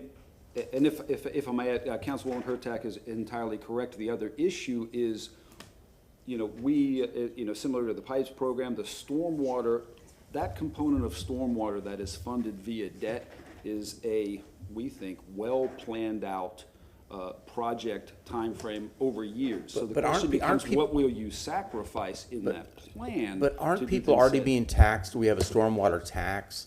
We do. We have 2 stormwater assessments, yes, sir. So I almost look like this is triple taxation based on that. So we're already taxing people for stormwater, and now we're taking money out of the general fund for stormwater as well. So what should be paid for with the debt service from the tax that they're paying, we need to keep that corralled. It's just that I understand what you're saying, but I'm having a hard time on the fiscal responsible side of that. Are you not getting these phone calls that we're getting? Well, no, I'm gonna have to agree with Chairman Maniscalco on this. The phone calls I get is paving and sidewalks, to pave our damn roads. That is almost, I would say 80% of the complaints I get, and I guarantee you I'm having a town hall on Monday night, I guarantee you that will be a predominant conversation, is the roads. And nobody else, we don't have any other method of paving the roads. We don't have a special tax to pave the roads, and nobody else outside the city of the county's not going to pave our roads. They don't even pave their own roads. Nobody's coming to pave our roads. We're the only ones that can do that. Hold on a second. Let me finish this thought. Oh, why is it going off? I don't know. The energy you have. It's weird. So the other thing, Now, it's my understanding that Hillsborough County is getting a $709 million block grant for the storm relief. We don't have answers. But some of that money's coming to us. Now, is that money, can we use that money to replenish the emergency funds? I will. The short answer is no, but let me elaborate a little. And we're coming in, I think, maybe at the next meeting to give council a briefing on that particular funding source. We're working very closely with the county on that. It's a little over $700 million. Technically, it's called the Community Development Block Grants - Disaster Recovery Grant. Right. And we're working with them. We're working with the other municipalities, Plant City, Temple Terrace. There are some bumper rails on what you can do with that funding. 70%, for instance, has to be in service of low and middle income citizens. There's 30% that doesn't have to meet that criteria, but you do have to establish, and I'll borrow this from the impact fees, some sort of rational nexus with how this funding is going to prevent or mitigate disaster damage in the future, whether it's infrastructure, mitigation. You can make a connection with economic revitalization, for instance. So within those particular parameters, right now, it's very, very broad. Our next step and what we're crafting now, or I should say what the county is crafting now with our input, is the action plan for the Housing and Urban Development Federal Office. So that's a long-winded way of saying, I don't think you can simply address the needs that are being talked about right now.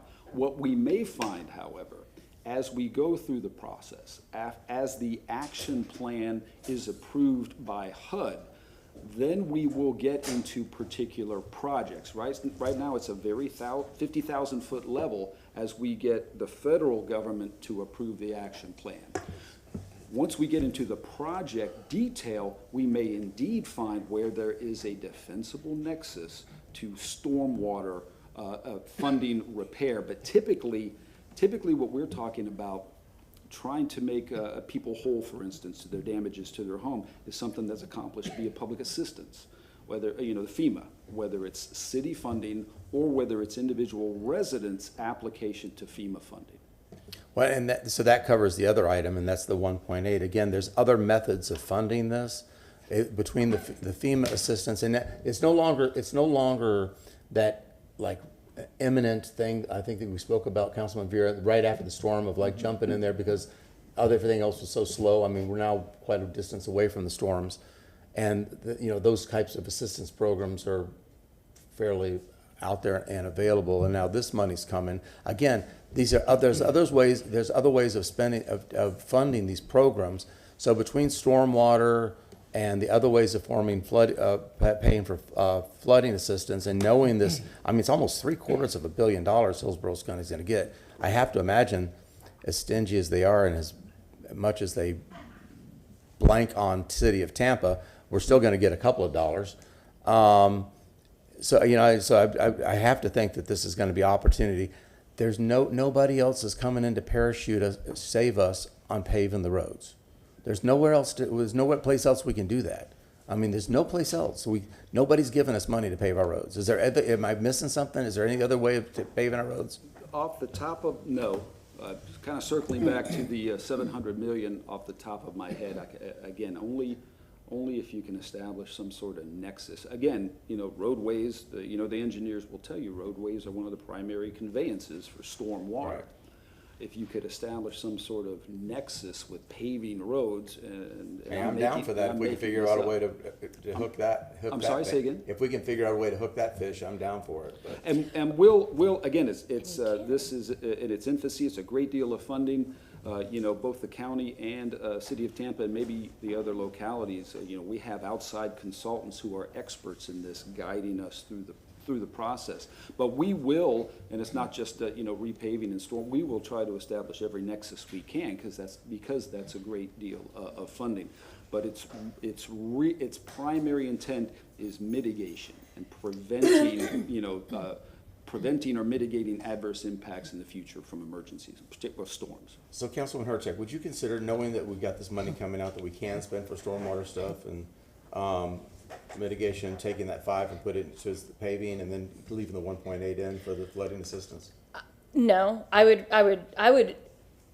entertain like reducing it maybe to 3 million, but I do believe that they need the flexibility of money that's not tied to things, because we need so many things. I mean, you hear, and I'm sure Councilman Vieira will talk about it, North Tampa is in Forest Hills is just as afraid as the folks in Port Tampa, and anything we can do to hasten the purchasing of this equipment that we need and hiring people, because that's what I'm hearing is that we're down a few people that they don't have the funding for. So if I mean, I'm happy to go down, but I think we should put something, because also it just tells the community we hear you and we're doing more than we can. So if we went down to 3 and then went up to 7 for both paving and sidewalks, and I think sidewalks, again,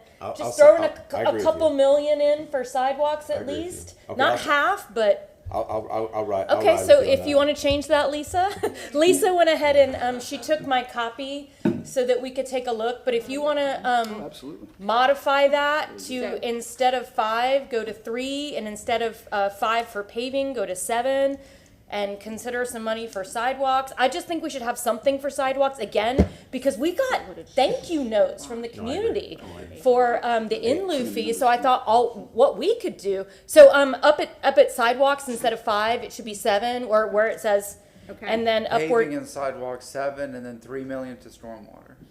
No, I concur with you about the sidewalks. I'm just as passionate about that as I am with Yeah, the others. and it's up to y'all of what you want to put into sidewalks, but I think at least a couple million makes people, again, just tells them we're listening and that we hear them. Is that correct, Councilwoman? Yes, thank you. Councilmember Vieira, Miranda. and Mr. Chair, Carl. I apologize if I want to try to provide as much information as possible. And this is a kind of a sneak peek of what we're going to share with you at the next meeting when we talk about that CDBG-DR. I'll just give you an example of some of the submissions that the city has given the county. Now, there's by no means guaranteed that we're going to get this, but right at the top, stormwater pump station resiliency and reliability improvements, $12 million. That's a nice chunk of change. But again, it's forward-looking to prevent future impacts as opposed to trying to address the damage that has already occurred from the previous storms. And again, we'll send this out to you and speak in more detail. But when we can establish that nexus, we've absolutely put it into our submission, and we'll continue to pursue that. I mean, hopefully that adds some context to the discussion. I would like, if there's just for my comfort level on government spending, and that $3 million that we're looking at for stormwater, if we could, at best we can, for the benefit of I think we all know what we're trying to do, spend that $3 million on areas that we're not going to get reimbursed in another way. Yeah. All right. And I think vehicles does that, or Yes. staff. Yes. Councilmember Vieira, Miranda, Carlson, and then we'll go to public comment. Thank you very much, Mr. Chair. And so, yes, I mean, I think this $1.8 million amount is marvelous. It's so funny, whenever I talk to people, my constituents always go, yeah, I'll push for about $1 million. So Councilman Hurtak, thank you. I mean that, thank you. And in a week where and I mean this, we talk about the legacy of a man like Pope Francis who, lived a life of compassion. I mean, there's people out here in Tampa that need a lot of compassion and assistance. Just last week, I was at a home of some folks, really, really good people. He's the husband's from a Cuban refugee family. The wife is a El Salvador immigrant, and they work very, very hard. They have three children, and they got flooded, and they're still living in their moldy, flooded home in North Tampa. I'm going to visit a gentleman this weekend who was living in his trailer in his front yard in North Tampa. And then had some code enforcement issues, and now has to live back in his moldy house. I mean, we're about a half a year after Milton, and these people are still right now going through hell. So, and the good thing about these dollars is, and I always give a shout out to Abby Feely for the hard work that she did for the first $3.2 million, is that we're not going to have, I believe, those strict income thresholds that we had for the initial program because they're state of Florida dollars, because a lot of people, I've heard, who are working class and blue collar families have been potentially turned away from that. So we can have a little bit more liberality with that. So I think that's very, very important.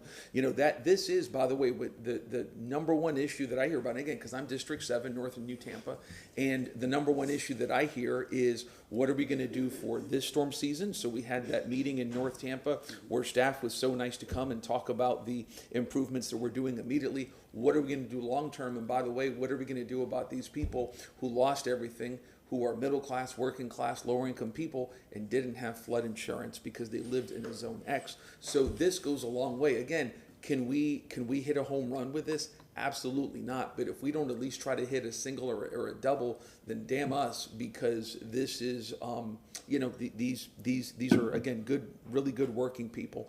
And I will tell you this, which is, people haven't showed up to city council and flooded city council in public comment only because they see the first $3 million, but people are expecting more money to come.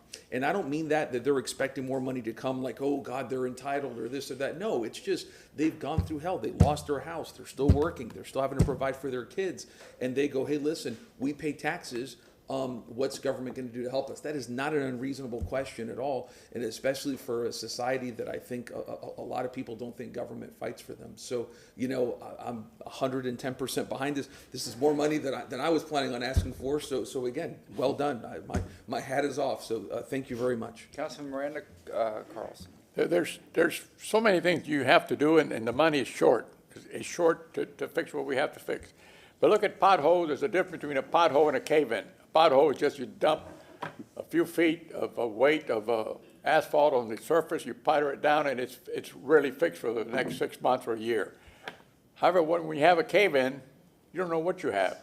Right now, just a block or two from where I live, on the east side of Lake, the 2800 block, there are 4 cave-ins in the same road. I can tell you, because one of them you can see all the way down. On MacDill Avenue, there's already 3 that are called baby one, but they're growing. And there's finally they put all the boards up so you don't hit them, and they tell you drive around them.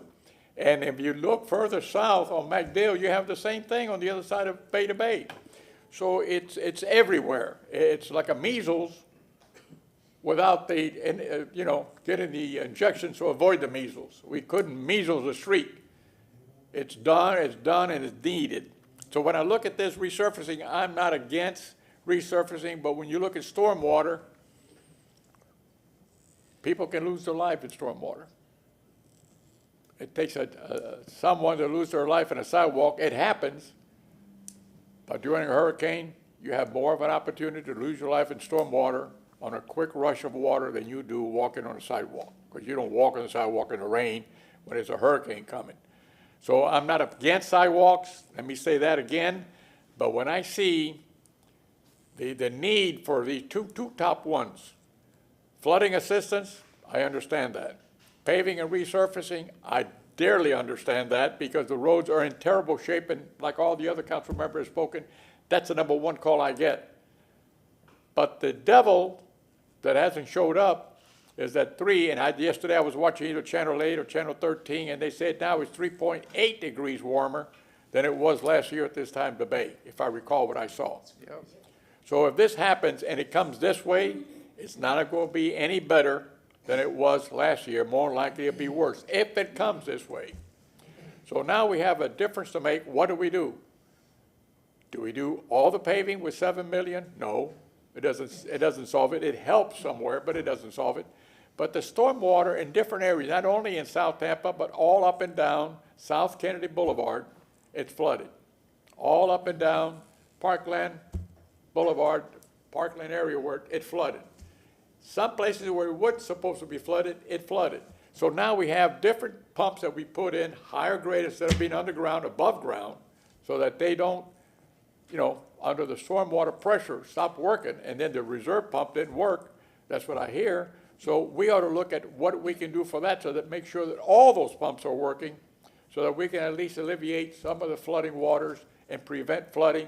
We're not going to solve it all, but maybe we can prevent the flooding of homes inside. So I like to see a little bit more going to stormwater. And I know the vehicles are needed, but in stormwater, the pumps, 100% of them, I don't believe they've been installed yet. I'm not sure. Maybe they have, but I'm not aware of it. So stormwater needs a little bit more action than I feel. Maybe we can grab $1 million from sidewalks and put it in stormwater to make sure that those neighborhoods that flooded are not going to flood again. And it doesn't take much to flood a neighborhood. Just one or two little things that doesn't work, and you're in trouble. So these are the things I have. Sidewalk, you're going to get money from whatever it is. When you build a house or don't build a house, you got to pay, and that's going to help. But and I know you have a stormwater assessment fee and other fees there, but it's not working to that amount of money to be spent. We don't have that kind of money to spend, even once we collect it. So the area is changing. The environment has been forgotten for the last 50 years in some way or another, not by us, but all of us in the United States. Now we're paying the price for it. And these are the things that I know people don't believe in the environment. I know all that. That's wonderful. God bless them. But all I can tell you is this is reality. This is not the Gong Show. And it is what it is. So this is a real thing, and we have to put more money into stormwater to avoid the problem we had before. Thank you. Councilmember Carlson, and then we'll go to public comment. Thank you. First, I want to thank Councilmember Hurtak and also CFO for the transparency on this. To my knowledge, this is the longest discussion we've had about this kind of issue, which we should have done all along, and it's good that we're having this. If you notice the two things in the middle, set aside for property tax revenue reductions, set aside for, it's not up, but set aside for additional funding for insurance increases. Also, we don't know, because of tariffs and everything, what the costs are going to be in the next few months. I think the best course is to hold off on this for 90 days and see whether this number is real or not. We still have a few more months until the end of the fiscal year, and so many things can change. We're in a volatile market out there. So many things can change that we don't know where it's going to end up. Also, I've had another thing that's not on there is I've heard questions about whether we should shore up the pension reserves, and I'll have side conversations with you all about that. We also know that police are underfunded and fire are underfunded and things. We need to first find out, though, is this number real? I don't know that it is real. It sounds like there's no there won't be a consensus around saving the money right now. I think the prudent thing to do would be to save it. The other issue is that this administration has added more debt than any administration in history. By the time they're done with what they're adding right now in 2 years, probably the debt will be up around 2.3 billion. Right now the revenues are 1.9 billion. And so to some extent, and the interest on that right now is like 900 million over 30 years, not all created by this administration. But a way of looking at it is if you have free cash flow right now, we're not going to have as much in the future because we're going to be paying interest, in effect paying double for a lot of things. But the reason why we have any cash at all is because we're putting so much debt on things. And we should do pay-go when we can, but if we have any money, it should probably go to something that we've already allocated, because if it's 100 million and we're going to pay 100 million in interest, we should save the interest on things that we've already spent money on, just like you would do in your house. The first thing you do is you pay down your credit card. You don't say, well, I maxed out 3 credit cards, so now I'm going to go spend my bonus on something else. You pay down your credit cards instead. In terms of the 14 million, the 7 and 7, I 100% agree with that. If there's no consensus to save the rest of the money for a time, I will go along with some version of what's been presented, but I am concerned. In terms of stormwater, we have the South Howard project, and I'm a broken record on it, but that's $65 million from a specialized tax that's being held up. We know it's not going to be effective. 10 of the 11 houses that flooded in Parkland Estates have already renovated. All of those houses are going to get flooded again this summer. Stormwater testified that they're going to flood every time there's a major rain or storm over the next 4 years.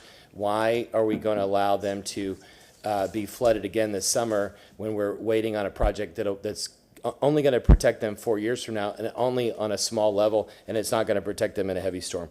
We can redirect that 65 million, which is 130 million because we're adding interest. We can redirect that money now and spend 65 million in maintenance. Even in Palmacia Pines, which is north of Parkland, The city has done some things of churning the roads and others, but I've been up there, I'm listening to calls of people desperate because they don't want to get flooded, and the regular maintenance has not been done. And so we've got 65 million right there that would transform the environment for the thousands of people that got flooded in our community. If we're going to put stormwater in here, I wish we would add the word maintenance. It's not enough to build any big infrastructure projects, and it's the same thing I disagree with on the South Howard project. It's a huge infrastructure project that we know is not going to work. Why are we allocating all that money? Right now, there are culverts that are broken, that are flooded. There are culverts where the entrance is blocked.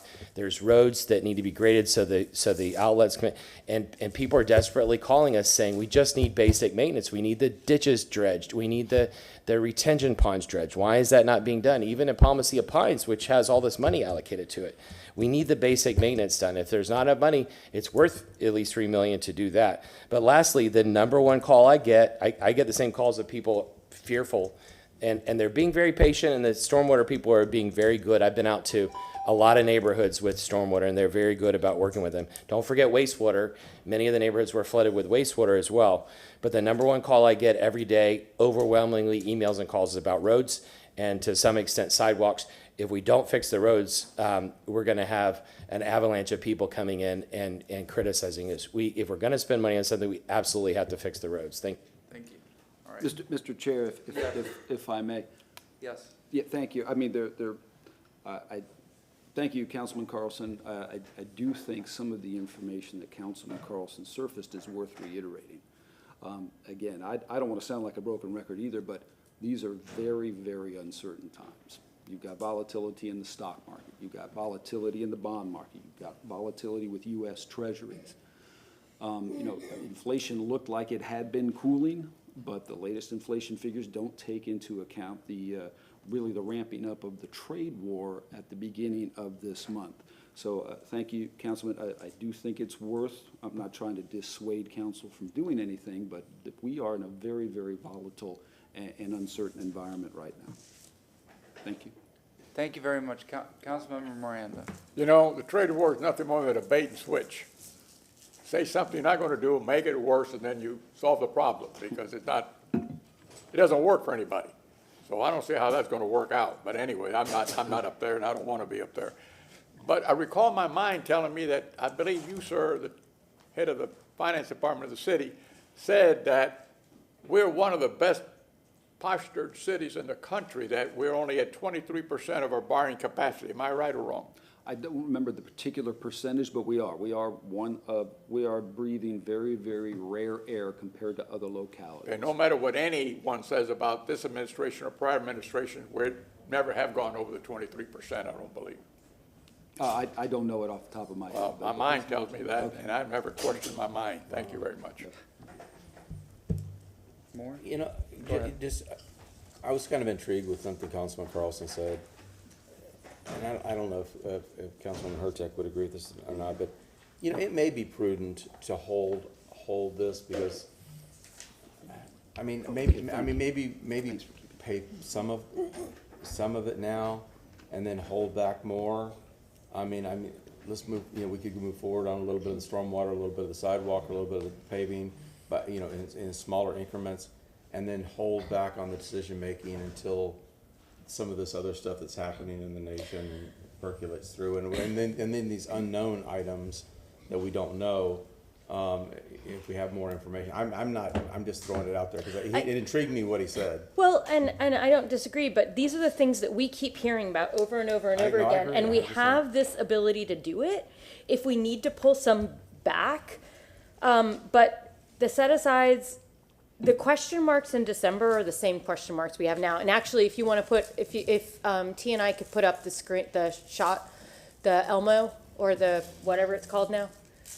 Well, what if we did this? What if we held back on the replenishing funds? We don't spend them. T and I, can you please put up the Elmo screen?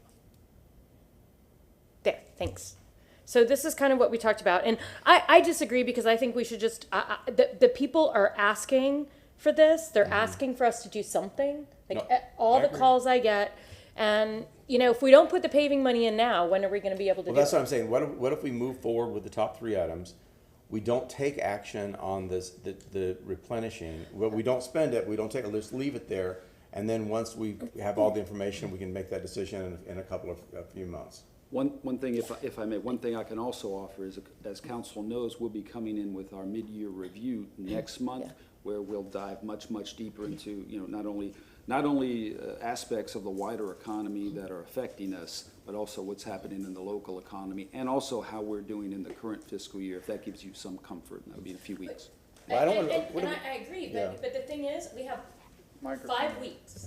Sorry, we have 5 weeks until hurricane season starts. Right. So this is the kind of stuff, and so I would really like to hear from the public to see what they have to say before we continue any more discussion. Well, I just say, let's spend the money on paving, sidewalks, and stormwater and flooding assistance. Hold off on the decision point on the replenishing the funds. We don't spend it, won't allocate it, but at least we don't have to put it in and try to pull it back out. But the thing is, right now, we've already spent that money. If we don't replenish it, they got to find $14 million for FY26 to fill it. We'll have to do that then too. Okay, So okay. I just Well, say, hold again- off on the decision point. That's All all right, I'm let's saying. wait for Okay. public comment. Councilman Vieira. Yes, no, I was going to say, I'm fine with moving forward on this relatively soon, but, we speak about that there is great turbulence in the market and so forth, but for the people who are going to be helped by the 1.8 million, there's a hell of a lot of turbulence in their lives, and I think we got to get those funds out just as soon as possible. So I do think we should move with that with vigor. But this to me is just a really good balanced breakdown of our needs. It is. So I'm supportive of this, but I do think we should get moving, especially on the flooding assistance relatively soon. We do have a report coming back from the city on the funds and how they have been spent. But again, every week that we delay, and we don't necessarily have to do it today, but the sooner the better. That's all I'm saying. Thank you. Councilor Vieira, can I ask a question? Councilmember Condon. Do we have an assessment? Because I keep balancing the damage and the devastation that happened in specifically, Palmetto and Davis Islands and South Tampa. How many homes, I wonder from the city, do we have a damage assessment of how many homes were destroyed, that are uninhabitable, that were not covered by insurance, and the location of where they all are? Like how many, like in Forest Hills, do you know how many actual houses are uninhabitable? Oh, tons. I mean, I don't have that number. I'm sure Yeah. we do. But in North Tampa, that would include University area, that would include Forest Hills, Overlook Community. If I had to estimate, probably 95% of the people that were there don't have flood insurance. Well, if not more. I think that's something, maybe a new business I'll ask for motion, because I think when we make these decisions on spending money, I think that would be helpful, because if I knew how many homes, how many families actually, are victimized by this, I think I'd be more comfortable spending that money, knowing that number. And there's a lot of people that we won't even know about. You take, for example, our friends at Timber Falls off 113th. A lot of those folks just left. And they left taking tens of thousands of dollars of losses, and they were already living in poverty. So that number may be hard to quantify, but I do know that this will be, relatively speaking, a drop in the bucket. And by the way, it should be said, to a big pat on the back for the city of Tampa, which is, I think we're the only local city or the local government community really doing something on this. The county's going to be relying on some federal funds that, God willing, will come through, but we created this program. That's wonderful. Yeah, I just feel bad, because I think sometimes, and not to jump on Councilman Carlson's district, but there was so much devastation, and I think people just think everybody in South Tampa is rich, and that is just not the case. They could apply. Yeah, but I'm just saying, but I mean, we spend a lot of time talking about but there's a lot of retired people that have had their houses forever. There's a lot of minority population in certain areas. So I mean, it was an equal opportunity destroyer. If may I, Mr. Chair, or you know what? We're kind of talking. Go ahead, and then I'll go after. I don't want to. Go ahead. I just wanted, I wanted to respond. Stormwater has a GIS map, house by house. They have them color coded as to whether they had insurance, what kind of flooding they got, and you can go neighborhood by neighborhood, house by house, and it's pretty devastating when you look at the whole thing. Lastly, as we're looking at money, we have a limited amount of money, and we have to figure out what to do with it. The biggest bang on storms is to prevent flooding for whole neighborhoods. And so if we can put money in that will at least provide maintenance to prevent flooding for whole neighborhoods, we save maybe hundreds of homes at a time. And so we have to really look at that.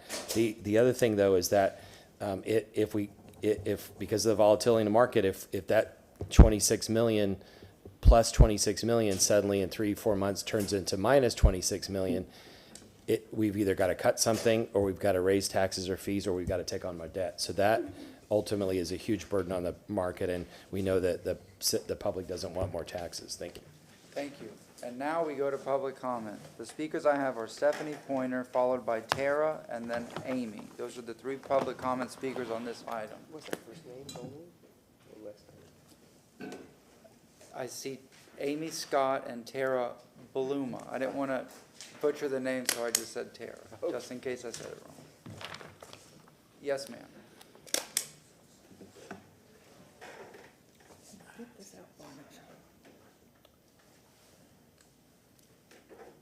Stephanie Pointer. You know, I do drag a bunch of crap around, and sometimes it's worth dragging out. I show with these 8 pages that we have for stormwater assessment, $73 million coming in and $67 million coming out. And you all know that my community was as impacted as any other community, or more than any place else in the city. And I actually asked Abby Feely for a representation of where the flooding was and which houses were supposedly 50% or more damaged in the city. I haven't seen that yet, but she did respond and say she's working on it. Annalise Myers asked Nancy Milan specifically for the details of stormwater funding. It was about $16 million last year for regular stormwater, and then stormwater improvement was another $16 million. That's 32. And as of January 1st, it was $26 million for this year. I'm sorry, but that's a lot of stinking money. I think we need to pull our stormwater people off of parade duty, where they lose 4 days of working time every time we have a parade. I think Chair Maniscalco pointed out that he counted 6 off the top of his head. That's 24 days in a year that they are not working on stormwater, that they're setting up and breaking down for parades. And on top of that, you have the Gasparilla runs, all those, they're pulled off of stormwater to do those things. It's the wrong department to do that. I 100% agree that number 1 needs to be paving, number 2 needs to be sidewalks. I think we do need to continue to support those folks who were damaged. I'd like to see where the monies went so far, what part of town they've all been to. I want to make sure my folks in Port Tampa who lost everything are getting some of that as well. But I have a hard time when we've got all of these departments. For paving, we have like 1. Paving, we have like 1. And there are lots of places in the city, and this is where I get into, I'm not just talking for my neighborhood, there are lots of places in the city who did not flood. And they pay into the stormwater fund. Those folks deserve to have good roads to drive on too. And we have to think about that this really matters. Somebody wrote an article about CRAs 3 or 4 months ago, and somebody asked me, why did this person compare CRAs to road paving? Because not everybody gives a crap about everybody else, but they all care about their roads. And this is your opportunity to do it right. And we care about sidewalks, as they obviously do. I mean, we don't have enough sidewalks, and we're not going to fix all of it at one time, but this is an opportunity to take the extra money that we have and fix the things that every citizen, every time I go to a neighborhood meeting, I have never been to a neighborhood meeting that somebody's not complaining about paving. Not one time ever in any part of the city. Our next speaker is Tara Bluma, and then Amy Scott is the last speaker on this item. Good morning, afternoon, ma'am. Please state your name. Hi, I'm Tara Bluma, and I agree with a lot of you on the need for paving and for sidewalk repair. I like the compromise that Councilman Clendenin and Hurtak just came up with, but I really was frustrated with the expansion of the Riverwalk, and at the time thinking, why are we spending money that we don't have on this, bonding for a want, not a need, when we have all these needs? And there was a lot of excuses, a lot of, oh, well, we'll get matching funds and we'll get this and maybe we'll get other money. At the end of the day, it was a want. Wants are something that we should spend this extra money that we found in our coat pocket on, and have taken care of the needs last year and at the beginning of this year. And I hate that now, yay, we have this extra 28 million, but we bonded for something else when we could have spent this extra money on our wants. We had a Port Tampa neighborhood meeting on Tuesday evening. Our neighbors are very concerned about stormwater specifically. I mean, yes, there was people there who did lose everything and want help recuperating some of their funds that they've spent on their houses, but maintenance was the biggest concern. I looked on the map, and April is the month that we're supposed to be getting our maintenance done. I haven't seen anybody in stormwater in our neighborhood, so I don't know if they're behind, probably, but we haven't gotten an update to the map or when they're going to be out there. Our ditches are obstructed and full of weeds and trash, so we would definitely like more money spent on maintenance. And driving in South Tampa is a health hazard because of the roads, so we would appreciate money. If you're going to spend money, those are the priorities. I think you're in line. I'd rather you think more carefully before you approve money we don't have on wasteful want projects. So that's all. Thank you. Thank you very much. Amy Scott, you are the last speaker for this item. Yes, ma'am, come on up and please state your name. Amy Scott. First of all, thank you guys for what you do. This is very interesting. I do not envy your jobs because trying to figure out where to spend everything would drive me crazy. I will say part of being South Seminole Heights and also someone who drives here in Tampa, even though I am taking the one now a little bit more often. Thank you. I will say the stormwater is definitely a major priority for our community. The roads are terrible. The roads have been terrible. Even if you add more money to the roads are still going to be terrible if they keep getting flooded, if we don't deal with why the roads keep getting whatnot. And at the end of the day, if things continue to flood, if you lose neighborhoods get lost, people can't come back in their homes, that becomes more of a priority than the roads. No one's complaining about how bad the roads are when they don't have a home to live in or when a whole neighborhood comes out. So I don't envy the decision that you guys have to make, but I would try to encourage you. Definitely, we need to do something about our stormwater. We need to fix that problem. It might not be fancy. I have learned just sitting on Civic Association, most people don't understand how civic government works. They think that the only thing their tax dollars pay for are the roads. That's why you hear most about that, because that's what they think their money goes toward. They don't know that their money goes to other things. So sometimes you have to do the thankless job that may not be seen, but at the end of the day, it benefits them the most when they are not homeless or living in moldy homes or all the other things that they don't even know are on the horizon. So again, whatever you guys need to do with the budget, please make sure that the stormwater is a major priority, even over the paving of the roads and the potholes, because even if we fixed all our roads in Tampa, people would still complain because the county and the state don't fix their roads that are in the city limits, and they're going to blame it on you anyway. So at the end of the day, do what's best for people when it comes to their lives, not just their property. That stuff can be repaired because, again, most people don't know really where their tax dollars go as a whole anyway. So they think it's just the roads. So that's what they complain about the most. But it was terrible watching all the people in South Seminole Heights right off that river. That whole apartment complex, they got flooded out. And those people didn't have the means. I talked to FEMA. I had no idea there's a national flood program that is significantly cheaper. We don't talk about that. And it's something that we definitely need to put out there. So thank you guys for what you do. Thank you very much. Councilmember Hurtak, you have a motion on the floor. So if we could have the Elmo back up, what is it called now? The Wolf Vision. Wolf, I'm sorry, Wolf Vision. Wolf. So I think my motion is just gonna be what's on Wolf Vision, which is $5 million to paving and resurfacing, $2 million to sidewalks, $3 million to stormwater maintenance, $1.8 million to flooding assistance. And the thing is, if we replenish the emergency funding and have to pull it out, we could. But I think we should earmark it. Yeah. I personally believe that I think that's the most important thing we have to do is put that $14 million back. So I would just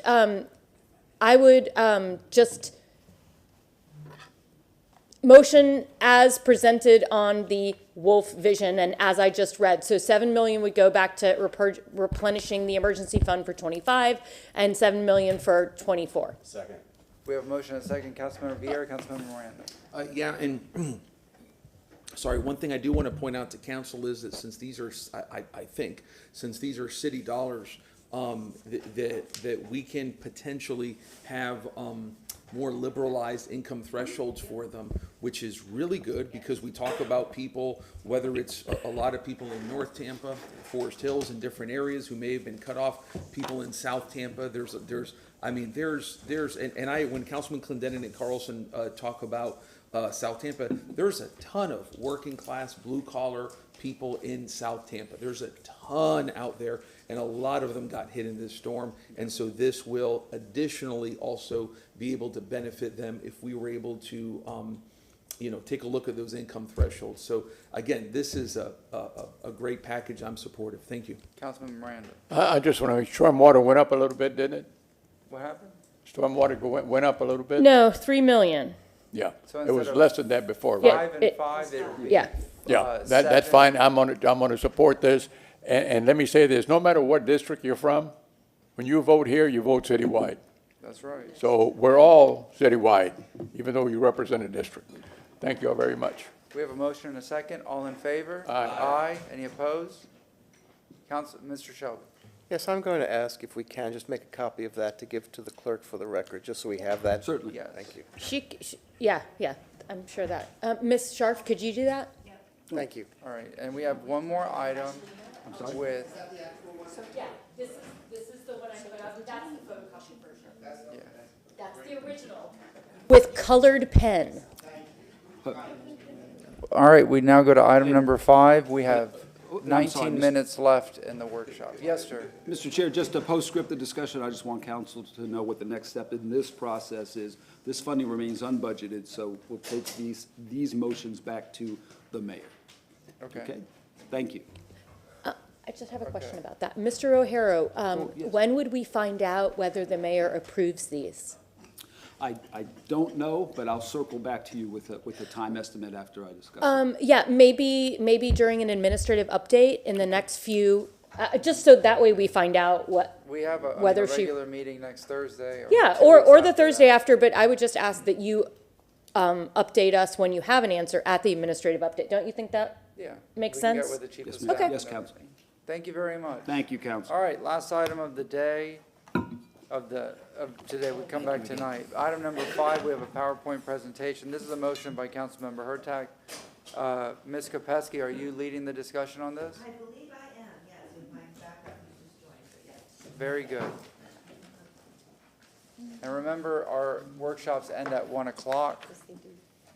We have one registered public speaker for this item. Yes, ma'am, go ahead, please state your name and please bring the presentation on up. It's on our screens. So good afternoon, Hager Kopesky, City Council Budget Analyst.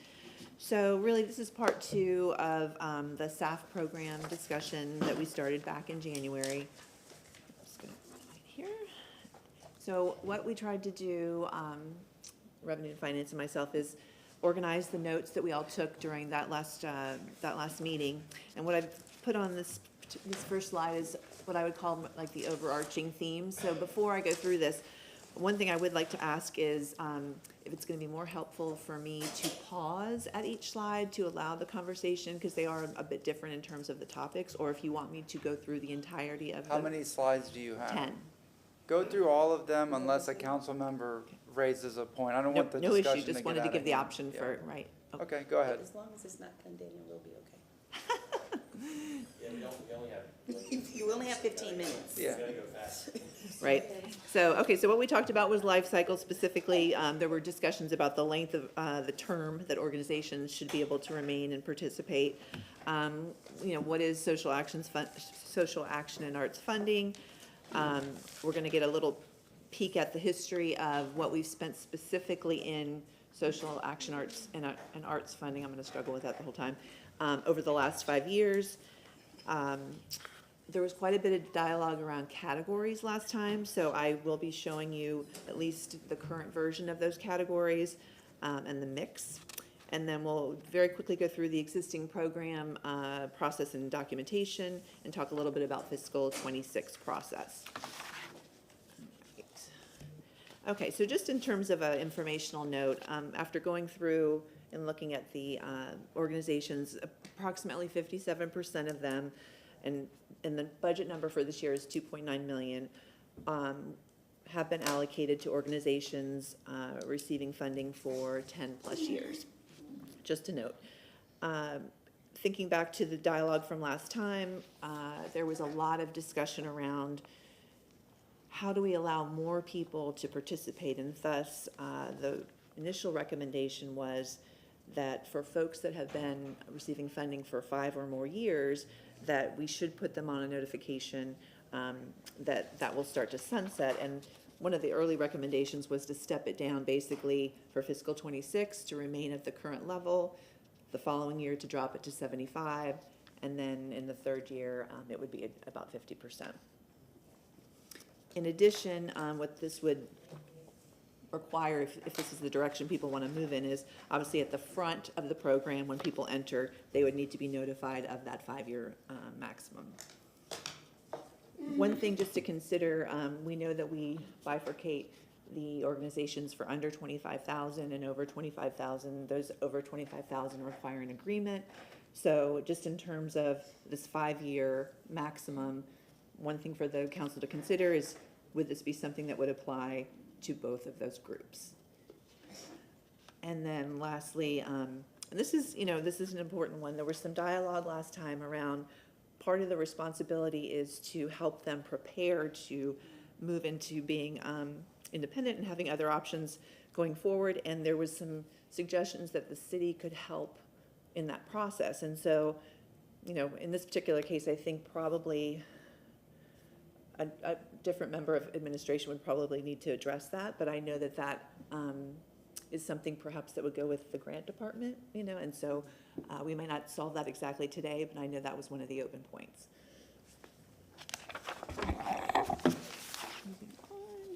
All right, so I think historically what you remember is a lot of times we hear this $5 million number, and so I just wanted to clarify that for today and moving forward when we talk about social action and arts funding. So we know we have city assets. I've listed them here for you. The amount that we have in the plan this year for city assets is 2.1.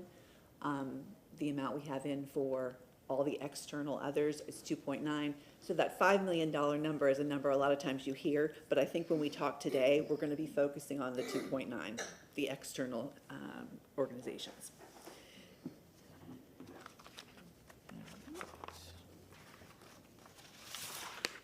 Okay, so for the most part, I believe there was somewhat of alignment on the fact that yes, the assets, they're their own category. We will focus on the external folks. The other area though that got some initial dialogue was around, well, what about economic development?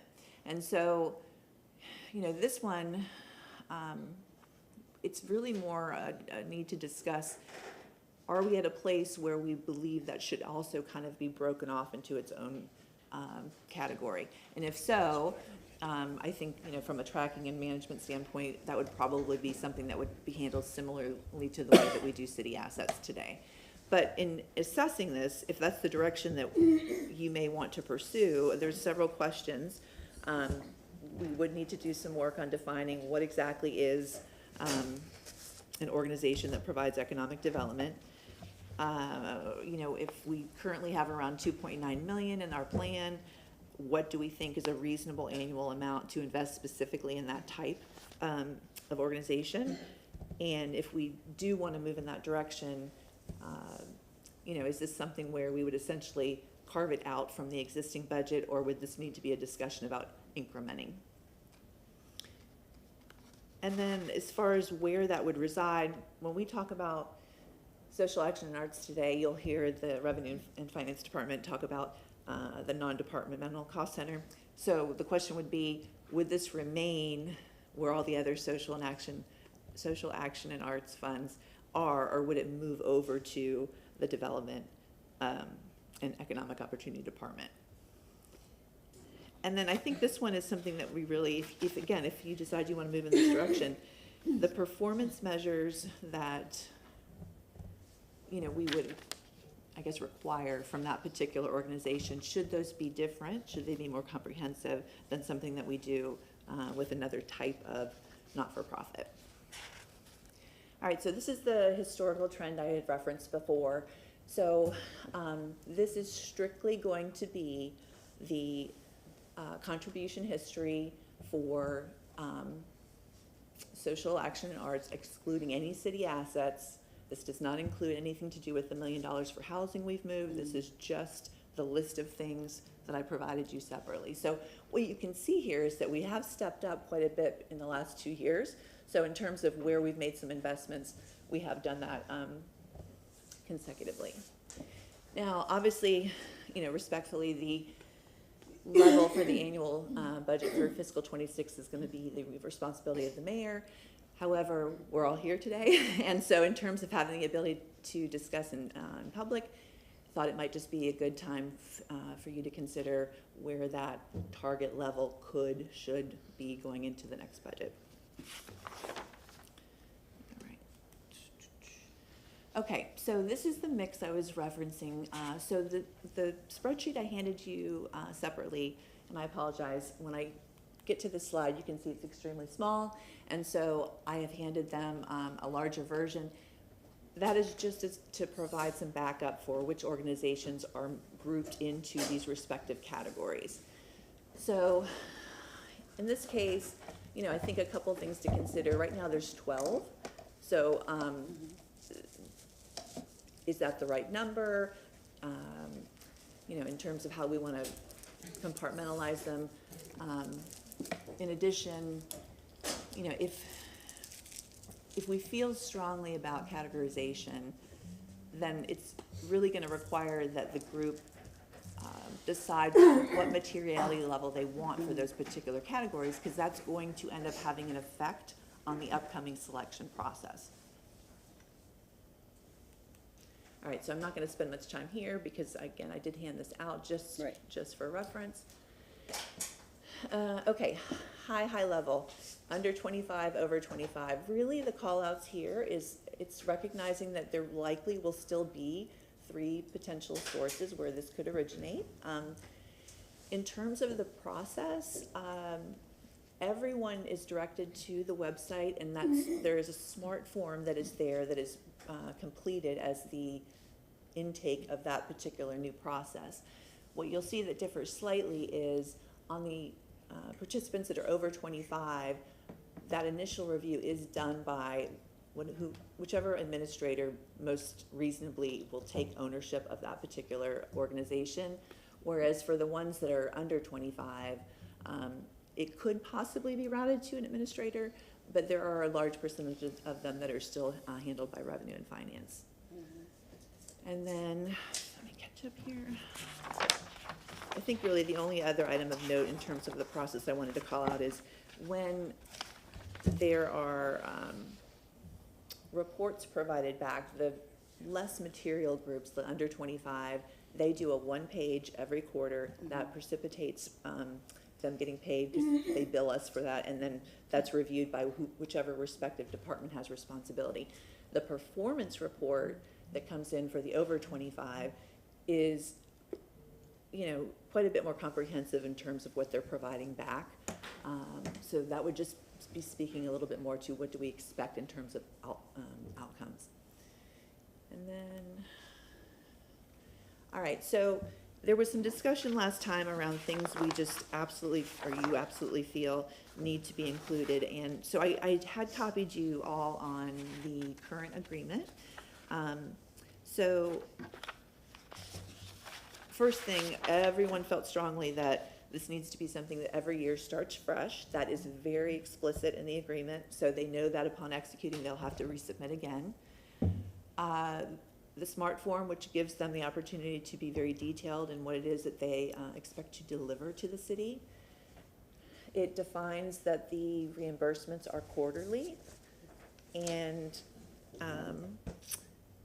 those particular program performance reports are where the requirements are detailed in terms of the outcomes. So I know Councilman Carlson had talked about we really need to focus on outcomes.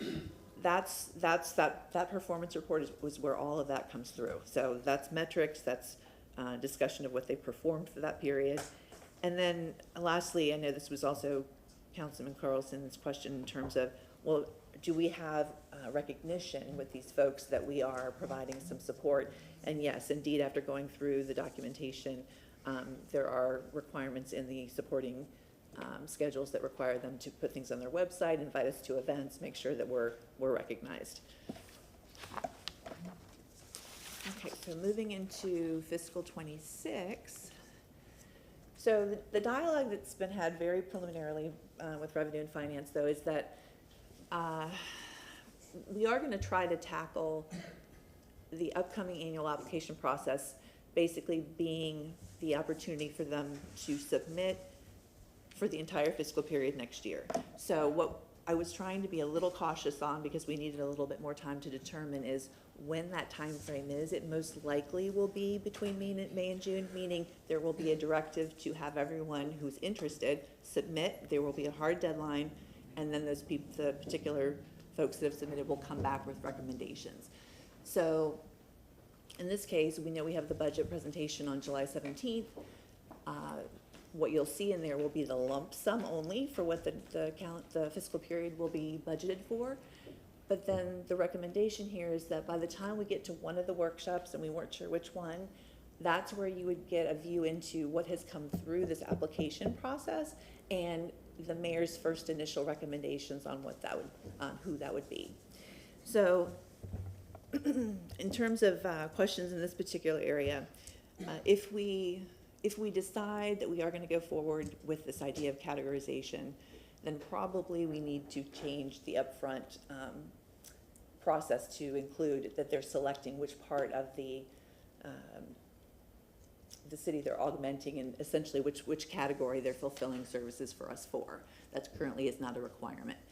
And then lastly, this year when we wrapped up the fiscal 25 budget, there was a small portion of unallocated. So it's a question for the group to think through. Would it be in our best interest to have some portion of an unallocated balance just to provide flexibility throughout the year? Mm-hmm. So trying to keep it short and sweet. So I'm going to pause and allow you to decide where you want to go first with some of these topics. I have Henderson, Clendenin, Miranda, Carlson. Thank you. Thank you, Ms. Kopesky, for your report. One of the things that I want to point out that came out right away is, downstepping those who have been engaged with us from this standpoint for the 10 plus years. That wouldn't necessarily work because I just happen to know. I'll give you an example. The NAACP used to just get $7,000. And they recently jumped. Yeah, so they just recently got that money. So a step-down process wouldn't necessarily work. And even though they, still haven't gotten their funds this year because we're waiting on their documentation. But, and even the Black Heritage Festival, they used to get $10,000. They just got up to $25,000. So to step them down only because they've been here for 10 years, it wouldn't just necessarily, it just wouldn't apply to be appropriate because they've been with us for a long time. Although I can see, some sort of, anyway, I lost that thought. It's not really that important. I just think that we need to make a different type of decision about long-term, like maybe it's capped at a certain amount, because feeding Tampa Bay, there's no reason for us not to support them, so to sunset or to downstep because they've been with us for 10 plus years is just not ideal. So that's why I want to get rid of that. There are 17 organizations that have been with us for 10 plus years. And so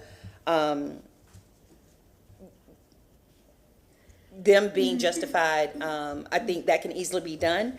The one thing that stood out immediately also is the Tampa Educational Cable Consortium.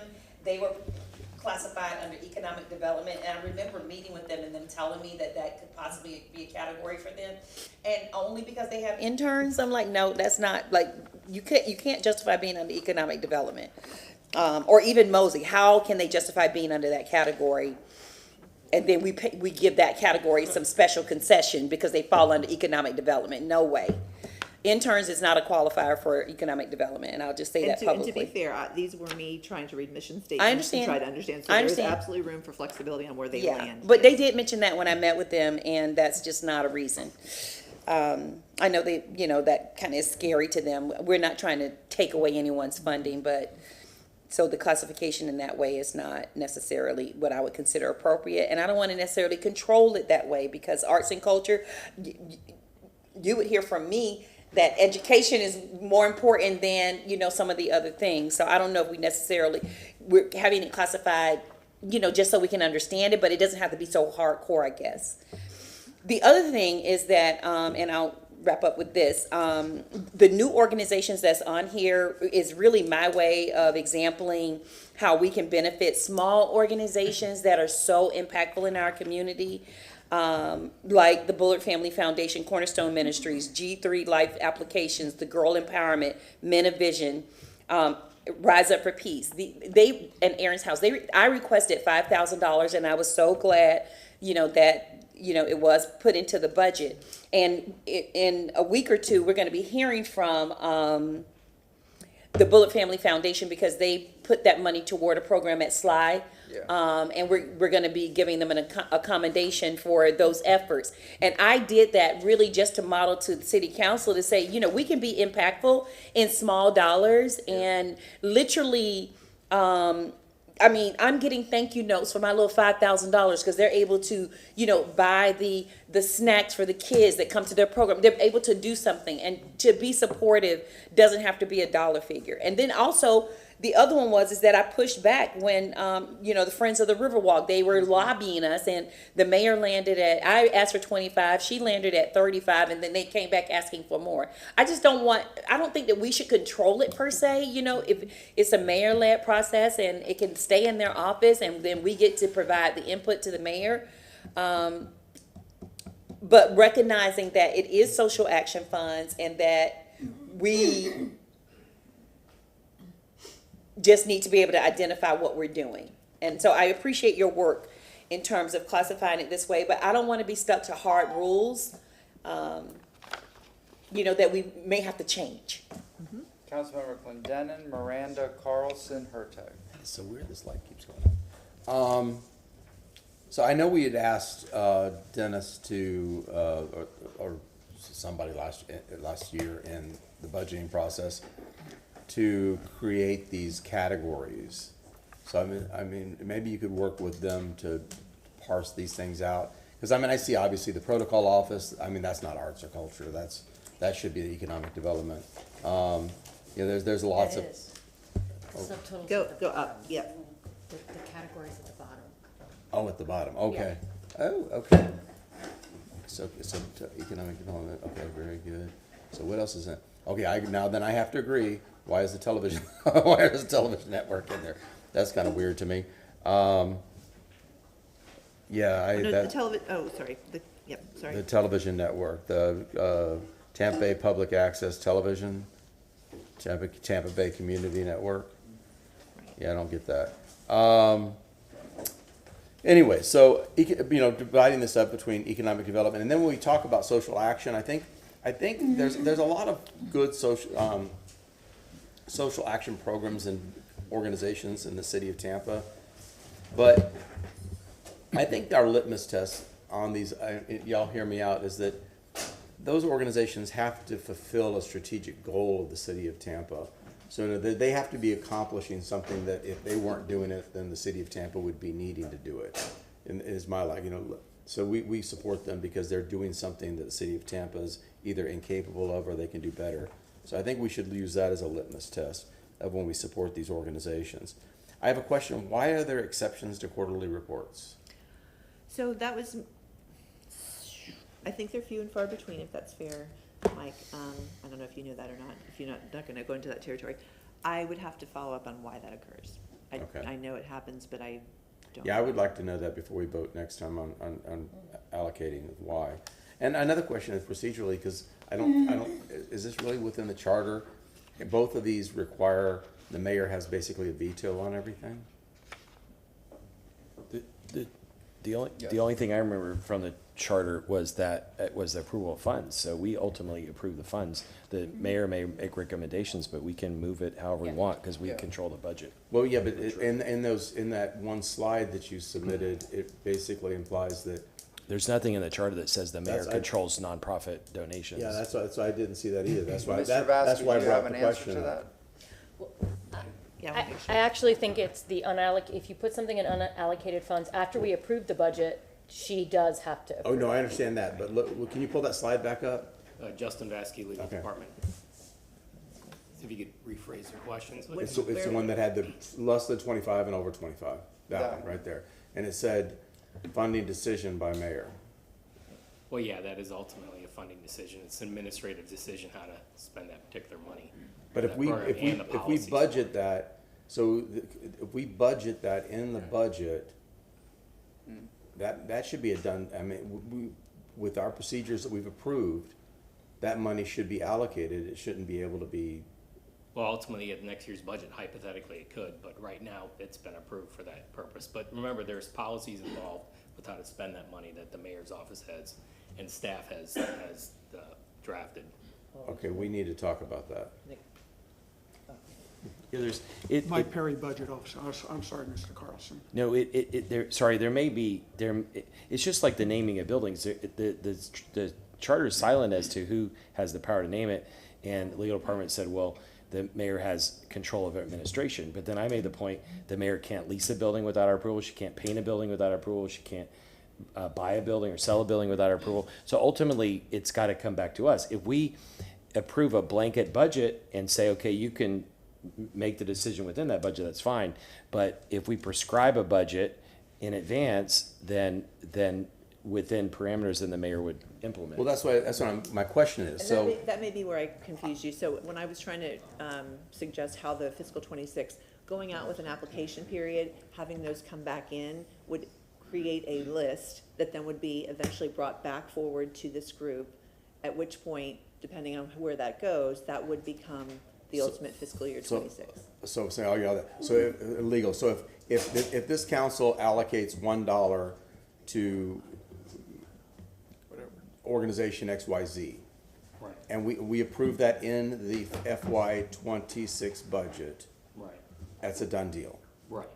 There's no okay. So that's not applicable, that line in that slide. That was, Well, this is ahead of time.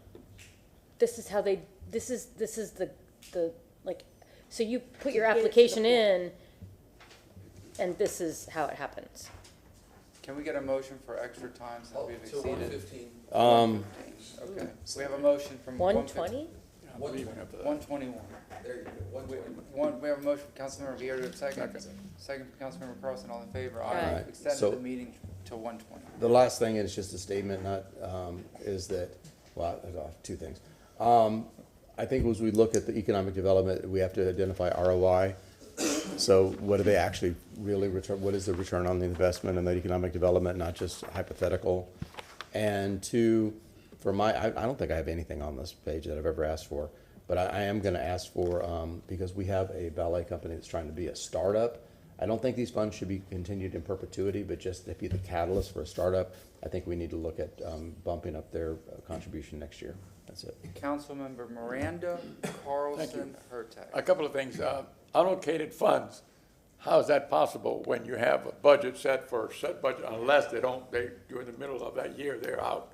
Well, so for example, last year, there just simply was a portion that had not been, Spent. identified to an So individual. but that money that was allocated, those people never got it.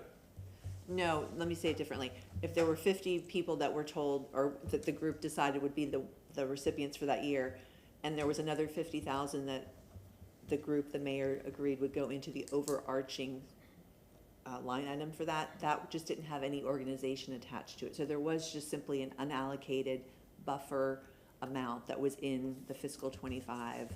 So we didn't tag it. We just didn't tag it to a specific org, yeah. All right, two things, that, and the second one is, we went from 21 to 25, from what was the beginning, now it's 2.94 million that we're giving away. Putting into a Support. fund to help the public, but it almost tripled, from 21 to 25. That's all I want to say, thank you. Councilmember Carlson Hurtak. Thank you for going through this. With my day job hat on, I've done a lot of these philanthropic plans for companies, and almost all of them narrow it down to 2 or 3 things. And I think the categories are too many. It's good to categorize it if you were trying to explain it to somebody, but from a strategy point of view, you need to have 2 or 3 things. And they need to be, most importantly, they need to be tied to our policy objectives. Otherwise, it looks like political handouts. And so that way, if somebody calls Verizon, for example, and they say, we want you to fund such and say, oh, we only have these 3 things, and we're not going to fund outside that. That's not what we do. And otherwise we get thousands and thousands of requests, and then just because we like somebody or like an organization, every nonprofit is doing something positive in the community, but we've got to be tied to our goals.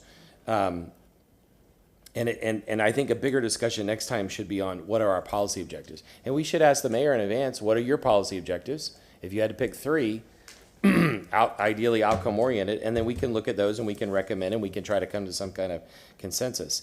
Another thing, just from a marketing point of view, anytime a name is more than 3 syllables, or especially if it's more than 5, it ends up being initials. And SAF, in Singapore, it's Singapore Armed Forces. So, I mean, initials mean different things to different people, and you can always get in trouble. Government likes to use initials, but I think we ought to shorten it to something that's 3 syllables. I don't know what that is, but SAAF doesn't mean anything. The other thing, I think I was the one who proposed an economic development category that would move not be under this budget, but would move under economic development. Yep. Because that's got to, again, it's policy driven. It's got to be under the economic development. So, for example, Javier is a data person. If he says, hey, to move the needle on this data, on this outcome, we need to sponsor this nonprofit, that is an objective of that department. Just like under parks, they're running training programs and other things. So it's not that we would create it just as a category here. It's that anything economic development needs to be over there. The protocol office, I don't think it's going through the Tampa Chamber anymore. We need to look at that name. But the protocol office is a joint venture between several different organizations. We only fund part of it. That's the one that takes folks on trips overseas and then also welcomes dignitaries that come here. Before that office was in place, there were events for dignitaries where they served chop suey for Chinese visitors, and they served steak for the Indian ambassador. So we need that to make sure we welcome inbound investors. The next one after that, BOCC, Entrepreneurial Collaborative Center, I assume that's part of economic development, but those need to be looked at. I know for sure Tampa Bay Wave is. They have a huge economic development. As to the 2 video services, I went to Brooklyn Public Access a couple years ago. They spend $6 million a year, and they're incubating ideas for YouTube. Some of them become YouTube channels. Some of them become regular TV channels or shows. So they're incubating things. And an internship, if it's tied to incubating a certain skill set to help somebody set up businesses, can be really helpful. And it probably should be under economic development, but it sounds like we need to make sure it's developed. The NACP program, as far as I remember, is helping minority-owned businesses to build up capacity and get business. And so I think we need to look at economic development separately and have that department oversee it. You separated city-owned facilities. If we're providing money for maintenance of city-owned facilities, that definitely should be a different budget somewhere else. Another thing is, the reputation of the community is that if city council proposes a nonprofit, it takes 6 months or a year to get paid. If the mayor's office proposes one, it gets paid right away. And we need to take out the excuses and make it black and white as to how people get paid. And these small nonprofits can't afford to carry 50 or 100,000. If they pay people, they can't carry that for months and months and months. But finally, we really need to have a robust conversation about what are our policy objectives and what do we want to accomplish. Well, I'll end there. Thank you. Councilmember Hirsch. Thank you. I agree with a lot of what Councilman Carlson said. The only thing I was thinking about when I got this, I think it was yesterday, is having done a lot of work in the nonprofit sector, I know that some of these large organizations that get money from us may need to check a box that says receives city support for matching grant dollars. And so we kind of need to know about that. So like I'm assuming that Feeding Tampa Bay is specifically, while their budget is significantly larger than what we're putting in, I feel like there's probably grants out there that requires matching dollars from the city. So I would like to know for some of these larger organizations if that's the case, and then those organizations probably need to be held separate because they're such large entities, and without city support, our funds make it basically legitimize the work they're doing in certain grant applications. And so I do believe that that's probably for some of our larger organizations and larger dollars might be. And if that's the case, then we do need to hold those separate because but we need to talk to those organizations about how much money can we give you so you can continue to say you're doing that, but maybe we may not be able to give you the full amount, but where could we land to make sure you're still checking that box?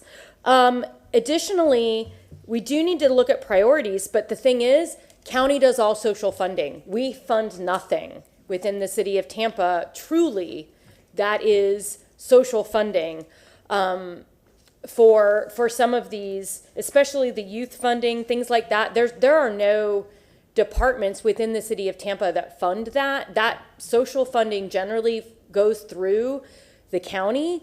So I think we could look at policy, but I think some of our policy may not be things that we are already funding. So that's my only concern when we're talking about policy, is that there's nothing that, it may not tie to a specific thing that the city of Tampa does, but it doesn't mean we don't support it. It's just not something, a lot of funding just flows through the county because that's how the federal government gives dollars, or it comes from the state that way. So I want to make sure that we are not accidentally unfunding youth programs or persons with disabilities programs or housing programs because we don't already focus on those, because that's traditionally not what the city has funded.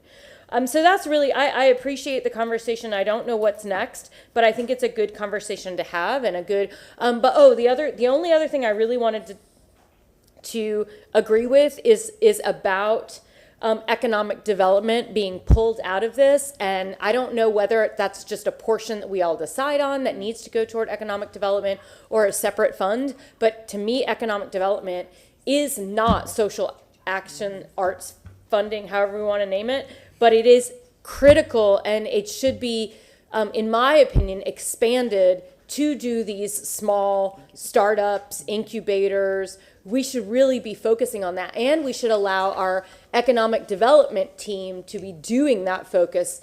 Not that whoever's doing these particular things doesn't know, but they just have a special expertise. Thank you on that.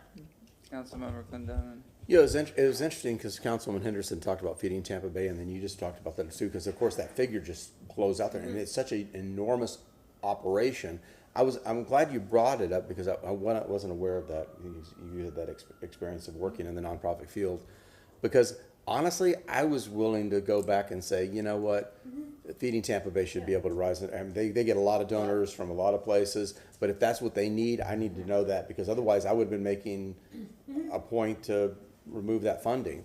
And I love feeding Tampa Bay. Just don't want anybody to mistake my admiration for the organization. I just feel like, you know, they're on a good run right now, so they don't necessarily need us.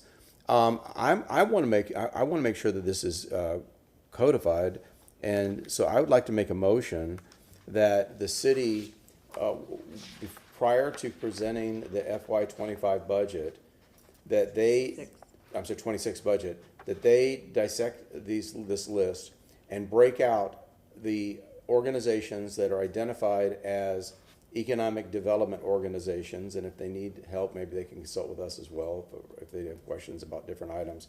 And so that when the FY26 budget is presented to council for approval, that those items are broken out and away from what we now consider this social action and arts fund. So when we're dealing with social action and arts, we're only dealing with social action and arts.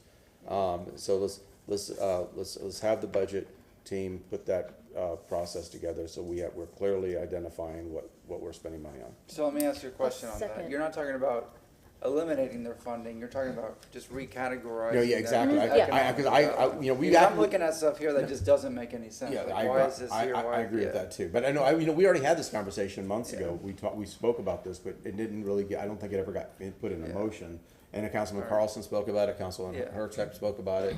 I think we all see it. It's just because, honestly, it looks like this is a giveaway or a political payback kind of list, as opposed to when we talk about economic development. Again, when I'm looking at things, and Councilman Carlson hit it as well, I want to know what is economic development and also what is providing a strategic service to the city that aligns with our strategic goals and is accomplishing something that the city would be doing if we had the resources or the staff to do it. So in all of these items, that's what I would like to see. Okay. Sorry. That's it. So a motion for city staff to break out the organizations within this category that get identified as economic development, have those brought to us in an FY26 budget that is not a part of the Social Action and Arts Fund. All right, we have a second from Councilmember Miranda, Councilmember Herczak. I'll do a separate motion. Okay, we have a motion and a second, and we have one person here for public comment. Stephanie Pointer. Second. We have a motion from 10 more minutes from Councilman Vieira, second from Councilmember Herczak. All in favor? Aye. All right. Yes. Please say your name. Stephanie Pointer, I want to thank Hager Kopesky for being fabulous.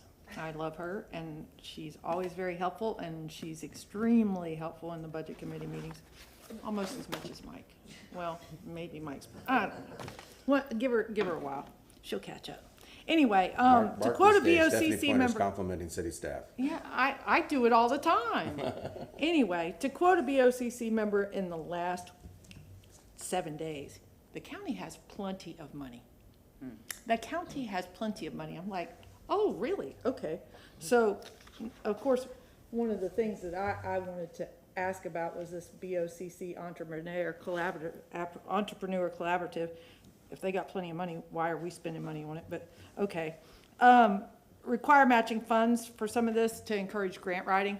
And you guys talked about the economic development part of it, but it would make sense that if we are teaching some of these smaller groups how to do grant writing as part of what Javier does for his businesses, profits, nonprofits, putting them together and teaching them grant writing at the same time.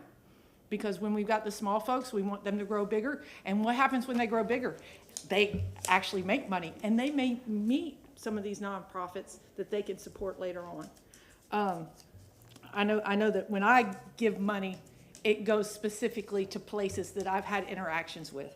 The SMART form annually, I'm really into that. I think that's a good idea, reporting in quarterly. I know that there was something on the agenda last week that I asked, how'd they spend the money last year? I don't remember who it was, but I did. And I think previous intonations. I'm really, really disappointed that there's no neighborhood category. There's still no neighborhood category. We have neighborhoods. We have neighborhoods who almost always have some sort of needs. The county has $5,000 grants, but they're really, really picky about what they want to spend the money on. You can spend it on food for an event, but you can't spend it on the entertainment for the event, or you can't spend it on the place for the event. There's not really stuff there to get folks started. Janelle has been working with us on this. The other thing is the gentleman came in from Cairo and Friends today, and I want to speak up for him because I'm sure he was probably saying, how do I apply for these and how do I get my finger in the pot a little bit? So we just have to take into consideration how do we get to apply for these? How do we let somebody know that we are interested in these?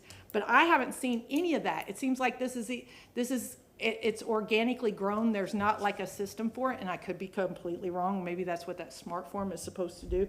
But I don't know everything. I just come down here and hang out. But I mean, I look at some of these, and I do have to ask, how long do we not push them forward to make changes that they become self-sufficient? Thank you very much. We have a motion from Councilmember Clendenin and a second from Councilmember Miranda. All in favor? Aye. Any opposed? And then Councilmember Hurtak, you wanted to do a motion. Yes. Actually, I have another question for Hager or staff. I want to thank Ms. Pointer for bringing that up. One of the things I had talked about was the funding stream for this grant approval / grant writing classes, because if one of the things we're trying to do is wean people off the grants, we have to be able to teach them how to write grants. And so I'd be interested in a funding stream as maybe part of this money. I don't know. Again, we'll leave it up to the administration to see what they want to bring forward with this next cycle. But I would support, I don't know, $100,000 to go toward that. Because right now we have over $100,000 in unallocated. So but teaching people how to write grants, you have to have classes. That means you have to hire people. That means you have to create they may not need $100,000, but just to get them started on that process, what that looks like, what a schedule would be to offer those classes. So for me, that's a good part of it. Or if they can just send people to I know there's some BOCC stuff that does that. So what would that look like to the administration to help feed that? So what would that look like? So that's my question, but my motion is, I would like to know when that comes back to us, are there any nonprofits that need city funding for their grant matching, like I was talking about? So are there groups, are larger nonprofits that need that matching funding, that need to say, hey, City of Tampa is giving us funding? Because if there are, we need to hold those separate. So that's my motion, if they would bring that forward when you bring that forward for the FY26 session. We have a motion. Or from at least identify so we make a decision. Yeah, identify, that's what I mean, identifying, bringing them forward, and the amount that we need to fund them for so they can get those matching funds. When they bring it forward during, it's either the first cycle or I don't know when we're planning to do the different workshops, but during a budget workshop session where all of this is going to come back, the Social Action Art Fund. Sounds good. We have a motion. Is there a second? Second for discussion. Let me just say this Councilmember on the Miranda. discussion, if I may. I'm not opposed to 501c3s doing what they have to do. But now if I have to teach the world how to be a nonprofit. That's not part of this motion. She didn't make it. That's not part of this Okay, motion. Got it. Okay, so we have a motion and a second. All in favor? Aye. Any opposed? Thank you very much. That concludes the workshop. If you don't have any absolutely have one necessary motion new that I have business, to hold make. it till tonight, but Councilmember make. Miranda, I know you have one that's. Make a motion to change the date of the special call operating budget workshop of Monday, August the 18th to Monday, August the 11th. And the reason is that the city CCTV already has scheduled upgrade for this room on that date, if that's possible. Okay, we have a motion. We have a second. Second, Councilman Vieira. All in favor? Aye. Ms. Edwards? Yeah, just real quick, one thing. Just a message from CCTV in regards to your mics. You're only able to have 5 mics on at one time. The chair's mic is always on, so which means that 4 other mics are on. This does include the attorney and the clerk. So if you notice that a mic turns off, it could be that someone else has turned on their mic. If a sixth mic turns on, it will definitely, bounce someone out. And it's very random, and it could be someone that's actually speaking at the time. I believe it happened with Councilwoman Henderson, Councilman Clendenin, so someone turned on their mic. So they just wanted me to let you all be aware of this, that's what's happening. All right, thank you. All right, yes? The second, who was the second? Vieira was the second. All in favor? It was unanimous. Aye. late for that meeting, so I got Dennis but I'll be here. Okay, Councilman Vieira, do you want to wait till tonight? Everybody else for tonight? I'm waiting until. All right, move to He receive and doesn't have file. new business. Motion to receive and file? Motion to receive and file? Motion to receive and file. We have a motion for Councilman Clendenin, second from Councilmember Carlson, all in favor? Aye, any opposed? sorry, I'm not used to We're that. adjourned. Not being We'll be here. back at 5:01 PM.